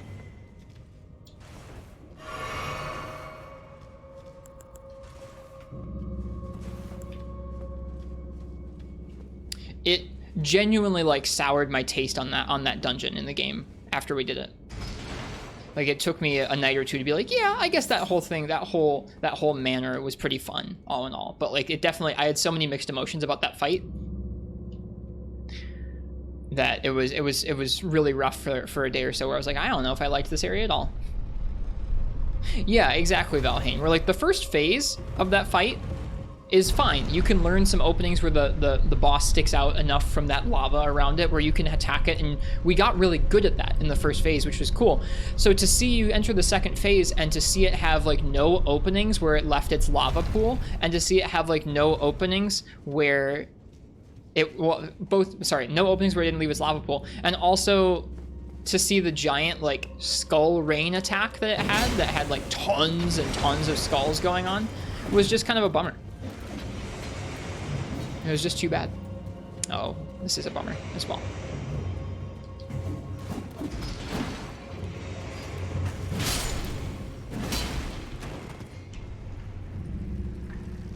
Seeing the damage those imps do to your characters making you dread this dungeon, you don't level Vigor on your stream character, like at all? Or just not often?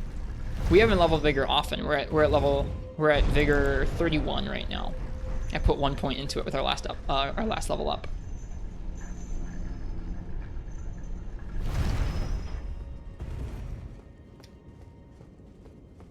How have you been finding the mountaintop area so far? Oh, hi, Valheim. Welcome, welcome. I don't even know if I said hi to you, even though I acknowledged your message a minute ago. How have I been enjoying the area? It's cool.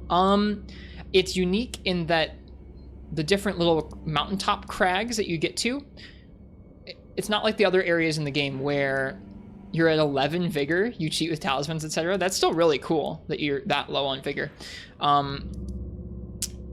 In most other areas of the game, like let's say you walk into Caelid, you can kind of like see the castle all the way down here, and you can kind of rush there. You can run through some encampments, get there because you can see the general direction. This is neat in that up here, I can see there's like a castle right in the middle of the screen there where my cursor is, but I don't know how to get there quite yet. I can't just rush it to there. I have to kind of explore around the different mountaintop areas to find our way to different things, which is cool. I like that. It makes for a very different experience.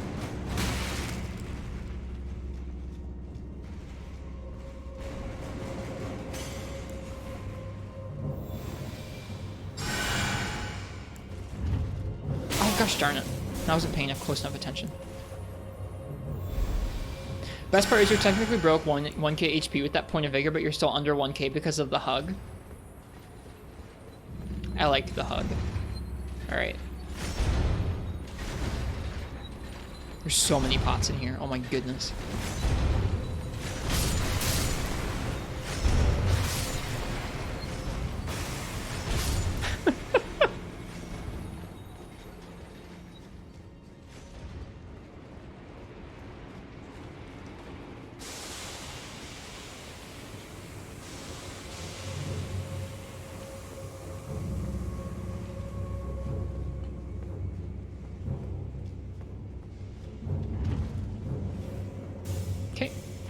Drop down here, drop down, and then we go this way, and we have to take the elevator down, and then we're back to where we were.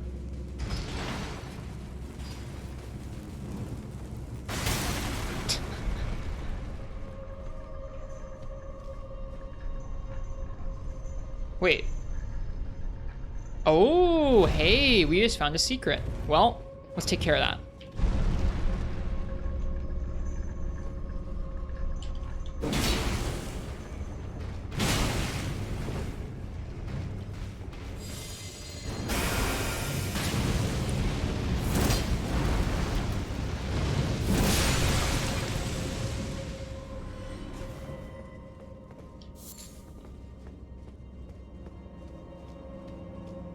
Oh, this isn't even a secret. This is the intended path.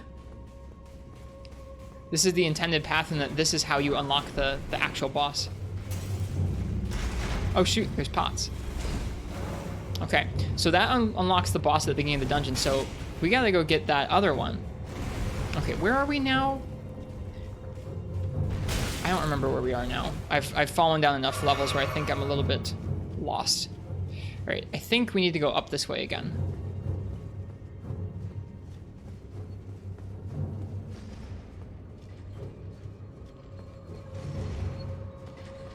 Nope.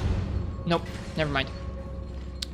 So there's two of this area with the drop down and the pot guy like this. And one of them is close to that watchdog burial guy, and the other one's not. This one's close to the watchdog burial guy. So we go this way, I think. I'm actually kind of lost now. Yeah, I'm actually kind of lost now. I think I'm going the right way.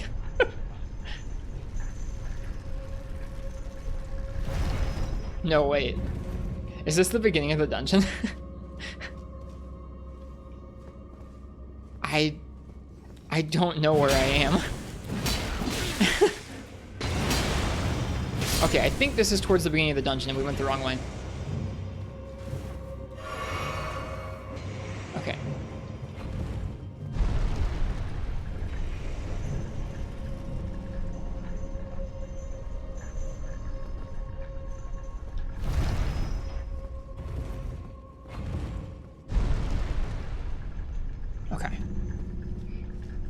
Yeah, I got turned around. Okay, so you run through here. Yeah, okay, I know where I am now. I know where I am now. His knowledge was too dangerous. We couldn't allow him to share it. The pot? Yeah.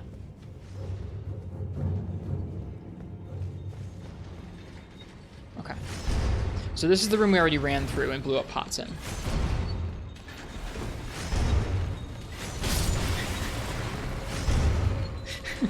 So good. Okay, so we already went through that room. Now we go up here. We're getting there. We're getting there. We were turned around by that secret find.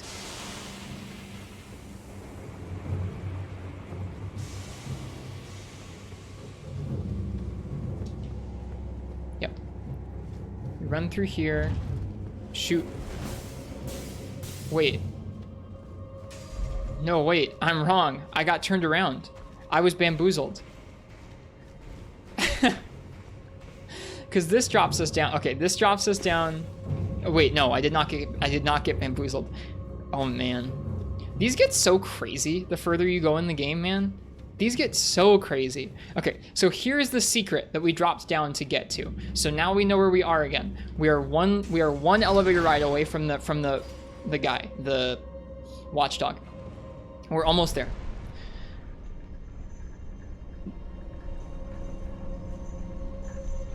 This one even isn't as bad as there was one in the sewers that was really, really bad in terms of it actively tried to screw you up in terms of making everything look as like convincing as possible that you'd already run through it. Like they even dropped enemies to make it look like you'd already been there and killed them, even though they weren't enemies you'd killed. It was really funky.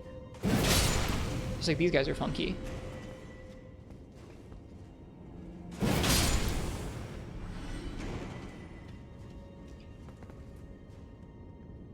There's one more in here.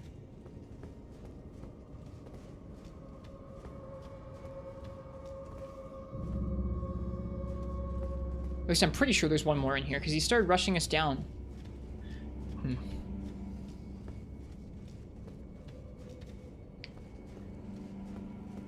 Have I done the real puzzle catacomb with a unique way of traversing it? I don't know. I couldn't tell you if I've done that one or not. Shoot. If we die to this imp, I'm gonna be really, really pissed. Oh, yes, I did do that one. The unique way of traversing it. Yep, I did do that one. You open something. Yeah, yeah. I did that one. Yeah, I've done that one, and I did the one in the sewers that had several levels to its ruse. All right, now we just need to not screw up fighting one of these guys, which we can do. We're fine at these guys. Oh, jeez.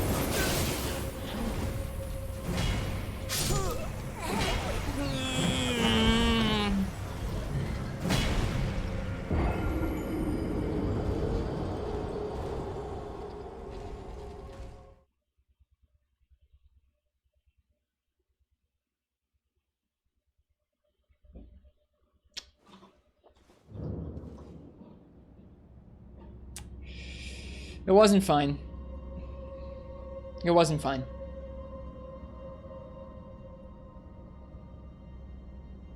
Don't ask me why this is my response to that. But there you go.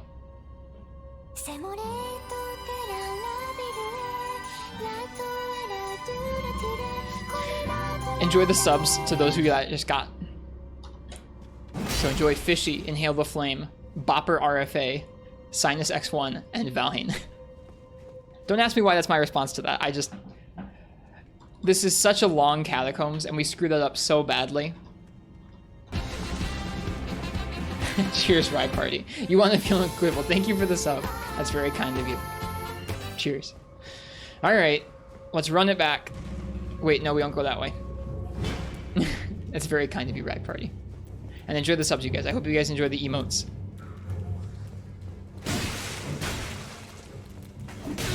Dang it. Just let me get through.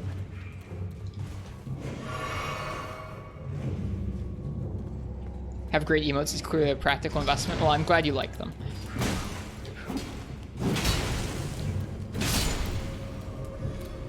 Why would it target the one through the wall?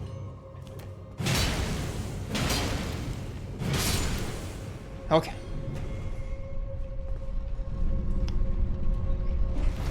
No, go away. Starts hurling the darts at us. I wish we hadn't screwed that up. Because now we have the boss door unlocked and everything, but I have to go kill that thing. That thing being so deep in the dungeon's gotta mean it's got like a talisman or an item or something with it, right? Or it could just be a ruse designed to make you avoid finding the actual lever. Because that lever was pretty hidden. I don't know. Oh no. Hi. Elevator fight! Pog! I think it's the only elevator fight we've had so far this game.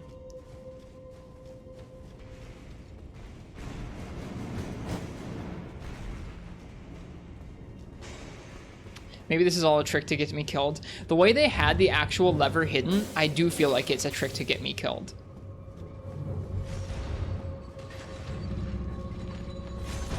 There has been a dungeon or two where we've had to kill an enemy and the enemy unlocks the door when it dies.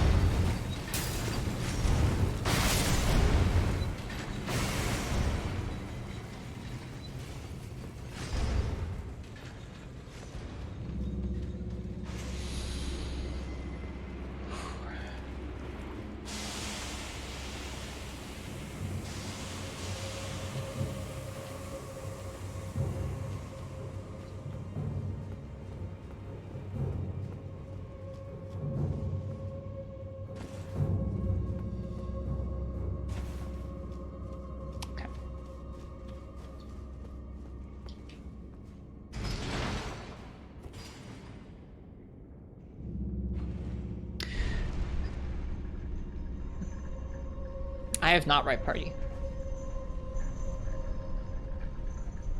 That sounds pretty mean.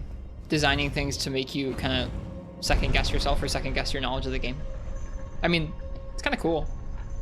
Especially if you played a lot of Dark Souls 1. Sounds like a neat way to mix it up. Alright, we're back. All we have to do is safely fight the guy. That's all we have to do. Yeah, it makes sense. You didn't ask me. Makes sense. Okay, so there's a guy up there.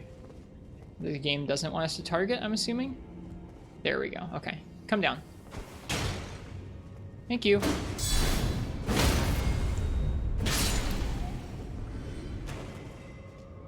Okay, got our heals. Got this guy.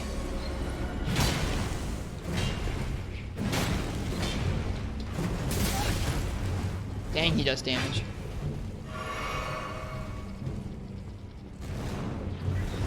Oh my gosh, that's so scary. Uh-oh. I picked a bad time to do that move. He barely raised up over us at all when he just did that.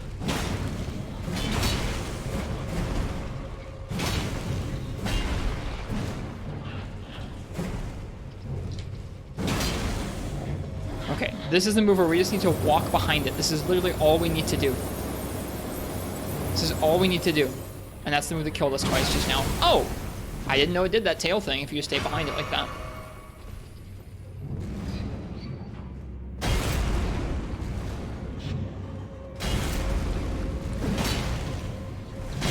Too early on that roll. I was a little bit freaked out by it getting caught on the ceiling. Damn. Being sloppy. Will that get to us? No. Yes? No. Alright. Give it a second. Ouch. Of course it chooses to do that right as I jump. This is not a good area for fighting this thing. I'm a little bit peeved about it.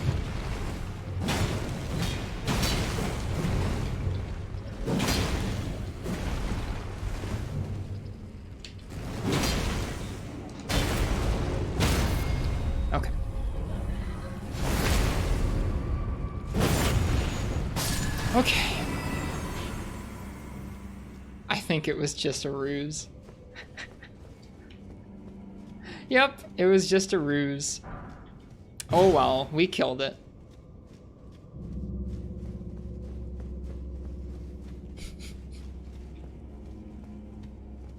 Nice flower though. That's okay. At least because, so this is the same elevator that has the secret, like drop down. Oh, you know what? You're supposed to see the secret on your way back from killing that thing and go, aha! And then you're supposed to go, aha! And you drop down here, you kill the pot guy, you go and you flick the lever this way, and then you drop back down, and you go right back up to the top, which is right here, and this takes you back to the beginning.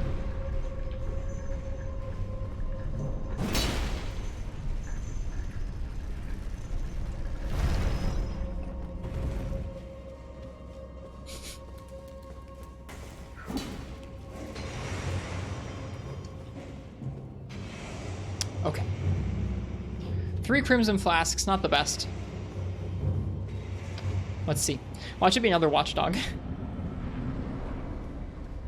It's an alterated true root, isn't it? My god. We fought one of these last night, I think. Oh my goodness. Well, we're in practice.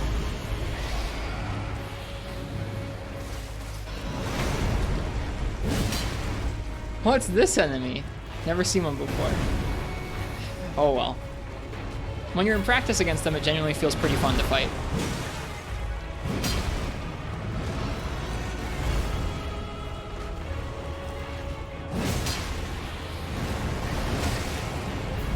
Ooh, damn. That's okay. That's fine. That doesn't matter. You can never escape nature. There's a chest back there, so it might be worthwhile.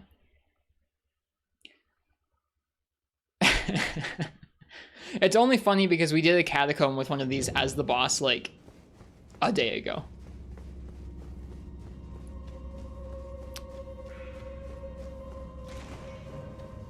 Oh wait, this is the wrong way. No, leave me alone.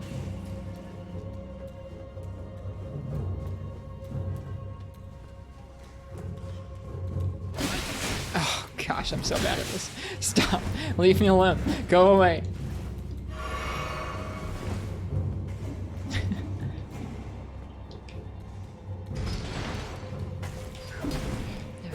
There aren't many bosses, Rock Spider, that are a problem. That one specifically doesn't really get any new moves. The one you just saw pop up in that room, the big root. There's like two, I would say out of all the bosses that get reused, most of them will have variations where they'll have a different type of damage, or they'll have different moves, or a new arena, or like there'll be 2 of them. There'll be different variations on it. Usually just different moves. But this one in specific doesn't really get different moves. It's basically the same every time you fight it. So it's a little bit, I don't know. It's not even like it's a bad fight. So I don't really mind it because it's fine. It's well telegraphed once you learn it. The first few times you find it, you're in a room much smaller than this one that we're about to go into, so it's tough to learn it because it's not a super, like, I would say the telegraphs are there once you learn them, but like the design isn't great for learning the telegraphs, where like when you're first seeing this thing, you're like, which end is up on this guy, right? Like what's its head, what's its butt, like what are its arms? It's kind of hard to see. So in a tiny room, it's kind of hard to tell what the moves are. Oh, I missed.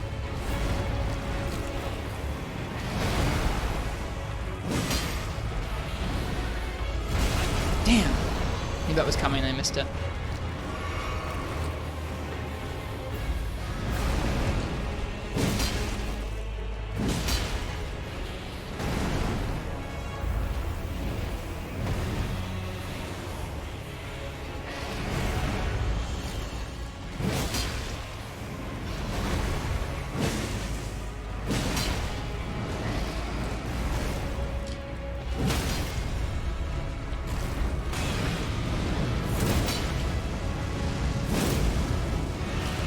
Weapon art is insane. Was I out of stamina? I might have been.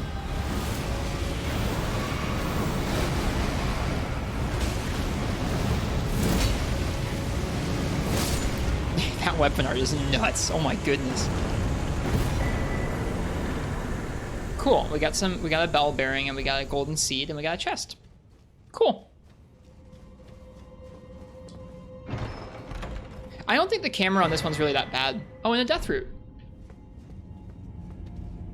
It's probably weak to fire also, yeah.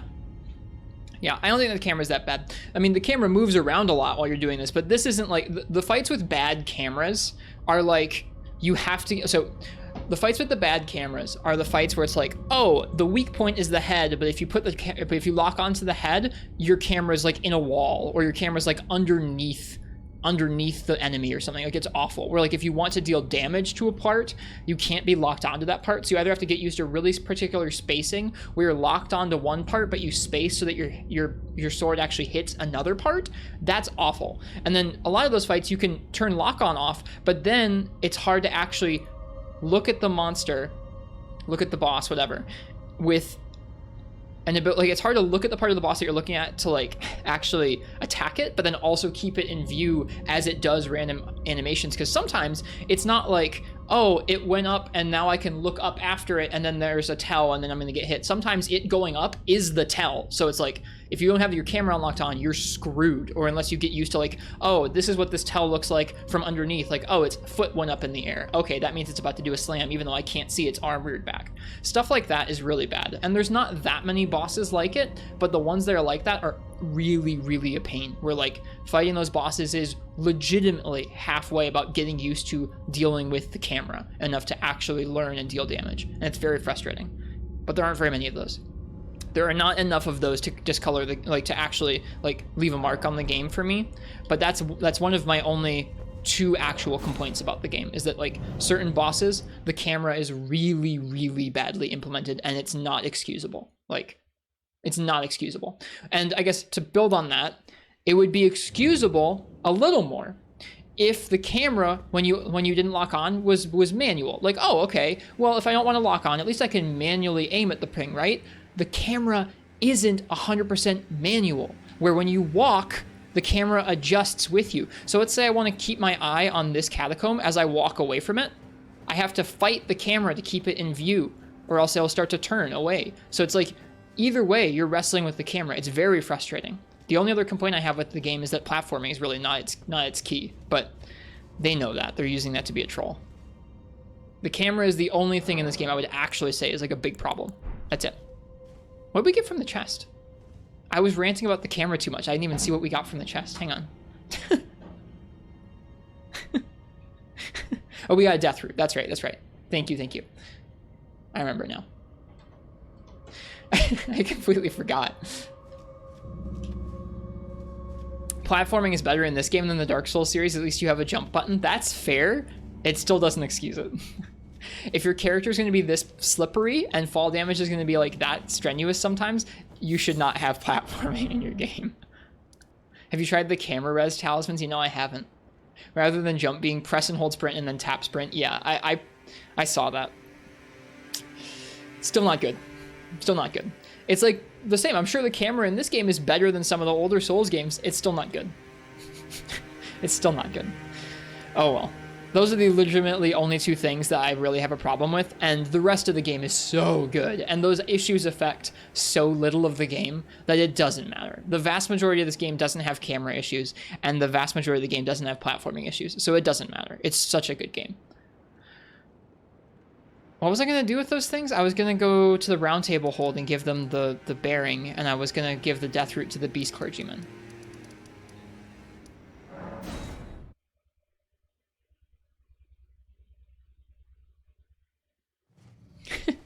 Sorry, I got caught up in my own rant there. Because the camera in that one is like, the camera for a freaking ulcerated tree root, like it moves around a lot, so it might be kind of like dizzying, but it's not bad. It's not like the dragons. Again.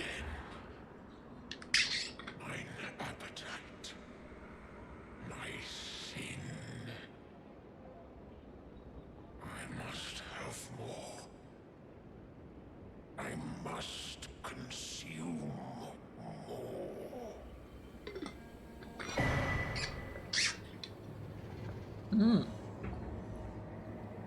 So we got the beast claw that goes out in 360 degrees, and we got a beast claw great hammer. That's kind of cool.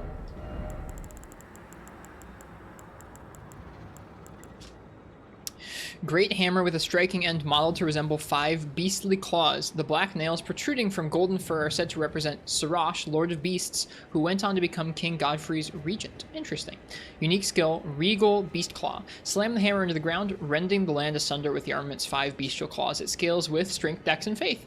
That could be a really good great hammer for us. If we needed it... Oh, it's small. Most of these are pretty big. This one's very small. That could be a really good one for us if we need strike damage from something. This looks like a Tigrex weapon. If we need strike damage for something, this could be a really good option. That's cool. Oh, that's sick.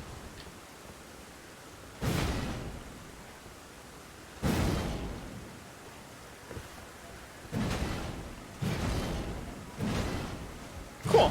I'll definitely consider upgrading this up. Bad affinity, though? What do you mean by bad affinity? Well, I mean, it's unupgraded. Oh, from Tigrex.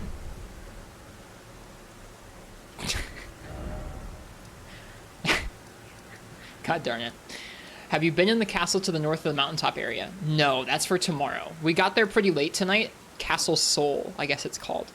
We got there pretty late tonight, and I'm going to do that tomorrow on stream, and I'm really looking forward to it. Because we had a, well, tomorrow, I guess later, much later today. You mean Monday? No, it's Friday. I stream on Saturdays.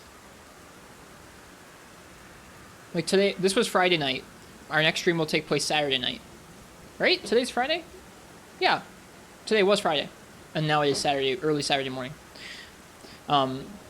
I'm really excited about this because we already noticed that in our inventory, we have 2 rolled medallions. We've been carrying around this half of the rolled medallion for most of the game at this point. And we were told in order to find the other half, we'd have to go up the list of rolled, which to me didn't make any sense. It was like, if I need this to activate the list of rolled, how am I going to go up the list of rolled to get the other half?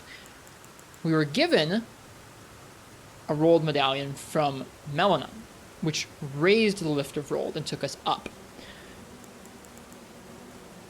I believe a voice told us, the Ash, the spirit that told us where to go to get the other half of the rolled medallion, told us to go to Castle Soul for the other half, and I'm assuming that that will take us down, and apparently is going to take us to the land of Michaela's Halig Tree, and I want to see what that's like.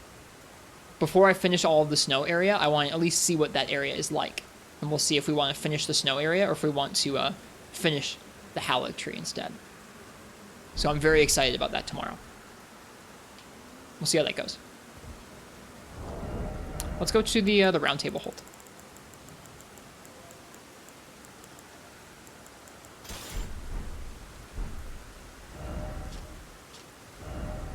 Oops.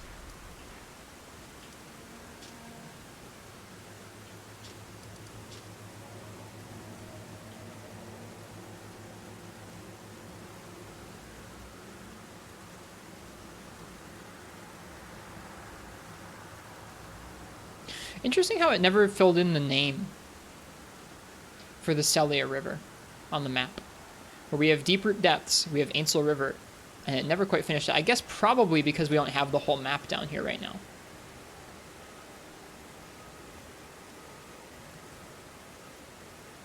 Yeah, there's that other area over here we haven't been to yet. So we're not done down there. Just kind of wild. Interesting. All right, to the round table.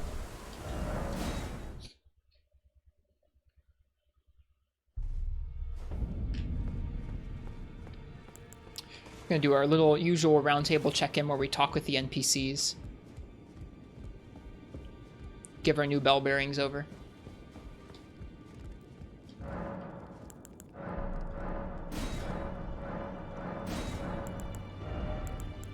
One, two, three, 4, 5, 6. We can now purchase endlessly smithing stones 1 through 6. That's great. And then we can purchase up to Glowvort 6 as well. Hey Baines, how you doing? How have you been? I don't know about God Gamer. On Elden Ring, we've been playing this for about a month now. I really like it. We're about to sign off for tonight's stream, but we've been exploring. If you know, if you've played this game, we've been exploring the a snowy mountaintop area tonight for the first time. We're just checking in with some NPCs at a hub before we sign off. Okay, he has nothing to say about that. Wild. Just woke up and been playing some GU lately with Prowler only. That's cool. When we play through GU, I'm looking forward to learning to play Prowler. I never learned, even though Generations was my first game. First Monster Hunter game. Anything new going on here? It doesn't look like it. This place is so empty now.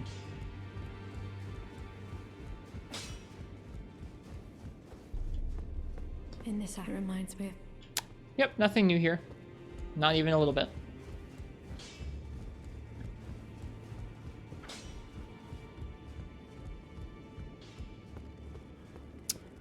Okay.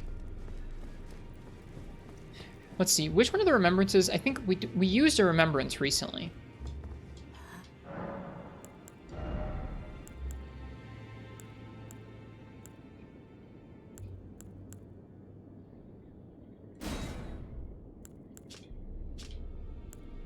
We can wield both of these, Death Lightning and Forest Axe's Lightning Spear. So we could get those. I don't know if they're any good.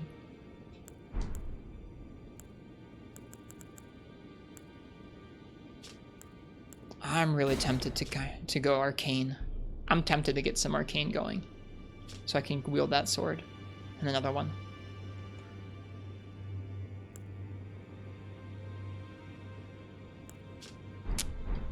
That's okay.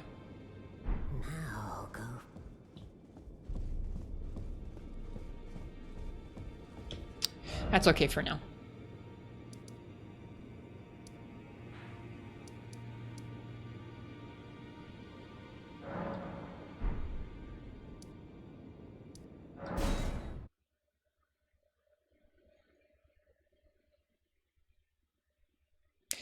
If you need it in time, we can give you some screenshots that might help you search for a great one. You got your first Goddess's Prowler yesterday. Neat.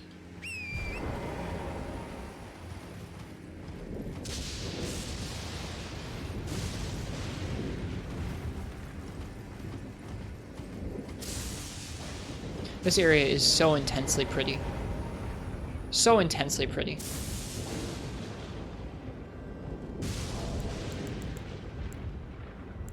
Still didn't finish this amazing game? Me neither. This is my first playthrough still. I'm signing off right now, so we're not going to go and do anything more in this area. Oh, yep, we've been going for like 4.5 hours tonight. It was a nice stream.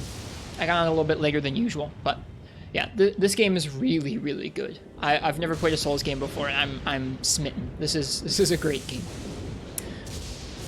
Well, I hope you guys enjoyed that stream. It was fun to explore some of this area that we're sitting in right now, and it's fun to have a castle lined up to explore tomorrow night. I'm very excited about that. Until then, if it was your first time here, I'm Ristretto, and I'm going to be playing the rest of this game for a good while to come still. We're taking our time going through things very slowly, trying to explore every inch of what we can and figure out all the different aspects of each environment as we pass through. So if that sounds up to your alley and you'd like to watch some more, feel free to leave a follow. You are welcome to go ahead and check out our Discord and our Twitter and our YouTube in the chat right there. The Discord and Twitter, we ping when we go live, which is more reliable than Twitch notifications, so if you don't want to miss anything, you can feel free and check those out. The Discord is a cozy spot to hang out and talk about Monster Hunter or Elden Ring or whatever else, really. It's just a nice spot, so if you need a cozy Discord, feel free and check it. And then the YouTube is nice because it has VODs that go up with chapter markers, so if you want to watch VODs and you want to be able to skip around, then that's your place. That's my plug. The last thing I'm going to do tonight is we're going to go ahead and find someone else who's streaming and give them a raid. Let's see if I have anybody on my follow list who's playing Elden Ring tonight. I do! Our buddy Fallison's playing Elden Ring. Hell yeah. We're going to raid Fallison here. I can't wait to say hi to him. I haven't gotten to talk with Fallon a bit. But yeah, thank you guys ever so much for joining me for another night of Elden Ring. I hope you guys enjoyed. Thank you guys for being here and hanging out with me. Fallison's already beaten the game. I'm not sure if they're on their same character, or like a new one, or I don't know what's going on. So I'm gonna go check their stream out and see what's what. Really good friend of mine, Fallison.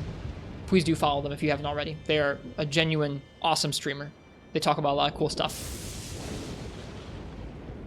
Enjoy your time over there. And until tomorrow, I will see you guys then. Hope you guys have a nice night or a good day, whatever time it is where you guys are. Happy hunting if you're playing Monster Hunter, and happy exploring or boss fighting or whatever it is you're doing if you're playing Elden Ring. And cheers. I'll see you guys next time. Good night. Good night, Iced Tea. Good night.